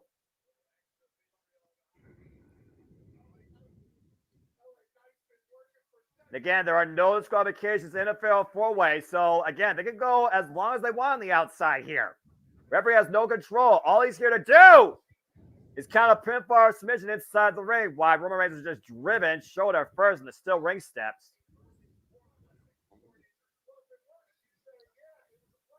Randy Orton right now bringing Roman back inside the ring. And I always wondered this when it comes to a competitor's mindset. when you're injured and you're looking on from the outside, unsure what the future holds. Again, this guy's been gone for over a year now, and you come back more vengeful, more hungry, maybe more humble than ever. How does an injury change you for the better? You look at Randy Orton, who has had his own fair share of battles with demons, and I would argue to say that this is the best lease on life that Randy Orton has had in his entire career, but it also might be his most dangerous. That's a fair assessment. You see Randy Orton going for the OG Garvin stomp here, signaling out pressure points on Roman's body all the way around, from the feet and the ankles to the arm and the elbow. Now AJ Styles in going against Orton. First time we've seen these two interact within the confines of this matchup. Yeah, again, they haven't had a rivalry since WrestleMania 35. And Randy Orton takes AJ Styles off his feet. Again, I would say Randy Orton's never been more focused. And now, what a power slam! Randy's starting to feel it. Again, all it might take is one. LA Knight was scouted. Able to catch him with a kick to the side of the head. Now, Roman Reigns trying to come in. That's the clothesline. LA Knight. Side Russian leg sweep. Takes the Tribal Chief down. And again, the danger of a fatal forward. You think you have control, then somebody else comes in and takes advantage. LA Knight right now putting the boost to Randy Orton. What that Babad is saying. Oh! And it is AJ Styles trying to sneak his way to the other side of the ring. LA Knight saw him, though, and caught him. Now Roman Reigns going for the pinfall. Roman cover, hook in the near leg. Gets a 2 count. Barely. Kick out by LA Knight.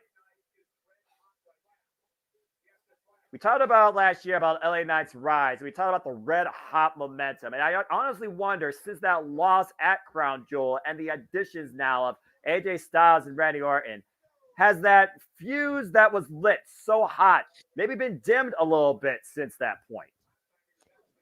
It's, I think it has. I think the fire is slowly dimming on Roman's reign. Excuse the pun there. Yeah. But time is ticking. People are tired. People are worn out. We're running out of viable contenders. I think Roman knows, to quote another former 16-time champion, his time is up and somebody else's time is now. To your point, John Cena also another victim of the Tribal Chief at SummerSlam, while Roman Reigns is clubbing LA Knight in the corner. And I like Walter's thought here. He wishes this was an elimination fatal 4-way. Agree. To go with the Rumble theme. That way there's a definitive winner and no one can really complain. Well, we're even probably right now complaining as the Tribal Chief is having his way, dictating the pace at this ridiculous flying clothesline, taking down LA Knight. And now Roman Reigns is dictating the match and has picked his target. LA Knight right now will be shown no mercy by Roman Reigns, I assure you. Again, if it wasn't for Jimmy Uso, many would argue that LA Knight was the one that should have taken the title from Roman Reigns last year. And a stylish shot block. Well, I mean, you could have made that argument from anybody. It could have been Sami Zayn at Elimination Chamber in Canada. It could have been Cody Rhodes at WrestleMania in Los Angeles. It could have been Jey Uso. It could have been freaking LA Knight. And at the end of the day, that's kind of what I think is going to end up happening. I've been saying for a minute, I think Punk is going to win the Rumble. I think the chamber is going to be filled with Roman's 6 most, victims over the past year. KO, Sammy, Cody, LA Knight, Jey Uso, and possibly one more person, random, maybe a Solo or a Jimmy to try to, keep the title in the bloodline. Oh boy. But just have the chamber with all of the rogues gallery of Roman's defeats. And LA Knight right now with jabs and the lefts and the rights, squaring off against Roman after missing the Superman punch. LA Knight rocking the Tribal Chief. Big right takes Roman Reigns down. LA Knight right now looking to build momentum. Irish whip reversal. Flies in, takes Moraines off his feet. Gets to the midsection. DDT! And Randy Orton now coming into play. Caught by LA Knight with the scoop slam. Or power slam, excuse me. And LA Knight with the cover. Hook of the leg. Gets a 2 count. Again, if Knight been Orton, we would have had a new WWE Undisputed Universal Champion just like that. Look at how high AJ Styles was hoisted up, though. Oh, my gosh. And then that DDT to Roman from LA Knight. Yeah. Unfortunately, it didn't take just one. This isn't Jake the Snake Roberts. Now AJ looking for something. LA Knight catching him, though. Beating him to the punch, quite literally. AJ might have been looking to get ready to fly. Big rise from LA Knight. LA Knight, former Impact World Champion. I wonder what's going through Heyman's mind right now. Heyman, who's truly dictated the pace, the narrative, the reign, pun intended, of Roman since this very building when he came back during the pandemic. Again, this used to be the Thunderdome, folks, and that's where the Tribal Chief was born. That's crazy Bulldog out to of the think corner. of. Yeah. Oh, my God. But look at that amazing athleticism. Superplex by LA Knight's AJ Styles. Whoa. See, for some reason, I always thought the Thunderdome was the Performance Center. And butt trauma. Cover from AJ Styles. It inadvertently falls and breaks the cover. Come on, man. Knight had it. Talk about divine intervention, courtesy of Paul Heyman probably praying. And yeah, again, I thought at one point when they went to like the Capital Wrestling Center, I thought they were the same building. Boom! Phenomenal Fury by AJ Styles with that incredible combination, hoisting up LA Knight. Ushigoroshi! The knee to the back of the head and neck of LA Knight. AJ Styles putting his own body in harm's way. And in this type of match, you gotta be willing to do that. There's too much on the line. What does it take to beat Roman Reigns? Has been the question for the last 4 years unanswered. Pele kick. Beautiful, that Pele kick. Uh-oh. Wait a minute. Is AJ actually going to be able to connect with it? Can he hook the Trying arms? to step over. Styles Clash. Styles Clash connects. Turn him over. Cover. Till it's finally. Oh! LA Knight with the save. I want to see a replay of that. Guy in the truck. Wind that back for me, please. Thank you. I don't know if they're going to do I that. can't believe he was able to deliver it to the big man.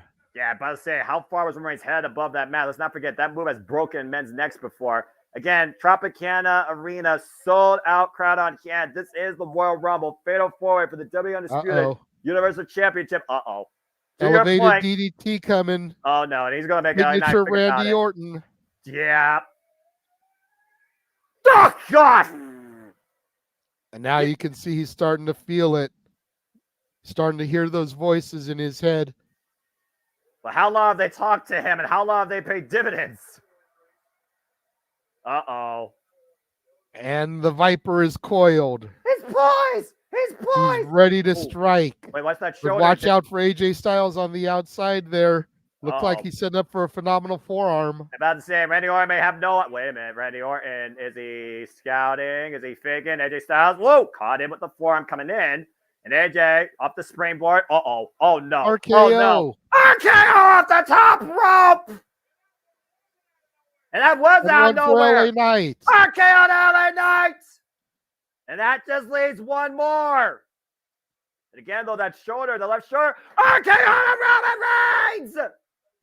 Can he get the pinfall? Superman punch tonight! Randy Orton might be the kryptonite! Float over! Cover on Roman to win! No! Fucking hell! God damn it, Solo Sikoa.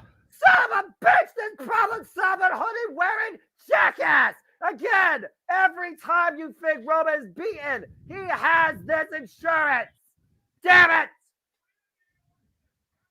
Randy Orton had the fucking title won! But there's no qualifications in the Fatal 4-way. Solo's not in the match, but he might as well be. Randy Orton seeing fire in his eyes, seeing red. Samoan Spike. Oh, God. And again, the problem solver coming to the aid of his tribal chief.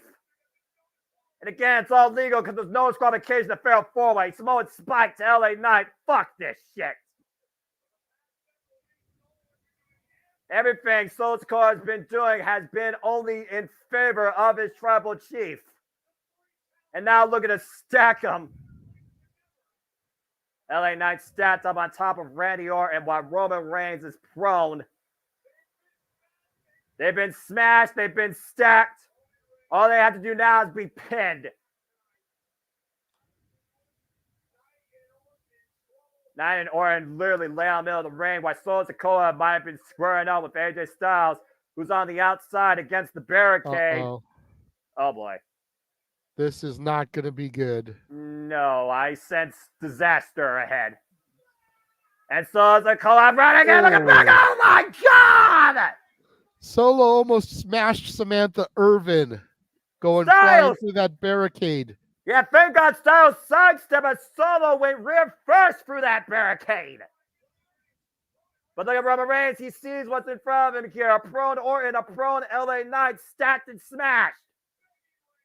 Yeah, Michael's got a good point. Why hasn't the ref been counting the pin with Knight on top of Orton? What are the rules? What are the rules? What are the rules? Roman right now still standing phenomenal for him, AJ Styles! Roman stack! AJ on the stack! Cover by AJ too! No! My God. AJ had them all stacked, almost got the 3 count in very Roman Reigns fashion. Yeah, let's go back to the replay here to this moment though, when Solo went butt first through the barricade. Thank goodness Samantha Irvin was unharmed. Beautiful, phenomenal forearm by AJ Styles to Roman Reigns, clocked around the jaw, had all 3 men stats up. 1, 2, 2, and 9 fucking tets from a reign ending finally. This is nuts. This is beyond crazy. The crowd chanting, this is awesome, as all 4 men are still alive and this fatal 4-way continues. Again, the WWE Undisputed Universal Championship on the line. Roman Reigns' 31st defense. First time ever under fatal 4-way rules. And what Styles thinking about here now? Again, there's no disqualification. At this point, if you can't wrestle the man, you might as well break the man. Just waiting to see if someone punts him. But AJ might have a different plan in mind, pulling out a steel chair.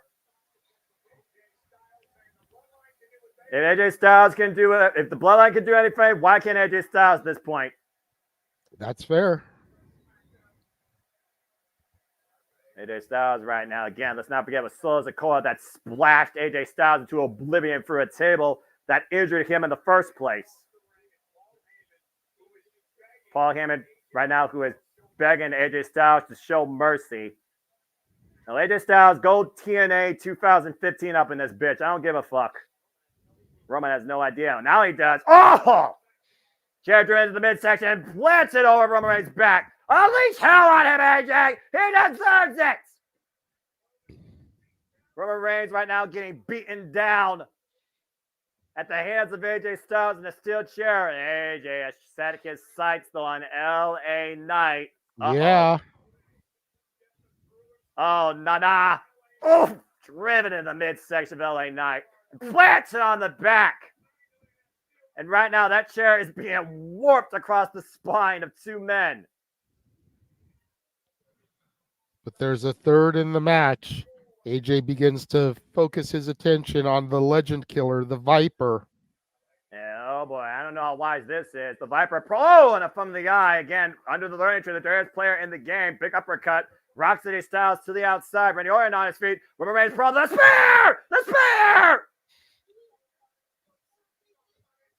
Explosive impact by Roman Reigns. No matter how much I hate the guy. But Randy Orton, very wise, rolling out of the ring, preventing the cover. Meanwhile, LA Knight looking to hook Roman Reigns. Up and down goes Roman. LA Knight with the follow-up. Jumping elbow drop. Is it LA Knight's night? It's an LA Knight's time. Will he not be denied? Looking for the BF counter. Oh. AJ looked like he was about to go for a phenomenal forearm, got knocked down because of the reversal from the blunt force trauma spear. God, through punch to the Knight, the spear to AJ, and fucking god damn it, Roman Reigns retains.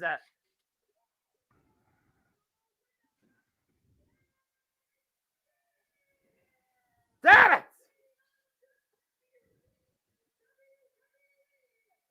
Damn it! Wow. Say what you will, but once again, Roman Reigns outlasts the field and survives tonight. Still, WWE Undisputed Universal Champion, hitting AJ Styles after spearing him into oblivion. You don't have to agree with the members. I sure as hell fucking don't, but there's no arguing the results.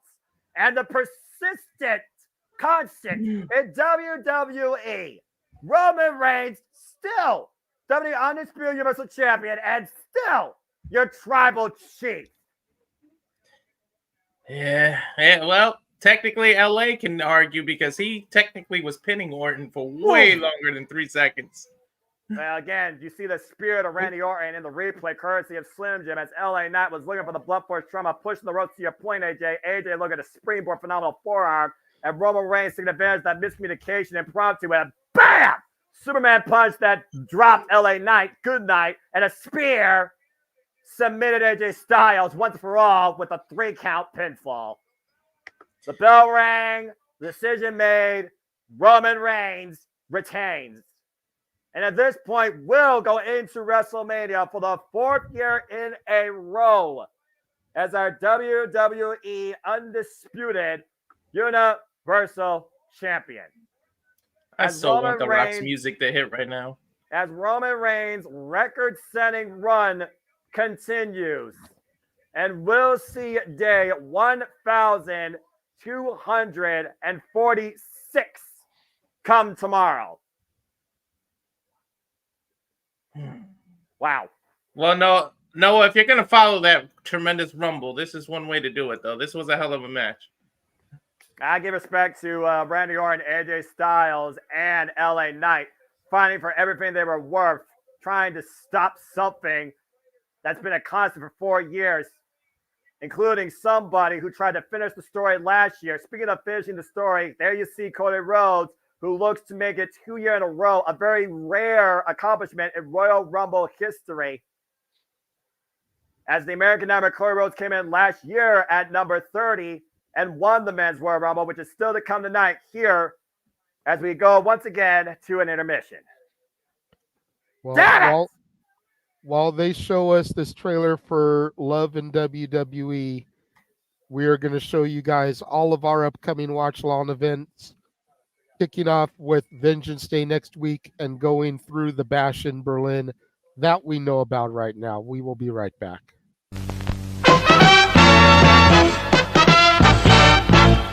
And now, preview time. So let's take a look at what's coming your way.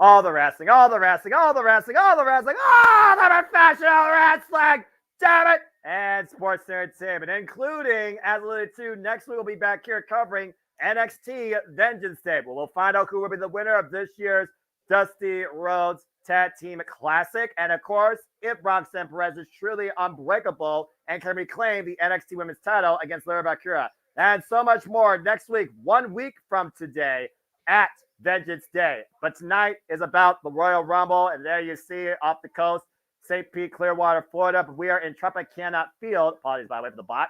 And again, next week, they will be in Clarksville, Tennessee, 1 week from tomorrow for NXT Vengeance Day. They'll be streaming on the Peacock. And of course, me and JJ will be covering here with you all on the JMN Multiverse of Media. Oh, man. Again, we just wanted to give a moment to say thank you to everybody that's been tuning in to our presentation along our channels. Please like, subscribe, comment, tell a friend. Hope you've enjoyed the commentary, reactions, conversations, and the statistics. And again, we do this for all the biggest shows across all professional wrestling and sports entertainment. And of course, the stars are out tonight for the Royal Rumble. We got Jelly Roll, who I know was rooting hard for Randy Orton, but still must be having an incredible time. JJ, did you give your thoughts on that match? What is there to say that we don't say each and every time Roman defends his title for real? Like, just once, I would like to see him get through a match without some kind of interference. Well, maybe this next match will give you that, as we'll see the Maverick defend the United States Championship against Kevin Owens. It's a prize fight tonight as the prize fighter looks for gold. Logan Paul, Kevin Owens, one-on-one, United States Championship. So you said you watched the interview with John Cena, and you said the word respect to me. I want you to go a little bit more in depth about watching that interview and how your opinion of Logan Paul changed. To have this presentation on social media to draw attention, where you act like something maybe you truly aren't, but to pull the curtain back on that and show vulnerability and maybe humility, that goes beyond a character you see on your screen. Separate the character's presentation from the actual character of the individual. And Logan Paul is a fan. There's no denying that. He proved it since coming into here. He proved his love for this business.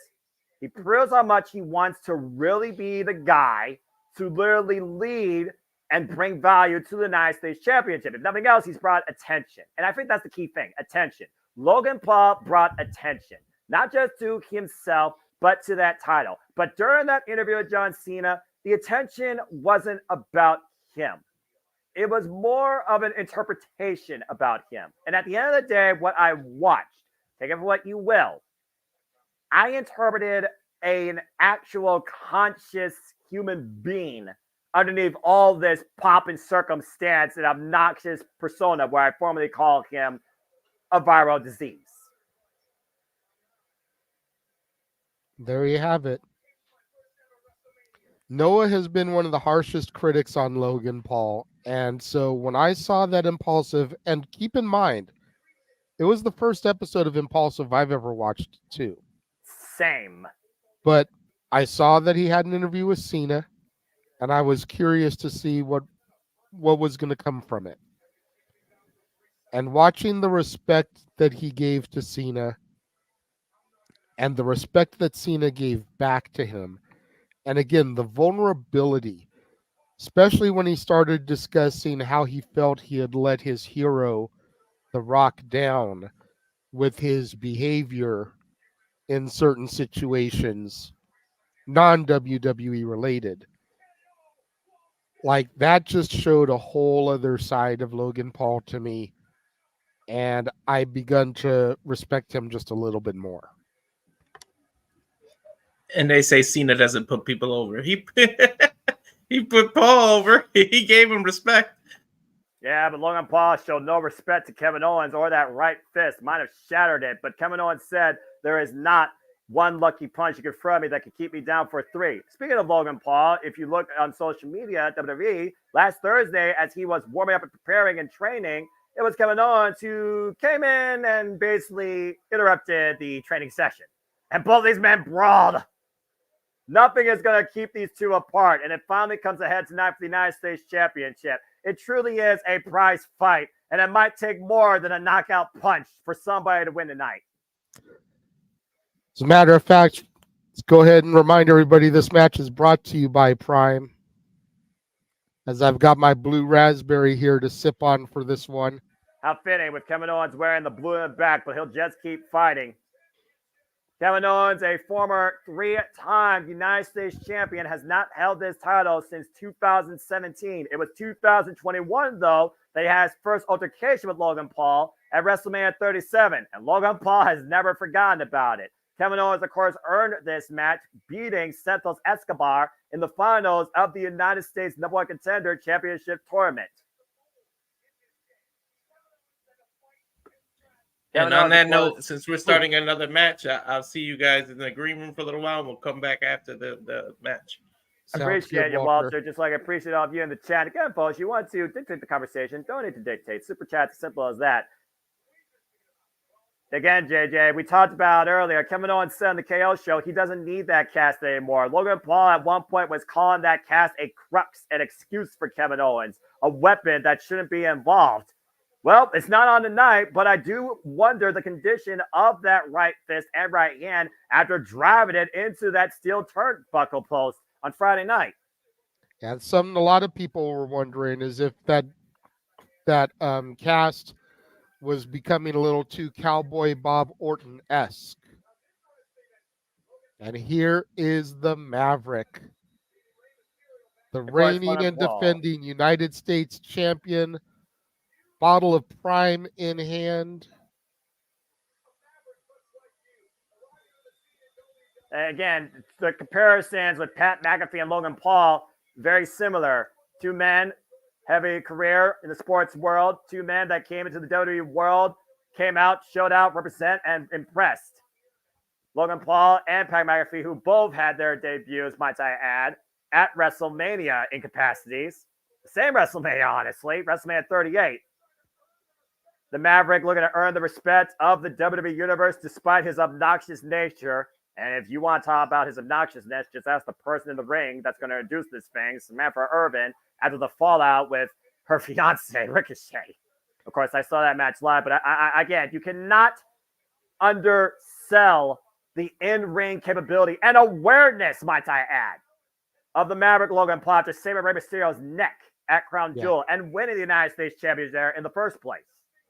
Let's not forget that last year in the Rumble, Logan Paul and Ricochet had that insane spot where they both hit flying cross bodies from opposite ends of the ring and collided in the air. That was still one of the most ridiculous damn things I've ever seen in my life. Oh boy. And I do agree with the comment earlier. The Fink is immortal, but besides that, Lillian Garcia and Samantha Irvin, best three of all time.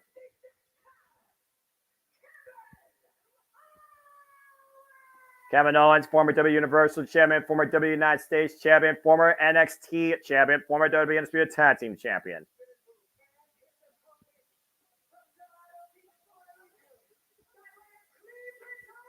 Good Lord, this guy's from Ohio, too. Mm-hmm.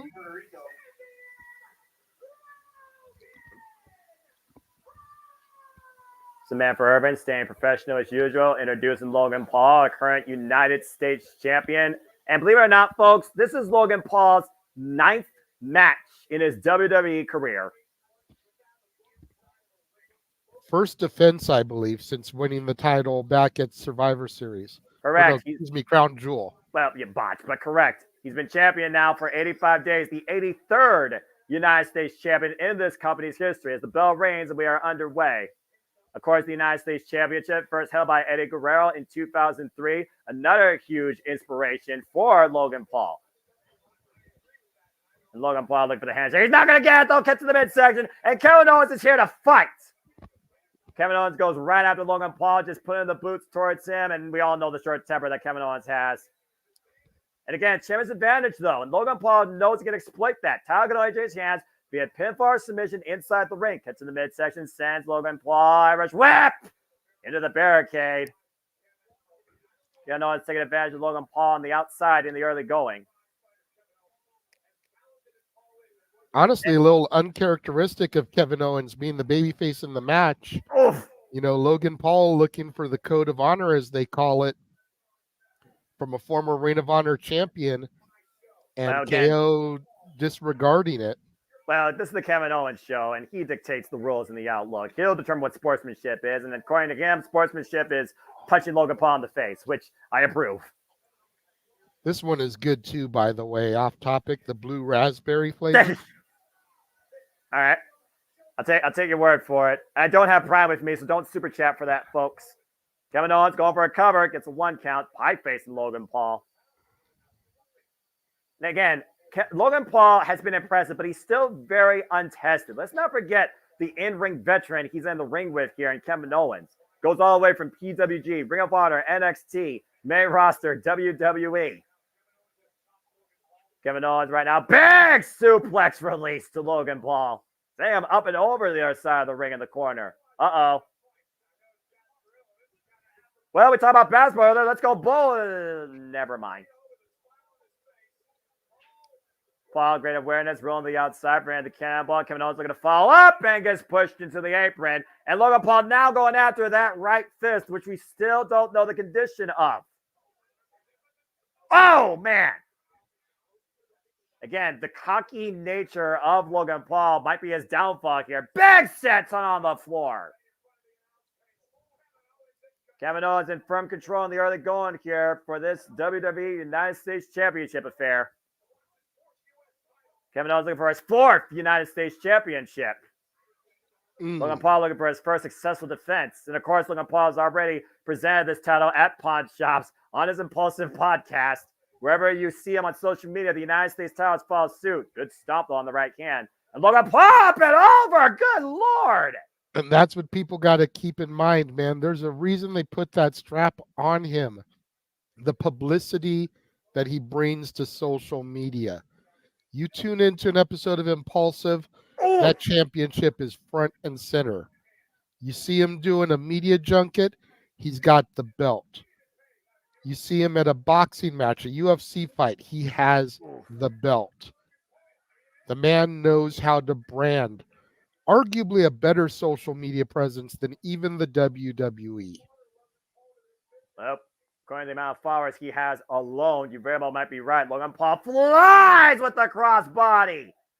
Standing moonsault. Oh, man. Beautifully executed cover. Hook of the far leg and a near fall. And again, working that right arm. Going for the submission here. Kimura locked in. A double wrist lock of sorts. Again, look at the height, by the way, that Logan Paul got off this plunger. All of his body falling in. The distance, the Maverick soared with the cross body. And then the standing moonsault. Yeah, the cross move combo by the Maverick here as Kevin Owens still fights back. And again, damage done to that right-handed arm being pressed into that ring post. Ooh. Now go over the octopus. Logan Paul has been training in submissions, and you can tell. He's also used this before, but it's been a while since I've seen him use this move. And again, look at the jump manipulation he's applying to those fingers as well. And think about it, if Kevin Owens has a bad hand or broken fingers, that neutralizes that fist he throws at Logan Paul. Kevin Owens said himself, Logan Paul does not have one lucky punch that can keep me down for 3. But Kevin Owens might not have a punch at all to clock Logan Paul at this point. That hand, that wrist might very well be broken again. You see the pressure being applied by Logan Paul here. Paul removing even the protective tape over the fingers of Kevin Owens. Kevin Owens right now trying to wrench Logan Paul's nose, trying to force separation. And Logan Paul, we all know Logan Paul will do everything in his power to hold on to this title. Let's not forget how he won it. There was an impromptu assist with somebody on the outside that left a knuckle duster that allowed Logan Paul to knock out Rey Mysterio. He did the same thing at SummerSlam against Ricochet. Uppercut combination by Logan Paul drops Kevin Owens where he sits. Logan Paul looking to follow up offense again. Big leg drop, flexing cover, cocky cover, very cocky cover for a 1 count. Oh! It's one thing when Nikita Lyons does that in NXT. It's another thing for Logan Paul to do it. I'm just saying. Okay, this is the only time I'm going to sound like I'm going against my proverbs in women's wrestling. Nikita's got more on that than Logan Paul does, and I'm just going to leave it at that. Logan Fair Paul, enough, right? Noah. Logan Paul wrenching that arm across the second rope. Again, you see the official right now checking on the condition of Kevin Owens' right hand. The thing is, though, that's not even one of Kevin Owens' best weapons, but it does neutralize quite a bit of his offense. Let's not forget, he uses the stunner, he uses the pop-up powerbomb, and that uses both your hands. Tiger feint kick miss, call was denied, big clothesline! But again, the right arm, so I do wonder how much force he got behind that. See him grasping that right wrist in heavy pain, big senton drop on the knees!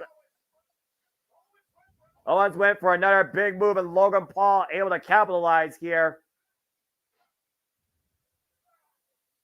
And Logan Paul looking to take advantage of Kevin Owens. Another big uppercut. So the match has come to a standstill of sorts. Oh, looking to test of strength, potential backslide. Kevin Owens with the pump handle. Oh no. Oh, God. Ushigoroshi. Again, the knee to the back of the head and neck package variation, folding up the Maverick. There you see a beautiful overhead shot of the Tropicana Arena capacity crowd on can for the WWE Royal Rumble. Logan Paul and Kevin Owens contesting for the United States Championship. And again, I do wonder, are we going to see something different out of Logan Paul? Is he not going to use the one lucky punch towards victory? To your point, JJ, he has used more of a technical background in his offense here during this match. You see Kevin Owens right now literally working with one hand. Logan Paul is always looking for something new and different to bring to the dance because he doesn't want people to expect the same thing from him. Uh-oh. Kevin Owens looking for the double. We saw footage earlier on tonight of him training at the Performance Center and an altercation breaking out between him and KO. Frog splash, but we don't really know what Logan Paul was doing prior to the training, prior to the altercation. Right. But you do know Kevin Owens is known for this ridiculous frog splash, giving him a 2.5, crushing Logan Paul. And that momentary hesitation on the splash might have been the only saving grace for the Maverick.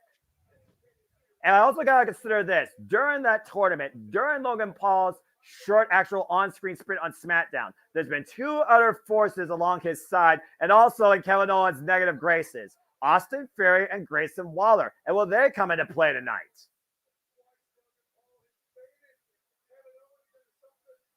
Logan Paul right now looking for something big out of the corner here.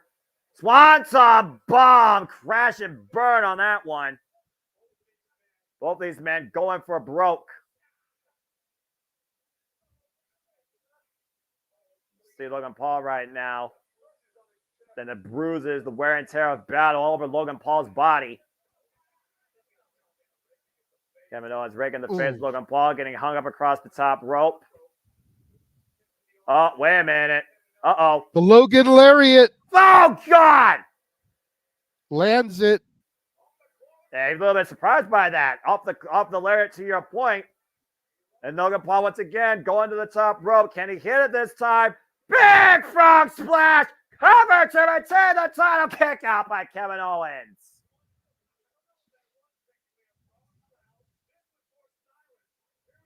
Poof! That jumping lariat to your point. And again, look at the height of Logan Paul off that splash. Kevin Owens able to survive that move, though, as you take a drink of your prime. Impressed by that show of offense. Logan Paul again going back to the wheelhouse of uppercuts. Now perching Kevin Owens on the top rope here. Uh-oh. What's he looking for out of the corner here? Looks like he's going to go for a top rope superplex. Logan Paul's saying he's going to suplex Kevin Owens. Kevin Owens countered. Oh, man! Avalanche Fisherman Buster. Good God, cover. Hook of the near leg. 2 count again. Jesus.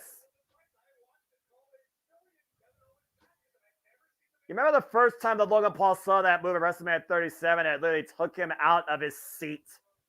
Yep. Almost took him out of being United States champion tonight at the Royal Rumble. That's fair. What a full circle move that would have been. Yeah, Kevin Owens plays to the crowd, turning his back to Logan Paul. Not a smart move here by the prize fighter. Now again, Kevin Owens might be looking for that stunner. Logan Paul again going right back to the prone hand. Smart move there by Logan Paul. Stiff kick to the probably broken hand right now, as Logan Paul right now is unwrapping his right hand and might be looking for that one lucky punch. Full exposed force. Wow, it runs into a super kick. Kevin Owens throws Logan Paul to the ropes. Pop up. Logan Paul up and over. Gets the midsection. And looking for it. Started tonight again. Nailed him. Oh! KO! One lucky KO! punch, two. KO! Oh. Cover! 2! No! Kevin Owens somehow kicked out from the one lucky punch. Nobody has Logan ever is kicked, beside himself. well, nobody's kicked out of that one lucky punch since Logan Paul's been part of WWE. And Kevin Owens said himself, there's not a lucky punch that can keep me down for 3. And wait a minute.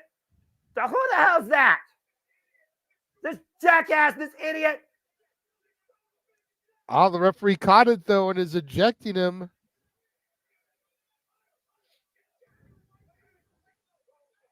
Officials right now are, the referee right now is jaw-jacking. Get security to throw out this idiot. Security people trying to eject this guy. This is the same jackass that helped Logan Paul win the title at Crown Jewel. Well, anyway, if you go back to the match, Logan Paul up and over the ropes. Kevin Owens, the able to got it. Whoa! Both men down, center of the ring. As security tries to escort this idiot. Here comes Grayson Waller and Austin Theory. Oh, what are God, they wait coming a out minute. here for? No, now what? Grayson Waller, Austin Theory, no love lost with Kevin Owens. To my point earlier. And you know they're out here to cause Kevin. And look at what Austin Theory just did, Logan Paul. It was a red herring. This guy was a red herring all along. Austin Theory had the knucks. Oh, fuck's sake. This is the exact bullshit I talk about. Like, cover, roll by Kevin Owens. Almost got the title. Logan Paul with brass knuckles on his fist, unaware. Whoop. And Kevin Owens able to catch it, though, trying to take him off. And he does. And Kevin Owens right now. Kevin Owens with the one lucky punch on it. And the cover. 2. Oh, the referee just spotted him. Oh, He's been disqualified. No.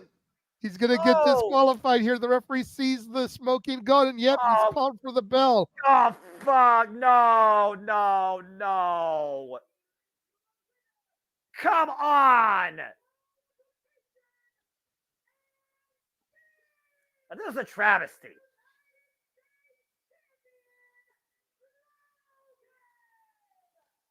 As I take a sip of my tasty Prime beverage. And make no mistake about it, Austin Theory and friggin' Grayson Waller, these 2 idiots, came out here and cost Kevin Owens the match.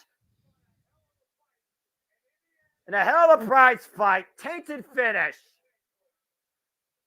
Logan Paul dazed, but still our United States champion. Oh, and Kevin Owens not done, though. Kevin Owens with a clever shot to the back of the head. And you know Kevin Owens right now is more furious than ever. Oh, and taking out his frustrations on Logan Paul on the outside. And honestly, Kevin Owens should be mad. He should be United States champion right now. The turnabout's fair play for this guy. Uh-oh, and Logan Paul fixing to pay for it. Hoisted up. Power bomb through the table. Well, one lucky punch can't keep Kevin Owens down, but a power bomb for the table keeps Logan Paul down for now. Either way, Logan Paul is still a United States champion. Give a huge assist to Austin Theory and Grayson Waller. I got to agree with the sentiment in the chat room. That was a very clever ending. Yeah, clearly Logan Paul had a game plan. If he couldn't knock KO out himself, he was going to force KO's own will to knock him out and get himself disqualified. Oh, wait a minute. I don't think Kevin Owens is done yet. Oh, boy. I mean, sometimes you need a cough drop to clear your throat. That's especially after getting that clothesline. Well, that was the thing. Definitely very different, very clever. I agree with that sentiment. That was creative. Getting the challenger to force themselves disqualified. And the referee actually aware enough. This referee actually aware enough of the situation. So I'll give all parties involved credit. Clever finish, great awareness by that official. To your point, Noah, when's the last time we saw an actual attentive, aware ref? In WWE? That's a question I can't answer. That's a freaking long overdue thing. Who knew the referees actually had a brain? Right? I mean, I'm all about respecting the referees, but there's only a few referees that actually give that true respect to. Anyway, congrats to Logan Paul outsmarting Kevin Owens in retaining the United States Championship because it's a hell of a prize fight. He didn't beat the man. He outsmarted him. Simple as that. So we can assume this is only chapter 1 of their fights. I would say so. Honestly, what is the problem with trying to turn this into an impromptu boxing match? Pop disagrees with the sentiment in the chat room about how it was a clever finish. He thinks it was a crappy finish. Well, we talked about this being only chapter 1. Maybe chapter 2 will take place down under because the next time we're here covering WWE PLEs will be a very unique circumstance. As while the road to WrestleMania starts here, there is one more stop before the showcase of the Immortals. And that runs through the Elimination Chamber for the first time ever taking place in Australia. Elimination Chamber, Saturday, February 24th, special start time, 5 a.m. Eastern Standard. At 2 a.m. Pacific. That's a big old pile of nope. We're going to have to do that one on delay. We'll probably start that one and we'll talk with the team and Jeff and everything to confirm, but it'll probably be a noon Eastern, 9 a.m. Pacific for that one, just because I ain't getting up that goddamn early. I understand where you're coming from, but also I'm the crazy guy that watches New Japan Pro Wrestling at 2 a.m., 3 a.m., 1 a.m. So honestly, for me, it's like, meh. Yeah, for you, it's not that big a deal. And honestly, I could probably watch it that late, but I couldn't comment on it that late with everybody in my house. I know. That just wouldn't be fair. So That's fair. For the fans, we will be discussing it over with Jeff to try to work things out, but it'll probably be noon Eastern, 9 a.m. Pacific as far as the Multiverse of Media coverage of Elimination Chamber.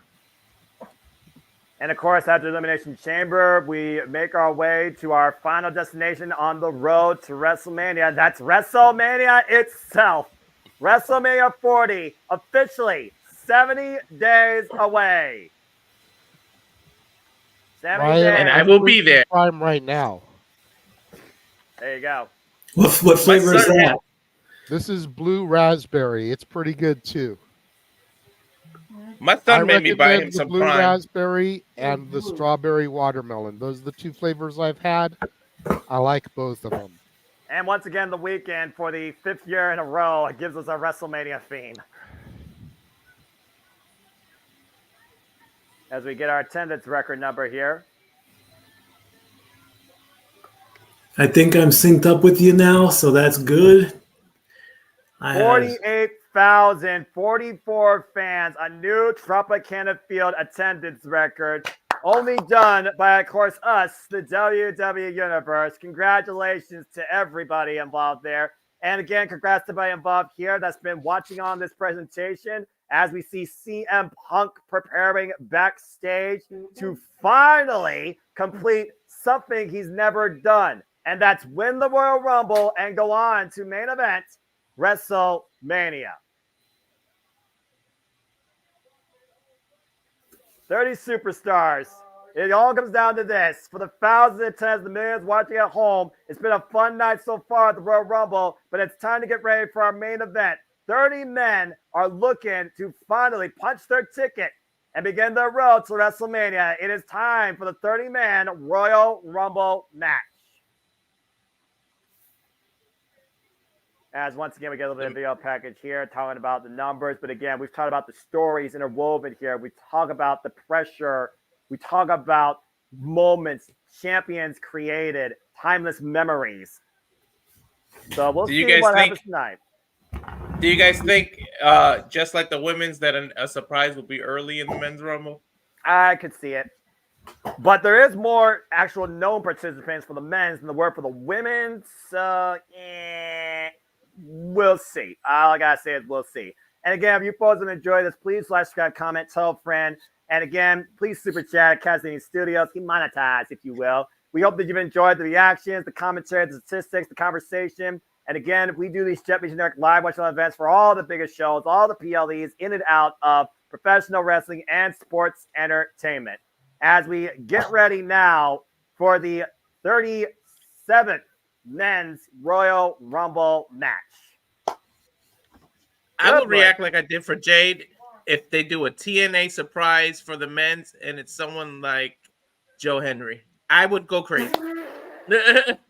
I'm not gonna lie. Noah would go crazy for Joe Hendry too. I'm not gonna lie. I would force these two to put me on mute because I would do the famous "As Do You Believe?" But let's not go further than where we're at because again, there's still a lot of unknown. So we'll see. Woo, boy! Again, the biggest things I take away from this here: does Cody Rhodes once again get a chance to finish the story? Does CM Punk fulfill a mission and finally go on to main event WrestleMania? Does Drew McIntyre once again get the moment, but gets it only for himself? And does Gunther take one step closer in finally becoming the World Heavyweight Champion and making Raw sacred? Not since Royal Rumble 2001, in my opinion. And might I add, Stone Cold Steve Austin, a person that has won the Royal Rumble 3 times, last time he won was 2001. Have I been this invested, torn, separate-minded on who could win this? And that goes to the testament of the stories that have been teased by the men here tonight that we are about to see. But only one can punch their ticket to WrestleMania. When is the last time that this amount of people can actually win and no one would complain? There's like 4 or 5 people right now that can actually win that we will all see. We see why they booked that. But it's been a while. Again, I go to 2001 because honest to God, I can't figure out a Rumble this intriguing, this split, this interesting, this what if scenario since then. I really can't. If someone else can actually try and prove a point to talk about a Rumble after that had a similar scenario, that had 4, if not more, actual realistic winners, then I'd love to hear it in the chat. After all these years, I'm still shocked that someone like Kane hasn't won a Rumble. I know. And yet he still holds the most appearances. Ugh. Well, JD's powered by Prime. I'm powered by Mountain Dew. They're powered by C4. Talk about what drinks you're powered by vitamin water. Yep, water. That's the best drink to go for. I respect that. I never had a C4. I've never had a Prime. I don't do energy drinks. But I'm definitely ready for this tonight. Let's go down once again to Samantha Urban for the rules. Buckle up, folks. This is it. Walter, we'll see you after the match. Again, folks, this match begins with 2 superstars in the ring. Every 90 seconds, a new entrant will enter the fray. Elimination occurs when the man goes over the top rope with both feet touching the floor. The last man standing will be declared the winner and will go on to main event WrestleMania. So who's our first entrant? Jey Uso, Whoa. main event Jey, number 1. He's got a long way to go to try to win this one. No kidding. I mean, it wouldn't be the first time someone has gone from number 1 to win it, but And it's main event definitely a tall mountain to climb. And to think, main event Jey is starting the main event, the men's Royal Rumble match. To your point. Yeet. Yeet. This is Jey Uso's third Royal Rumble. Hasn't been in a Rumble since 2014. So he's also doing the 10-year thing.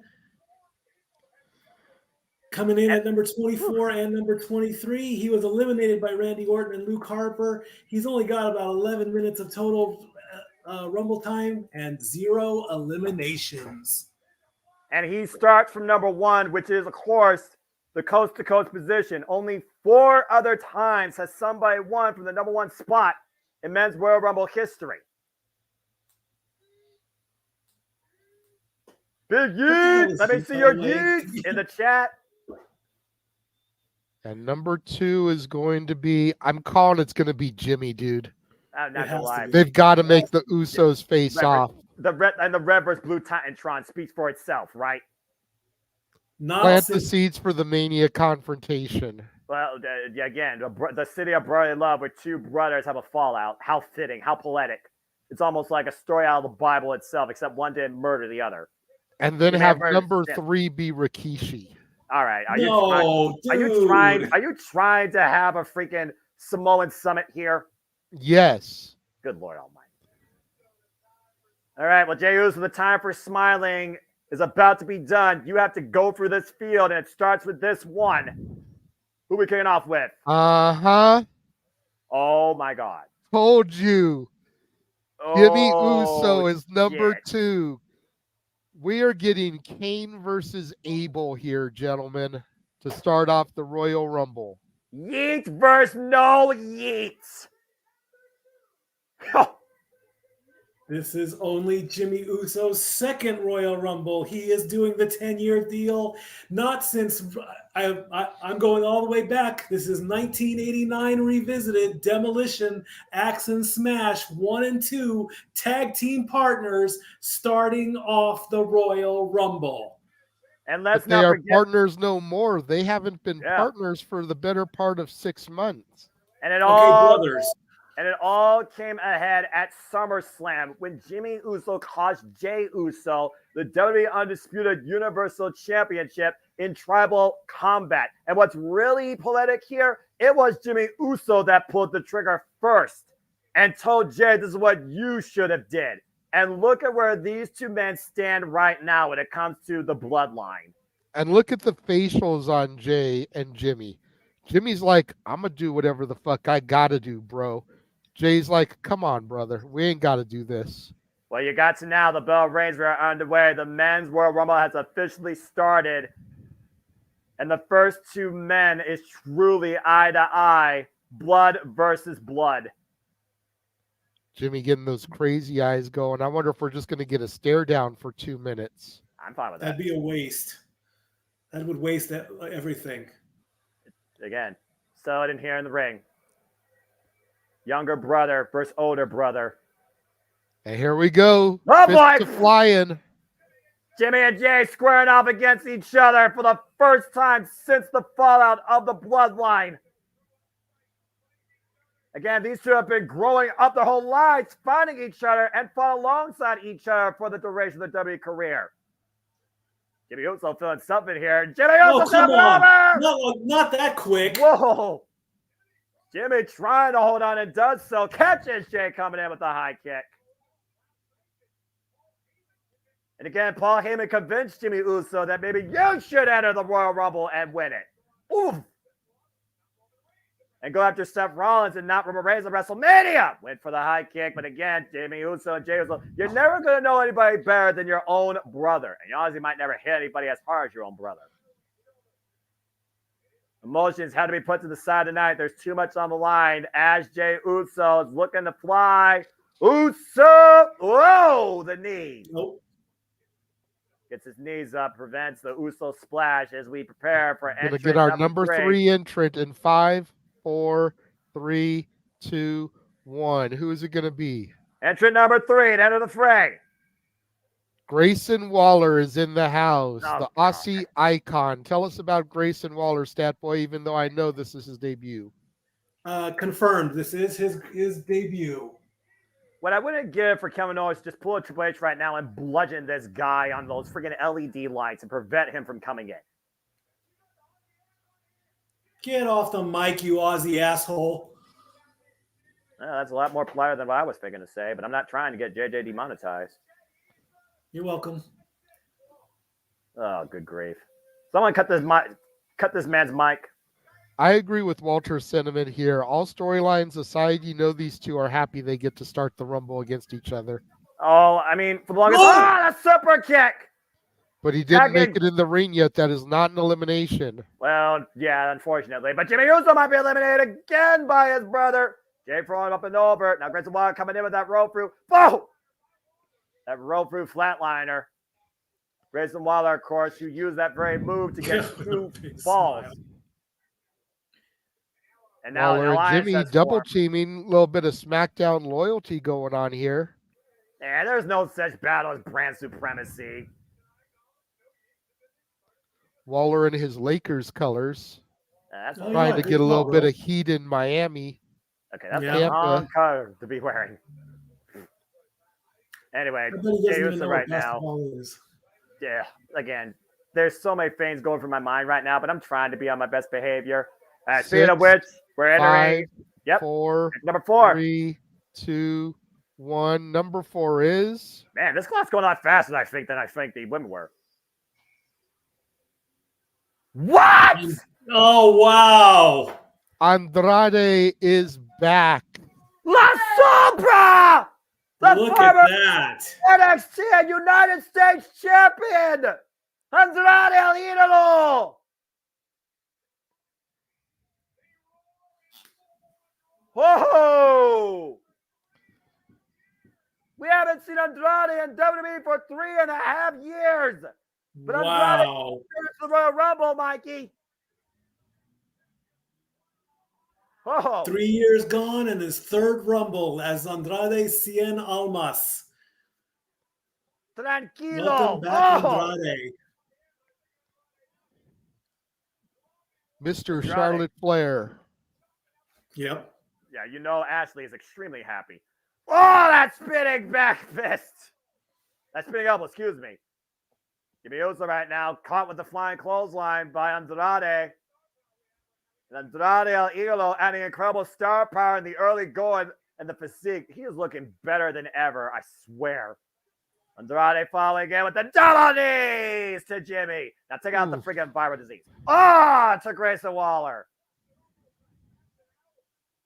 Andrade El Idolo right now hooking up Grayson Waller for a suplex. Oh, I know he's for going the for 3 here. amigos popping the hips. There's number 2. Go. Another hip pop. Denied on the 3rd one. Oh, come on. Grayson Waller able to block it. A rising knee strike breaks the hold. No bueno. Number 5 coming in 7, 6, 5, 4, 3, 2, 1. Entry number 5. Who do we got? Carmelo Hayes. First NXT participant. He is I and I am him. And this, of course, is his Royal Rumble debut. Confirmed. And as we usually talk about, JJ, Carmelo, Melo don't miss. Melo and Grayson going right after each other. No love lost and a ton of history between these two men. Previous challengers for the NXT Championship against each other. What a super kick to Grayson Waller from Jimmy. Super kick from Carmelo to Jimmy. And now Jey Uso might have some backup here. Of course, we've seen Carmelo Hayes recently on SmackDown, of course, involved in that United States Championship tournament. Oh, boy. Now, wait a minute. What's this? Andrade, Carmelo, and Jay. A little standoff here of sorts. 2 generations of NXT. Interesting situation here right now. Andrade being double teamed by Jay and Carmelo. Of course, Carmelo Hayes and Trick Williams currently involved in the Dusty Rhodes Tag Team Classic. Looking for that rope and flatliner. Coming a code breaker! And Carmelo Hayes eliminates Grayson Waller. Good First riddance. elimination by my boy Mello. Thank Christ. Grayson Waller. That's one. That's a viral moment. Andrade You right know now. Mello's going to be talking about that this week on my NXT. And you don't digress as we prepare for entry 5, number 6. 4, 3, 2, 1. Who we got? Shinsuke Nakamura. International Where is Flair. Pat McAfee to get on the table and start grooving? Oh, Lord. Here we go. If he does that, I swear. Well, you hear them telling him to stay in his chair. Yeah, it's a different Shinsuke Nakamura, to be fair, too. That's fair, but the music is still as kick-ass. Pat's up. He's not on the table, but he's still grooving, damn it. God bless Pat McAfee. Anyway, Shinsuke Nakamura, no strand Royal Rumble, a previous Royal Rumble winner, Stat Boy. Number 6 is in his 6th Rumble, the 2018 winner, Shinsuke with the Kinshasa Nakamura. And Pat McAfee just grooving. Oh, the knee strike missed Carmelo Hayes. Back elbow strike. Also, Shinsuke Nakamura, former NXT champion. Set up and over. Carmelo Hayes lands on his feet. Now Carmelo off the second. Oh! Caught with a kick. Shinsuke squaring up. Oh, man, that strike to the face. Sliding knee strike. And Jimmy Uso right now might be looking for... Goodbye. Yeah, I'm about to say, no one's going to work with the bloodline. You got me stuck in gear stupid. Andrade and Shinsuke Nakamura from my NXT. Oh! That kick right to that ear and the lobe of Andrade El Idolo, rocking his equilibrium. That could rupture an eardrum. And arguably, Shinsuke Nakamura, we've seen a more aggressive nature out of him these last few months, JJ. And speaking of which,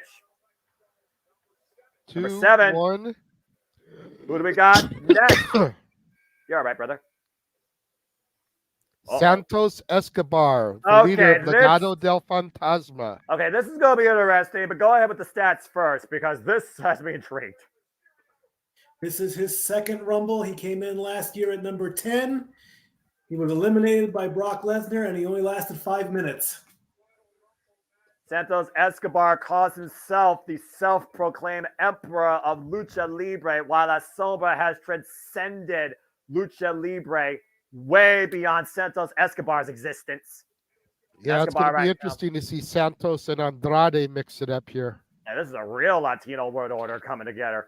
Oh, in competition. Santos Escobar, also a former NXT Cruiserweight champion. Oof, rising knee strike, of course, betrayed Rey Mysterio last year and reformed Legado del Fantasma with the addition of Elektra Lopez from NXT. Jimmy J right now still in here, 1 and 2. Pop up. Oh, dropped on the knee. What a gut buster to Carmelo Hayes by Santos. To your point, I don't think they're officially calling it Legado del Fantasma. It's a second LWO. It's the Legado World Order versus the Latino World Order. Interesting. And I find this very interesting. Oh, yeah, right. Andrade, like, okay. I would love to hear Walter in Spanish right now.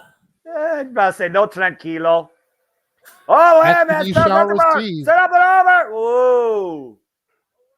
Around and Andrade falls in. Oh, gets caught with a kick right to the gut. Punch right in the face. Escobar back inside the match here. We've only had 1 elimination so far as we await entrant number 8 here shortly. Shinsuke squaring off against Jimmy Uso. Jay squaring off against, well, right now trying to catch his breath because Andrade El Idolo. And Carmelo Hayes squared up against Andrade as we await our next entrant. 4, 3, 2, 1. Number 8 is... Who do we got? Oh, Karrion Kross. Leader of the Final Testament, the newest faction on Friday Night SmackDown. Yeah, accompanied to the ring by his wife Scarlett. Mikey, take it away. This is Karrion's 2nd Rumble. He came in number 7 last year, so he only 1 spot later.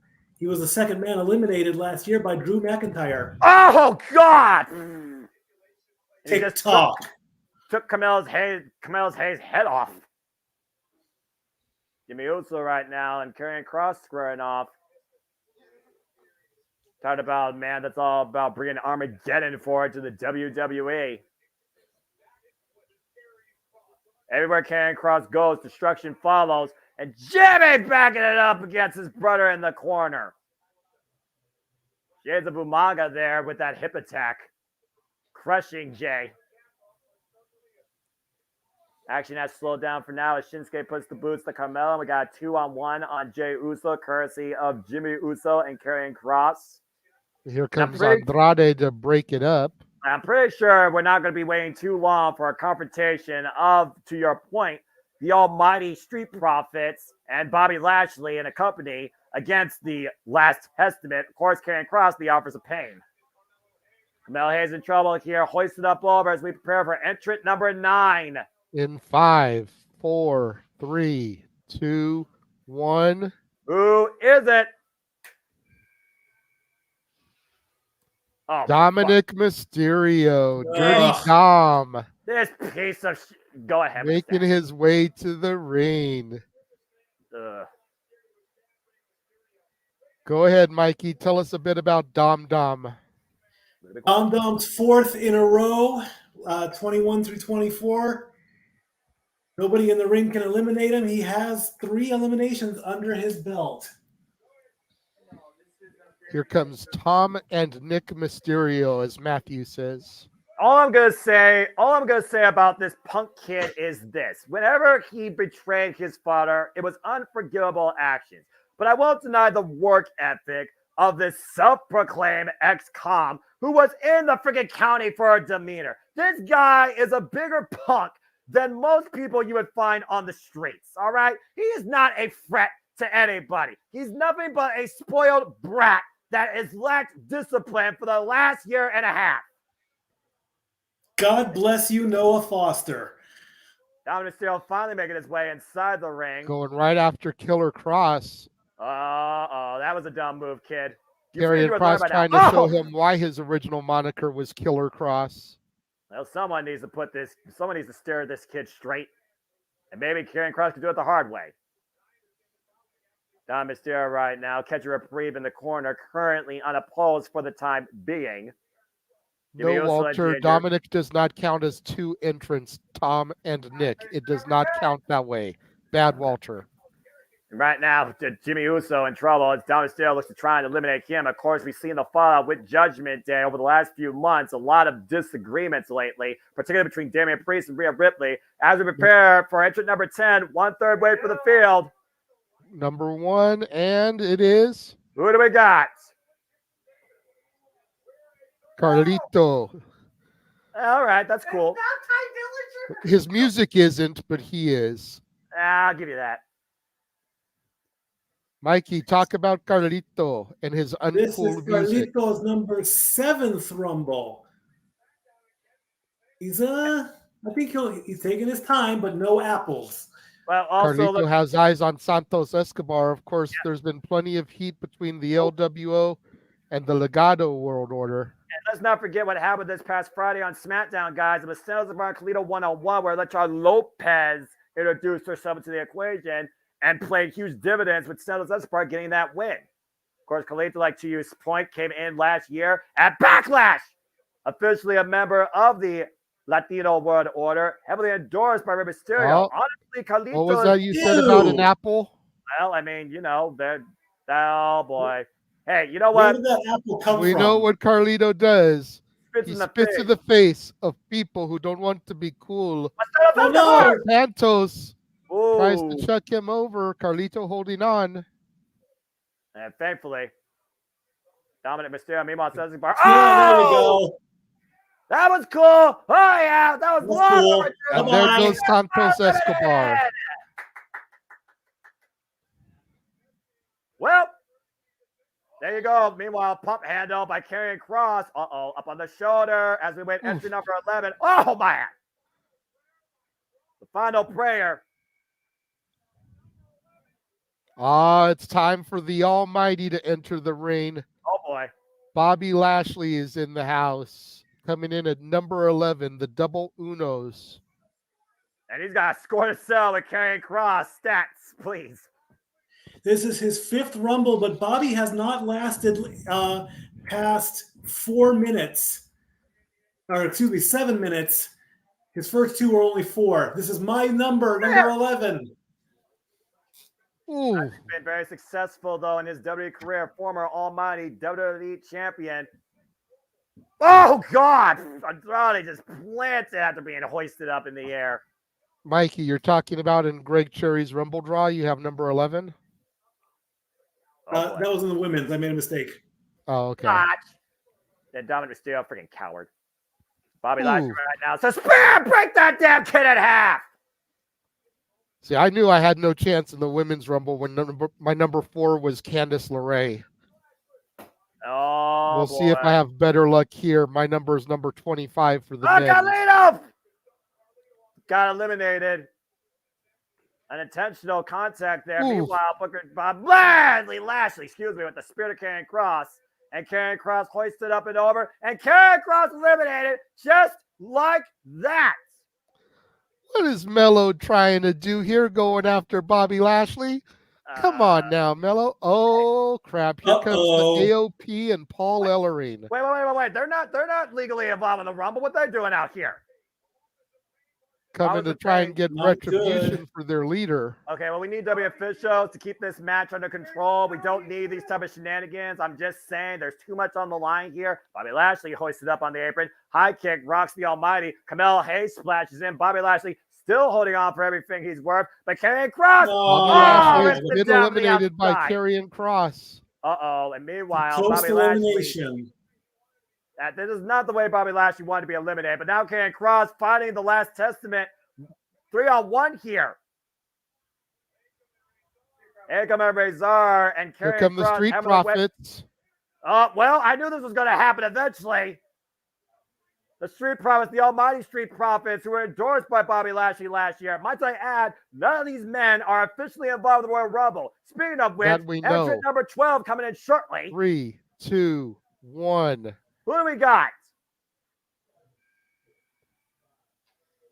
The theme for Imperium. Who's it going to be? Ludwig Kaiser or Giovanni Vinci? It is Ludwig Kaiser, the man who stands to the right hand of Gunther. Stat boy, give us the stats on Kaiser. It's his debut match. Debut Rumble match. The personification of European execution and the propaganda machine of Imperium, Ludwig Kaiser, who recently took out all his rage on Kofi Kingston after Giovanni Vinci was inadvertently injured in a tag team contest, and the New Day has been fearing Imperium ever since. He's also the significant other of one Tiffany Stratton, who was in the Women's Rumble earlier. Well, and he's whiter than me. No one's, well, you know what? That's a whole different conversation. Ludwig Kaiser, of course, who recently has found good graces of our course, Darling General Gunther, for his actions and for his aggressive nature. Oh, just squared off against Dominic there. Meanwhile, Shinsuke is trying to eliminate Carmelo Hayes. And again, Imperium trying to carry the message of how this sport, the mat, is sacred. Carmelo Hayes in trouble here as Shinsuke looks to try and eliminate him. And we are currently have 7 men in the ring as we await entrant number 13. Whether or not it's lucky or unlucky remains to be seen. Number 1 and number 2 still involved here. Ludwig Kaiser driving down Shinsuke. 3, 2, 1. Entrant number 13. Who is it? Austin Theory. We're going 8 down here in the Royal Rumble. This guy says obnoxious as Grayson Waller. But more successful, multi-time United States champion. Mikey, take it away on Austin Theory. This is Austin Theory's 3rd in a row. He has 1 elimination in each Rumble, starting a streak, and he's at 37 minutes overall. And unlike Damian Priest, he's a successful Money in the Bank cash-in winner who won the United States Championship one of those times because of that. Rolls in with a beautiful drop kick. Again, for all the obnoxious nature of Austin Theory, I will not deny his athleticism. Endorse Paul Heyman guy signed from above. Pro wrestling, good lord. That's one hell of a freaking flatliner. Camelo Hayes set up and over, lands on the apron. Mello hooking the rope there. Smart strategy. I'm about to say, take a look at this, by the way. Watch this. Watch this. Up and over. Flat. Ouch. God, that hurts. That's a hell of a modified flatliner if I've ever seen one. Again, let's not forget what happened at WrestleMania 38. Austin Theory took on Pat McAfee. That was one of the highlight WrestleMania matches of the weekend.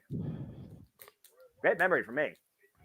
The Royal Rumble continues. 7, 6, number 14. 5, 4, 3, 2, 1. Who do we got?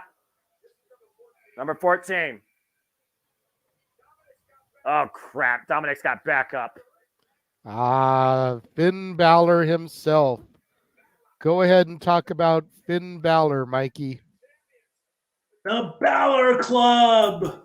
Third Rumble for Finn. He came in at number 2 at 2018. Number 20 and 23, eliminated by Cena and Edge. He's got 6 eliminations under his belt.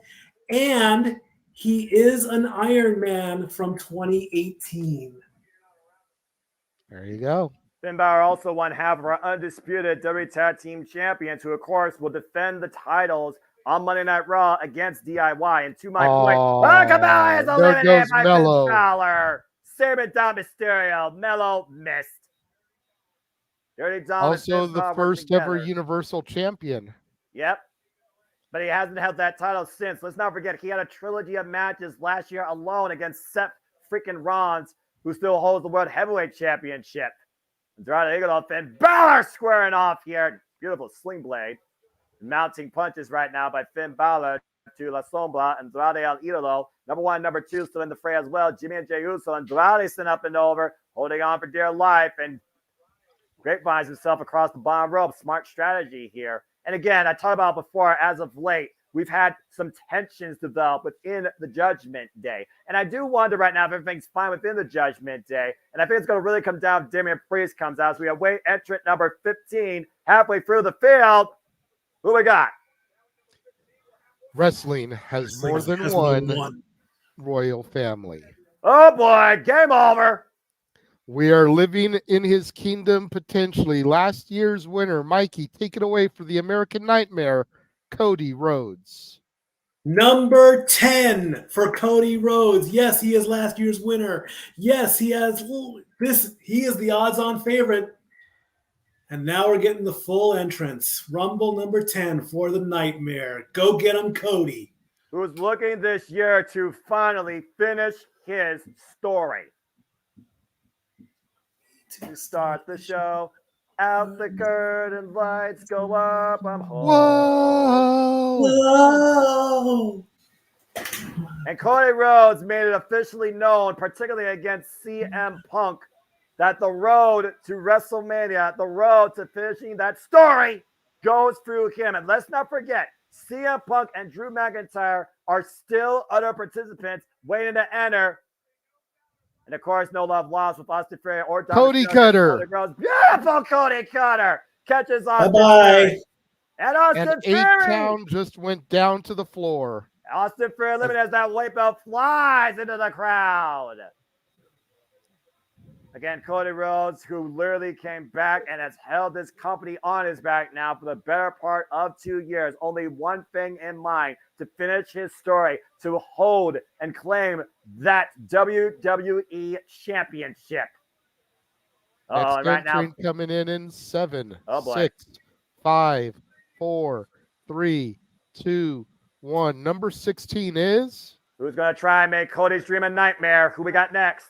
Big Bronson Reed. Oh. Now we're going to get that big man. It's going to take a few people to eliminate. Bronson Reed, the Aussie, making his way to the ring. Take it away, Mikey. Rumble debut. Oh, God. And, of course, Bronson Reed said that this will be his year, but he's already been challenged by Jey Uso, former NXT North American champion. And just to give you an accolade outside his WWE career, he has a victory over Kazuchika Okada. Oh, Yeah, damn. That's an Bronson accomplishment right there. Damn right. Double Irish whip by the Judgment Day. Double noggin knocker, though, to Dominic and Finn. Double clothesline takedown by Bronson Reed. And good luck taking down this Colossal. Under the alias of Jonah, correct? That is correct. The top dog. Former member done of some homework. TMDK. And now, whoa, look at this. Dominic and Finn up on Bronson Reed's shoulders. Dropped down with the Samoan drop. Andrade right now squaring off against Bronson Reed. Oof. Again, we saw Cody Rhodes. He's been able to survive Colossal shows. So let's not forget, Cody Rhodes endured and gained the respect of the Beast Incarnate last year. No. Andrade eliminated. Bye-bye, Knocked out. Andrade. Thank you for coming. And Shinsuke Nakamura, who said... here we go again with these two. On. He said he will be the one to finish Cody's story. Tried weeks ago and failed to on Monday Night Raw, including missing the man as we await entrant number 17. 5, 4, 3, 2, 1. Welcome at the left. Who we got next? It's a new day, but which one is it going to be? Oh, boy. Kofi Kingston. The human highlight reel. Mikey, come on. Incredible. If you count the greatest Royal Rumble, it's his 16th Rumble. If not, it's his 15th. And let's find out how he's going to save himself, because he's got the greatest number of saves in a Royal Rumble match. But he's never won a Royal Rumble. And the last time Kofi Mania went wild was 5 years ago. Disaster kick out of the corner. Rocks Shinsuke Nakamura, who's in danger of being eliminated right now by Cody Rhodes. And now Cody hooking up Shinsuke. Uh-oh. Crossroads across takes the Nakamura second out. rope. Shinsuke Nakamura eliminated. That's it. Story's over between these two. They're done. Yeah, you can only hope. Lube Well, Kaiser, WWE apparently counts the greatest Royal Rumble because they said 16th for Kofi when he was coming out. Yeah, that's, Lube Kaiser right now, once again, renewing hostilities with the man he injured in Kofi Kingston while Jimmy Uso is being squared up by Cody Rhodes. And Kobe right now trying to hold on for dear life, hoisted up and over, hooking Ludwig Kaiser, might be looking to eliminate him with the head scissors. Brings him up and over, Ludwig holding on though, neither feet touch the floor. And Kofi out of the corner Trouble though. in Paradise. Oh! And Ludwig gone off that Trouble in Paradise.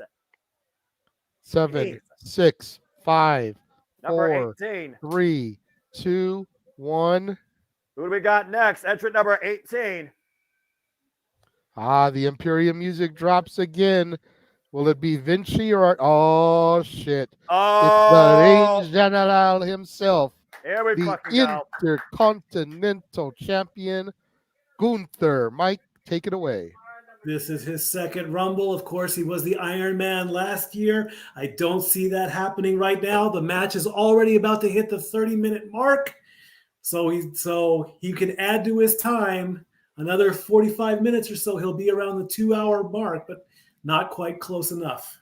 And the longest reigning Intercontinental Champion in WWE history, over 500 plus days unopposed, and has made his intentions known. He wants Seth freaking Rollins and the world. Yeah, right, Dom. Dominic, that was the dumbest mistake of your life, kid. Oh! Yeah, thanks for coming, kid. Jey Uso right now trying to double leg Gunther, the Ling General, former NXT UK champion, leader, founder of Ring Conf, and one of the most pure, unorthodox athletes you will ever see in that ring. Boy, was that long overdue for Jimmy Uso. Bronson Reed hoisting up Gunther, though. The Gooper right now up on Bronson Reed's shoulders. Oh, knife that shot to Bronson Reed. Are you kidding me? Oh, wow. Huge slam there from Gunther to Reed. Oh, here we and go. Here is the face-off from last year's Final 2. It was Gunther, the Iron Man, who came in at number 1, eliminated by Cody Rhodes, who came in at number 30. He begged him to hit him. I don't know how wise that is. And Kobe Kingston trying to eliminate Gunther. Whoa, Gunther able to hold on, though. And again, you saw prior to Gunther entering in the look of disgust and disappointment. Oh, to Ludwig Kaiser. And now Kofi tied up in the clutches of Goober, set up and over on the apron. Oh, there goes Kofi. And Kofi eliminated just like that. 6, 5, Entrant 4, number 19. 3, 2, 1. Who we got next? Let's see who we got. The Viking Raiders. Is it going to be Eric returning or Ivar? It is Ivar. Yeah, Ivar has been on an absolute tear as of late on Monday Night Raw. Would have been cool to see Eric returning almost 2/3 of the way through the field. Yeah, give us some stats about Ivar, Mikey. Rumble debut. There you go. And Ivar, who has been in some incredible singles contests as of late against Chad Gable, has been wreaking havoc and raiding the Monday Night Raw roster alongside Valhalla. Good God, what a leg lariat. For those that don't know, one half of the formerly named War Raiders, IWGP Tag Team Champions and NXT Tag Team Champions. Incredible display of agility there by this mountain of a man. Goober trying to put Ivar out, though, with the sleeper hold, pushing the corner, back elbow strikes. And, of course, the Viking Raiders, also no strangers to the New Day, previously faced them in a Viking rules match. And Jimmy Uso just trying to make some sort of alliance with anybody. Again, no one's going to work with the Bloodline, you freaking idiot. Jimmy, stop. Oh, here we go. Oh, boy. I want this. And Ivar. Men slapping meat. Who knew the WWE had a meat division? I would have never fought. Ivar and Bronson Reed right now just exchanging lariats and shots with these super kicks. 7, as we 6, await entry number 5, 20. What a 4, colossal 3, collision of the ring. 2, 1. Entrant number 20. We're 2/3 of the way through. Who is it?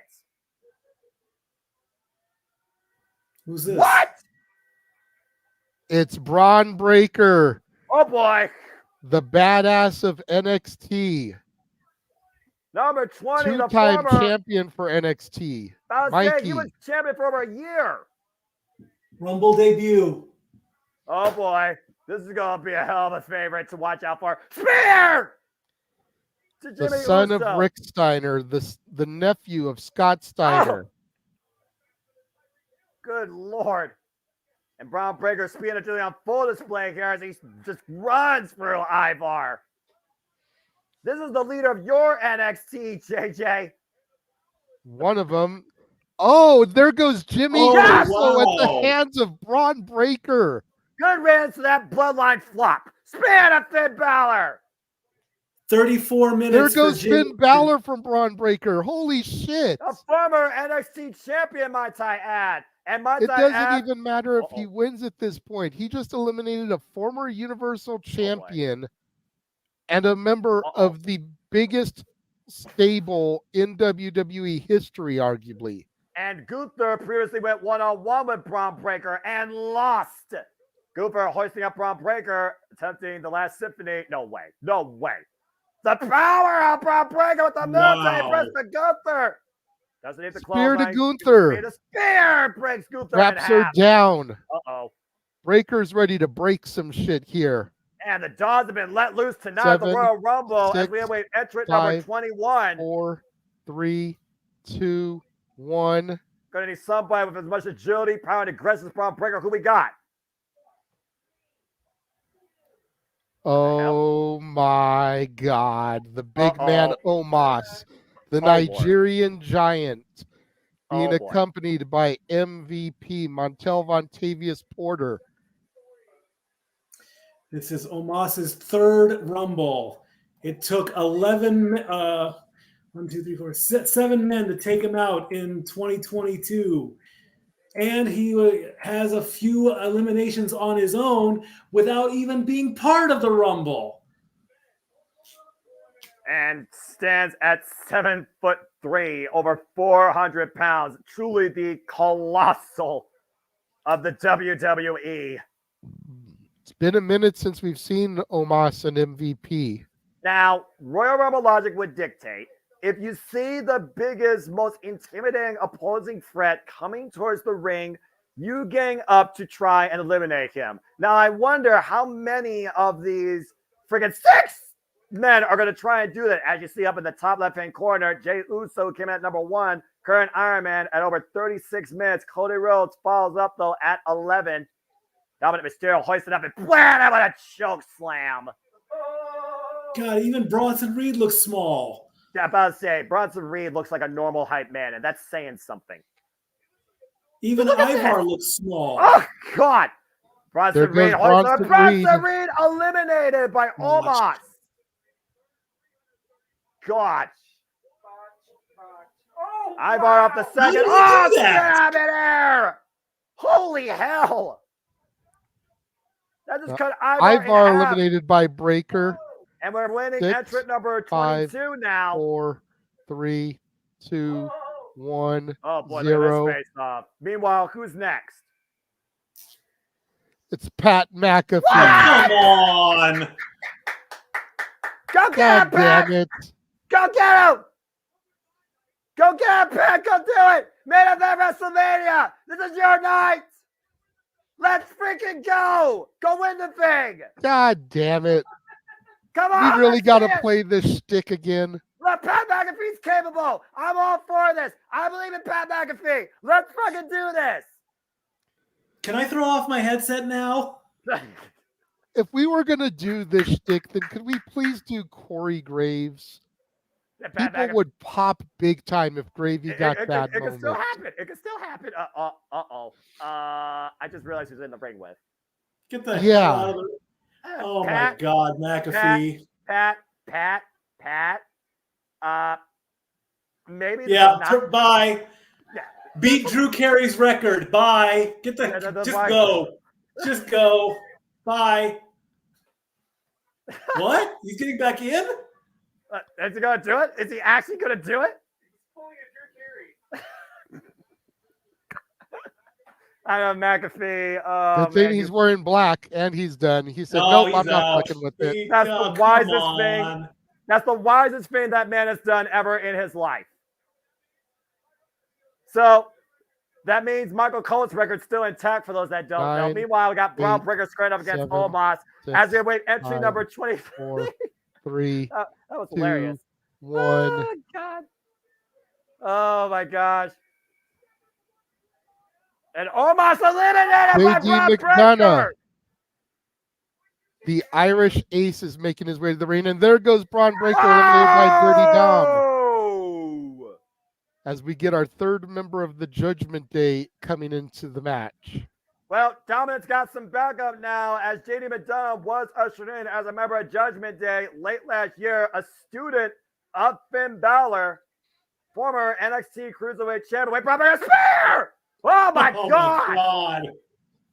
JD McDonough, or as everybody else calls him, JD McFunko Pop. Well, let's be honest here. JD had that long overdue. You remember the hell he put Braun Breaker through going after him when he was the NXT champion? I'm just saying, sometimes time doesn't heal all wounds. That's fair. Anyway, I'm not sure who put Pat McAfee in the Royal Rumble, but that was a bad spot for him. As we're back inside the ring with 4 men and 1 man on the outside broken. So we got 5 men right now. Jey Uso squaring up against Dominic Mysterio, Gooper squaring off against Cody Rhodes, and JD McDonough's looking for his ribs and his oxygen on the outside. Dude, can we get JD McDonough and Gunther going at it for a little bit here, please? Yes, that would be shades of Scrap-A-Mania over the top rope wrestling. Meanwhile, Cody Rhodes sending Gooper up and over the top rope. And Gooper able to hang on and roll back inside. Cody doing everything possible to try and eliminate Gunther, while Jay is trying to eliminate Dominic. And we are winning entrant number 24. 4, 3, 2, 1. Who do we got? Let's see. R-Truth. Oh, fuck. Here we go. With a legitimate entry this time. Can Valhalla please curse this guy and send him to Valhalla, to send him to the the Nordic mythic realm? I'm just saying. Throwing JD into the ring. Well, and Jey Uso eliminates JD McDonough. That's what's up. Well, thanks to our truth, JD McDonough was in there shorter than Pat McAfee. Our truth's 9th, by the way, just so you know. Even you have to laugh at that. Oh, he's going for a tag? What the hell? He doesn't know this is the Royal Rumble match. The man didn't wake up on This the right is the side same of the bed. guy that thought the Royal Rumble was a Money in the Bank ladder match. Yeah, I'm just saying. And Gunther and Dominic Mysterio in his clutches.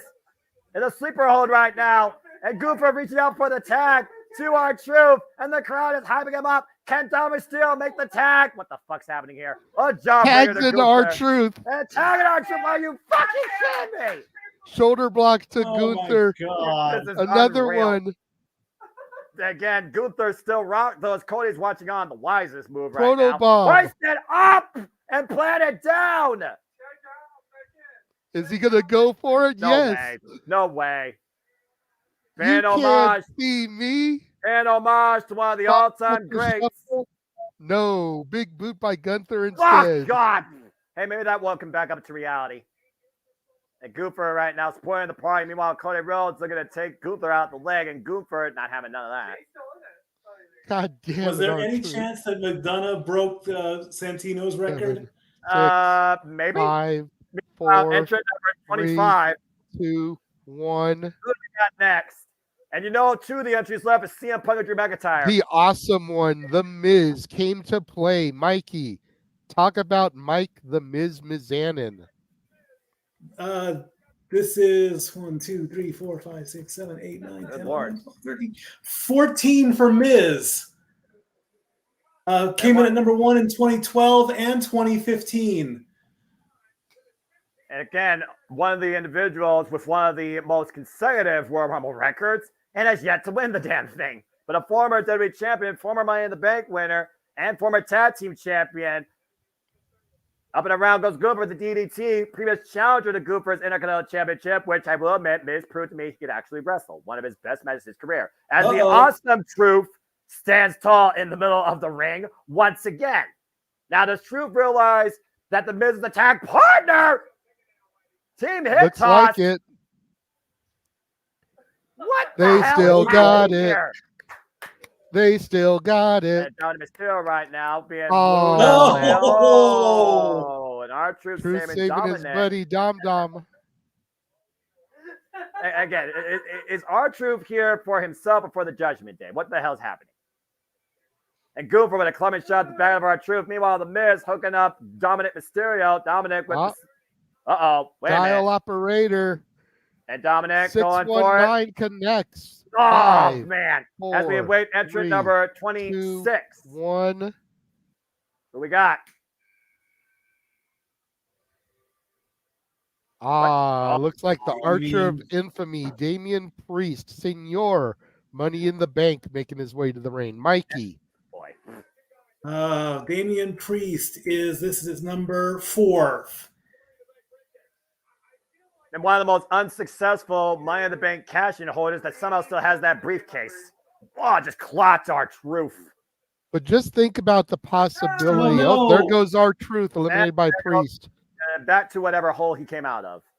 But just imagine the possibility if Priest somehow wins this, and then he's got a guaranteed shot from winning the Rumble, and he still has the briefcase. He also had 44 minutes. Cody Rhodes at 19 minutes. Gunther at 14 minutes. And while that would be unprecedented, I think Damian Priest would have more success in maybe winning Elimination Chamber than winning the Royal Rumble.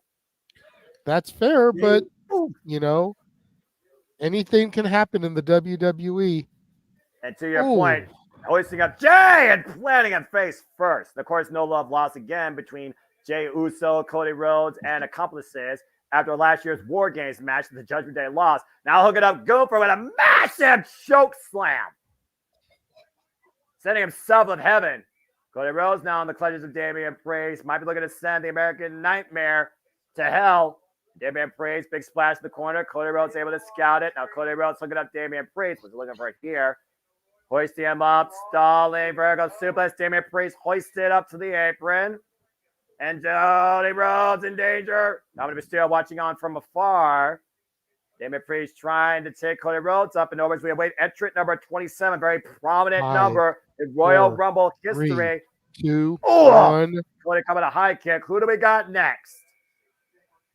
CM Punk. Oh, here we go. Game Cult of over. personality himself, the voice of the voiceless. Game over. Rocking the same shirt Walter and I are wearing.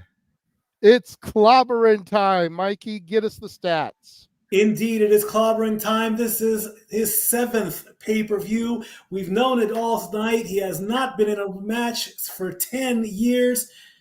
This is it, Punk. You did number 1 in 11 and 14. Here we go. And of course, immediately going to have to Dom Mysterio, his first unaired match coming back to WWE after coming back last year at Survivor Series War Games in Chicago. Oh my God, what a high kick. And now look at the Miz with a net breaker. Rising knee strike to Jey Uso as CM Punk right now. The first time since returning to WWE and in-ring on-air action. Squaring up against everybody right now with the Bulldog clothesline combination. Boy, does that look familiar. The only person he hasn't hit yet is Cody Rhodes. And again, let's also consider this, guys. There's one other known factor yet to enter the field, and he says he's such a nice guy. He's going to eliminate him last. But Dominic looking for a cheap shot. Bye-bye. And Dominic, there goes Dirty goodbye. Good riddance to that kid. As Dominic jumped over the top rope by CM Punk. Damn it, Priest with a discus elbow clocks Number the straight 28 edge. coming in 6. Oh boy. 5, 4, 3, 2, 1. Who's next? Entry number 28. We're nearing the end here, folks. Ricochet making his return. All right. Too bad Samantha Irvin isn't announcing each person as they come out. You know she'd put a little extra oomph in her man's entry. Yeah. And of course, this is one of the greatest moments in Royal Rumble history last year. Go ahead, Mikey. Ricochet's 5th Royal Rumble in a row. In the Miz right now, looking to take out Ricochet. Ricochet springboard crossbody off the second rope. As we have 7 men and 2 men left. One of those men is Drew McIntyre, by the way. That's the other factor we've got to consider here, folks.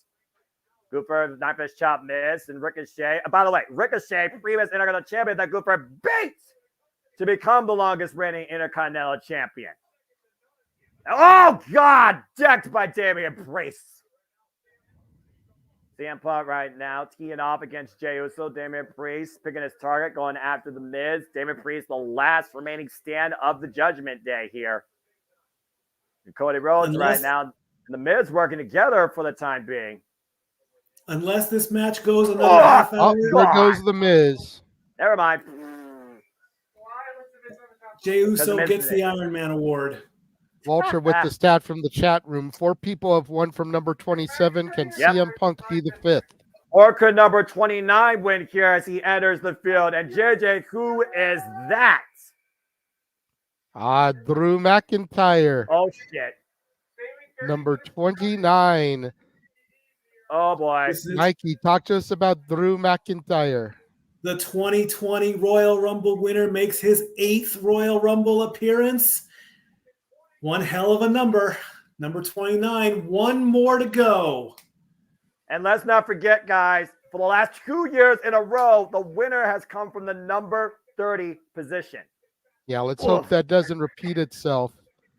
Again, we had Jordan Grace from TNA coming in the women's. We haven't had any TNA entries for this one. It would be cool if number 30 was somebody from TNA. I mean, again, it's highly possible. And you see the timers in the top left-hand corner. Jey Uso, the Iron Man, number 1 entrant, just cracked the 50-minute mark. Cody Rhodes cracked the 25-minute mark. And Drew McIntyre has had nothing but bad blood against Jey Uso for his past actions as part of the bloodline and blames Cody for all of this. Now, Damian Priest and Drew McIntyre squaring off here. And Drew McIntyre said this time he is out just for himself. The story belongs to him. But does it? We have all four of our top picks. Spinebuster involved right now in the Royal Rumble match. Cody, Gunther, McIntyre, and CM Punk. Jey Uso also still involved in this. The Spirit of Gunther. What if number 30 is better than you and you know it?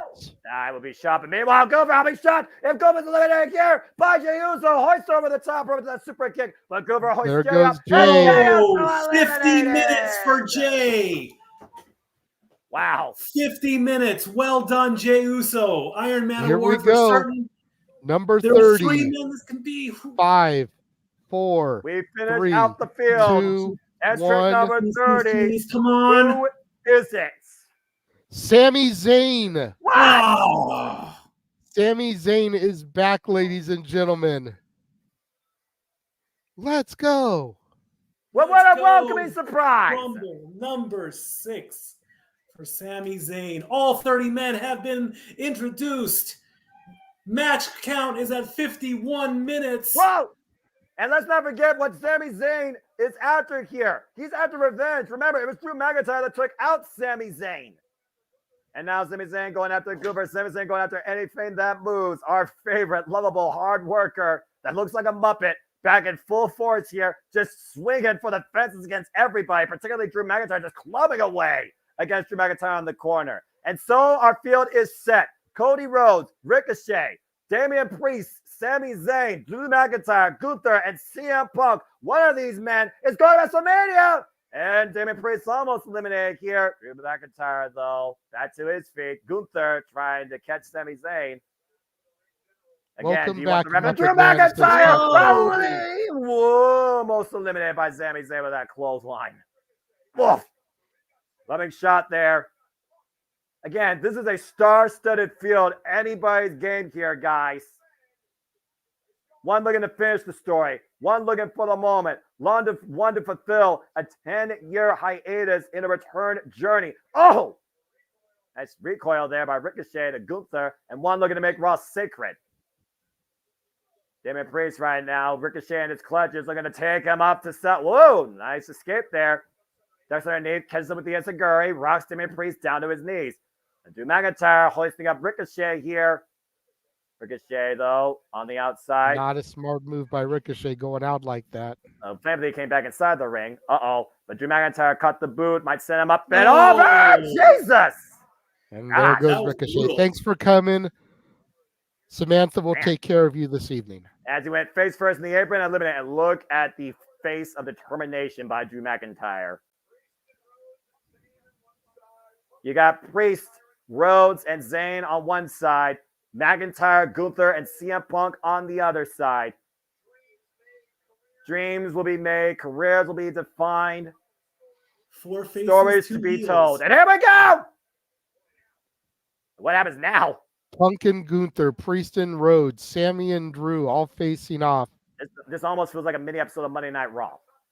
Damian Priest right now trying to hook Cody Rhodes up once again. Cody Rhodes gets to the midsection. Pedigree to Damian Priest. Pedigree to Priest. And good, oh God, what a shotgun drop kick. CM Punk Shining Wizard. Drew McIntyre double underhook. Future shock DDT. Who is going to claim the story? Exploder to McIntyre by Sami Zayn. You know what Sammy's looking for here? He wants that haluva kick. He's scouting for it. Haluva kick connects. Whoa. Bicycle kick by Damian Priest, hoisting up Sami Zayn. Uh-oh.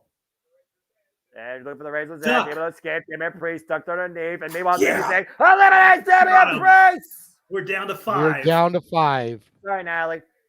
And there goes Sammy. We are down to our final 4. Sammy. Everyone's top picks are in our final 4. It is Drew McIntyre, Gunther, the Ring General, the American Nightmare, Cody Rhodes, and the voice of the voiceless, CM Punk. And there is Seth freaking Rollins. Watching in the skybox, and there is our tribal chief alongside his wise man, all taking a look at the final 4 and who their prospective WrestleMania opponents could be. I'm just going to say this right now. Only one of these men has Roman Reigns in their crosshairs. The other 3 have Seth freaking Rollins. And we have a 4-way standoff here. Who's going to blink? Who's going to make the first move? High stakes. Ultimate Award. CM Punk squared against McIntyre. Cody Rhodes squared up against Gunther here. Something's got to give with these 4. McIntyre with a knife-edge chop to CM Punk. Uppercut by Gunther to Cody Rhodes. Again, the path does not get any easier, any clearer than these 4 men. Off the second rope. Cody Rhodes with a Cody Cutter. And Cody Rhodes, oh man, gets taken out with a clothesline. Cody Rhodes now has elapsed over 31 minutes in this year's Rumble, while Gunther has just eclipsed over 26 minutes. Oh, God. Dropped CM Punk with that chop. I'm about to say, at this point now, it's a test of endurance. We saw how long Gunther and Cody Rhodes went when it was only those two left. Oh, God. Again, Cody Rhodes eliminated Gunther last year. Gunther, last year's Iron Man at number 1. Cody Rhodes winning at number 30. Oh, God. Man, that chop. Oh, boy. And look at this. Drew McIntyre and Gunther. Of course, Drew McIntyre was involved in WrestleMania last year against Gunther and Sheamus for the Intercontinental Championship. McIntyre with a chop to CM Punk. And Gunther, a knife chop to Cody Rhodes. Oh boy. Oh, baby. I cannot believe these two have not faced each other one-on-one yet. Of course, we saw McIntyre's brawling buddy Sheamus challenge Gunther at Clash of the Castle for the Intercontinental Championship. The one accolade that Sheamus has not gotten his illustrious WWE career. Uh-oh. McIntyre's got CM Punk scouted, looking for the countdown to send him to Claymore Country. Drew may usher in broken entries with CM Punk. CM Punk sweeps it off. Punk now looking for, is he going to hit it? Hoisting McIntyre up. Can he put it? No. The back. Oh, Glasgow kiss, that headbutt. And Gunther might be making Cody Rhodes go to sleep. We saw the face-to-face with Cody Rhodes and Drew McIntyre when it came to Cody saying he Rhodes is a second chance. Claymore connects to Gunther. Impromptu contact. Meanwhile, Cody Rhodes does the clothesline. Oh, Claymore. Right between the eyes. Drew McIntyre, the only man left standing right now amongst the four. Oh, boy. McIntyre again looking for it. Countdown to Claymore. 3, 2, 1. Claymore connects to CM Punk.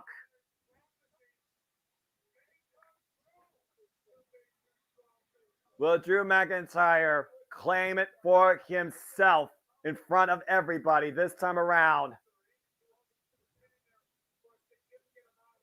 And we're seeing how much CM Punk wear and tear can endure.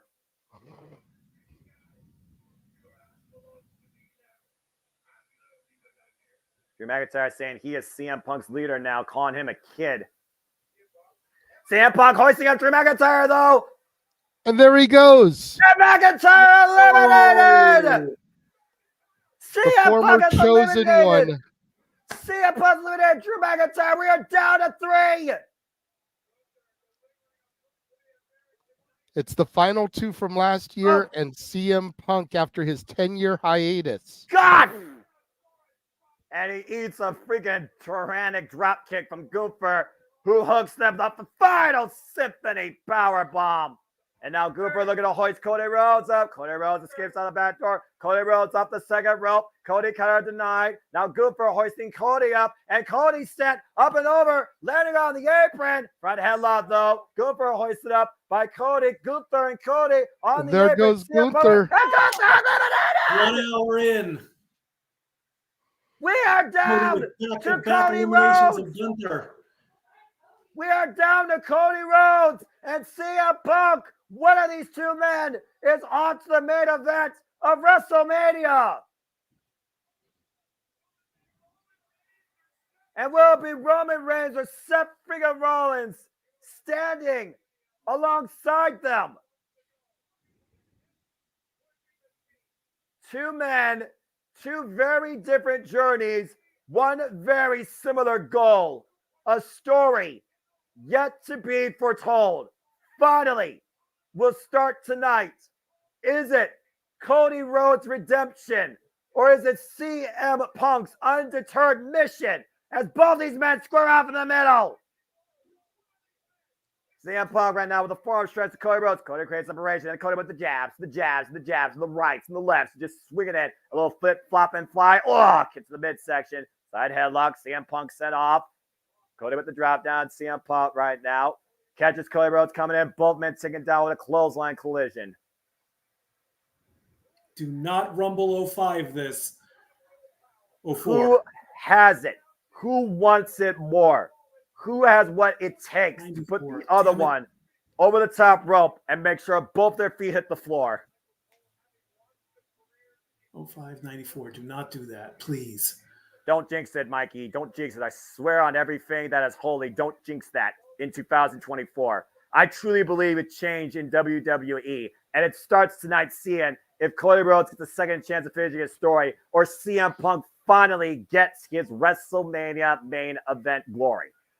Oof. It would be 30 years since the first time, Noah. Yeah, well, some history doesn't need a repeat. Oof. Up kick. You see right now, Cody Rhodes, jaw open right now. Exhaustion has to be setting in. CM Punk, Irish whip to Cody Rhodes, the opposite side of the ring. Cody up and over, and Cody Rhodes catching CM Punk with a power slam. Just like that, the momentum has shifted. Can Cody Rhodes go back to back? Or will it be CM Punk's moment? Off the second rope, looking for the caught. Oh, man. German suplex, waist lock, still in control. Giving the hands claps. Gets the hat trick, shades of Chris Benoit, but Cody is able to get mobile first. Took a little bit more out of Punk than it did Cody Rhodes. And again, Cody Rhodes has been working nonstop in the WWE for the last 2 years. This is CM Punk, as far as we know, third time actually involved physically in the ring in WWE. Looking for the Bulldog out of the corner. And we know what should be coming next. Punk is feeling it. If Punk is going to make sure the American Nightmare story will not be finished, he has to put him to sleep and make sure he dreams anything but sweet dreams. We might be one go to sleep away from finally seeing who starts this year's story. Cody up on the shoulders, able to escape out the back door, hooking up CM Punk. Looking for crossroads, able to escape. And again, Cody going back to the jabs once again. Clocking CM Punk's jaw. Bionic elbow, shades of his father, the American Dream. And will the American Dream be fulfilled tonight by the American Nightmare? Destiny awaits one of these two men. And Cody once again hooking up CM Punk. CM Punk again, big high kick. So far, Cody Rhodes has been unable to hit the crossroads. It's CM Punk hoisting up Cody Rhodes. Up and over. Cody holding one hit on the apron. Trying to from a base. Trying to prevent falling. Falls to the apron, but doesn't fall to the floor. And CM Punk right now, frustration has got to be setting in. Don't cry. You figure about, again, how long CM Punk's been looking for this, not just in his WWE history, but his entire professional wrestling life. Remember, he's been involved longer in this business in an in-ring capacity than Cody Rhodes. It was the American Dream himself, Dusty Rhodes, that asked CM Punk to look out for his kid. That could have been bad luck. Punk just took a moment to point to the sign early. Hoisting Cody up on the shoulders, looking for the GTS. Countered. Got hooked. Crossroads. Cody Rhodes at Crossroads. And to your point, Cody's feeling it, JJ. But again, you see Cody right now, fatigue has to be setting in, grabbing his torso, asking for oxygen in his lungs, grabbing the back of his head and neck. But CM Punk is down and out. But again, you cannot win this via pinfall or submission. You have to hoist your opponent over the top rope, and both feet have to hit the floor. Past the crowd on hand, waiting to see who ushers in WrestleMania season as one half of the main event. It will be either CM Punk or Cody Rhodes. The final two men of the 2024 30-man Royal Rumble. And CM Punk hoisting Cody Rhodes up. GTS connects. But can he get enough strength to get Cody up and over? Punk is beaten, battered, bruised. He is tired. He's taken way too long to get to his feet. This is giving Cody time to get his breath, to recover. Last gas effort probably here, JJ. And to your point right now, Cody Rhodes is dead weight. That makes it even harder to lift him up to throw him over the top rope. Punk finally up vertical, gets Cody up. 48,000 watching live Hoist him on his shoulders. Dozens watching here virtually on hand. Our final reactions towards this year's Royal Rumble PLE. Cody Rhodes hooking CM Punk, trying to take him up and over with him. Cody Rhodes trapping himself across the second and bottom rope, falls to the apron, but brings himself back inside as CM Punk puts the boots towards him. Neither man in danger right now, as the finale of this year's Men's Royal Rumble continues to unfold tonight. CM Punk has Cody hooked up. Oh, well, this might not end well. I mean, this will Pedigree to Cody Rhodes. Wow. And was that the final nail in the coffin in Cody Rhodes' second chance to finish his story? Is it game over? And will the Second City Saint rise tonight in his second coming in WWE, the victor of the Royal Rumble? CM Punk saying again, he's sorry that he's doing this to his kid. He didn't wait 10 years to lose tonight. As he looks at the WrestleMania sign, hoists Cody Rhodes up. And Cody caught the knee, prevented the second GTS. And meanwhile, oh my God! Cody Rhodes wins! Cody Rhodes wins! Wow! Cody Rhodes has done it! Cody Rhodes has done seemingly the impossible. Not only a hat trick of men before him have done, Cody Rhodes is a two-time consecutive Royal Rumble winner and is once again on to the main event of WrestleMania. Unbelievable. Whoa. Whoa. The American Nightmare once again, one step closer to achieving the American dream and maybe finally finishing his story. As we go back to the replays, this incredible Rumble Final Four, as Drew McIntyre was eliminated by CM Punk and Gunther taken up and over by Cody Rhodes. Eliminated, and both these men fought for everything they were worth. Took everything possible within them, but CM Punk made one mistake. He took his eyes off the prize, which was his opponent in the ring versus the WrestleMania sign. Cody Rhodes made him pay. While both men pulled everything out. Pedigree, GTS, Crossroads.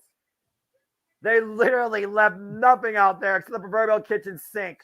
But Cody Rhodes caught the attempted second GTS eye to eye and thrusted CM Punk over to the floor. And Cody Rhodes makes history tonight. Cody Rhodes' story continues to be written.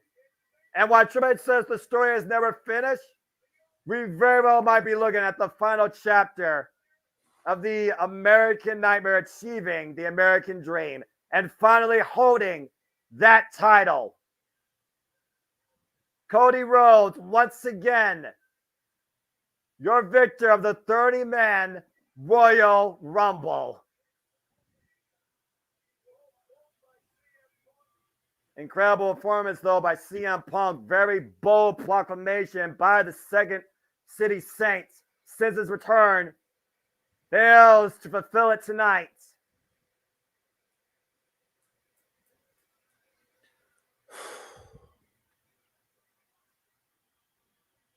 And so the road to WrestleMania has officially began, with Cody Rhodes looking high in the skybox, which champion will Cody Rhodes choose? And I think he's already made it known. Acknowledge that, Tribal Chief. He wants to finish the story. And it looks like he wants to finish it against the head of the table.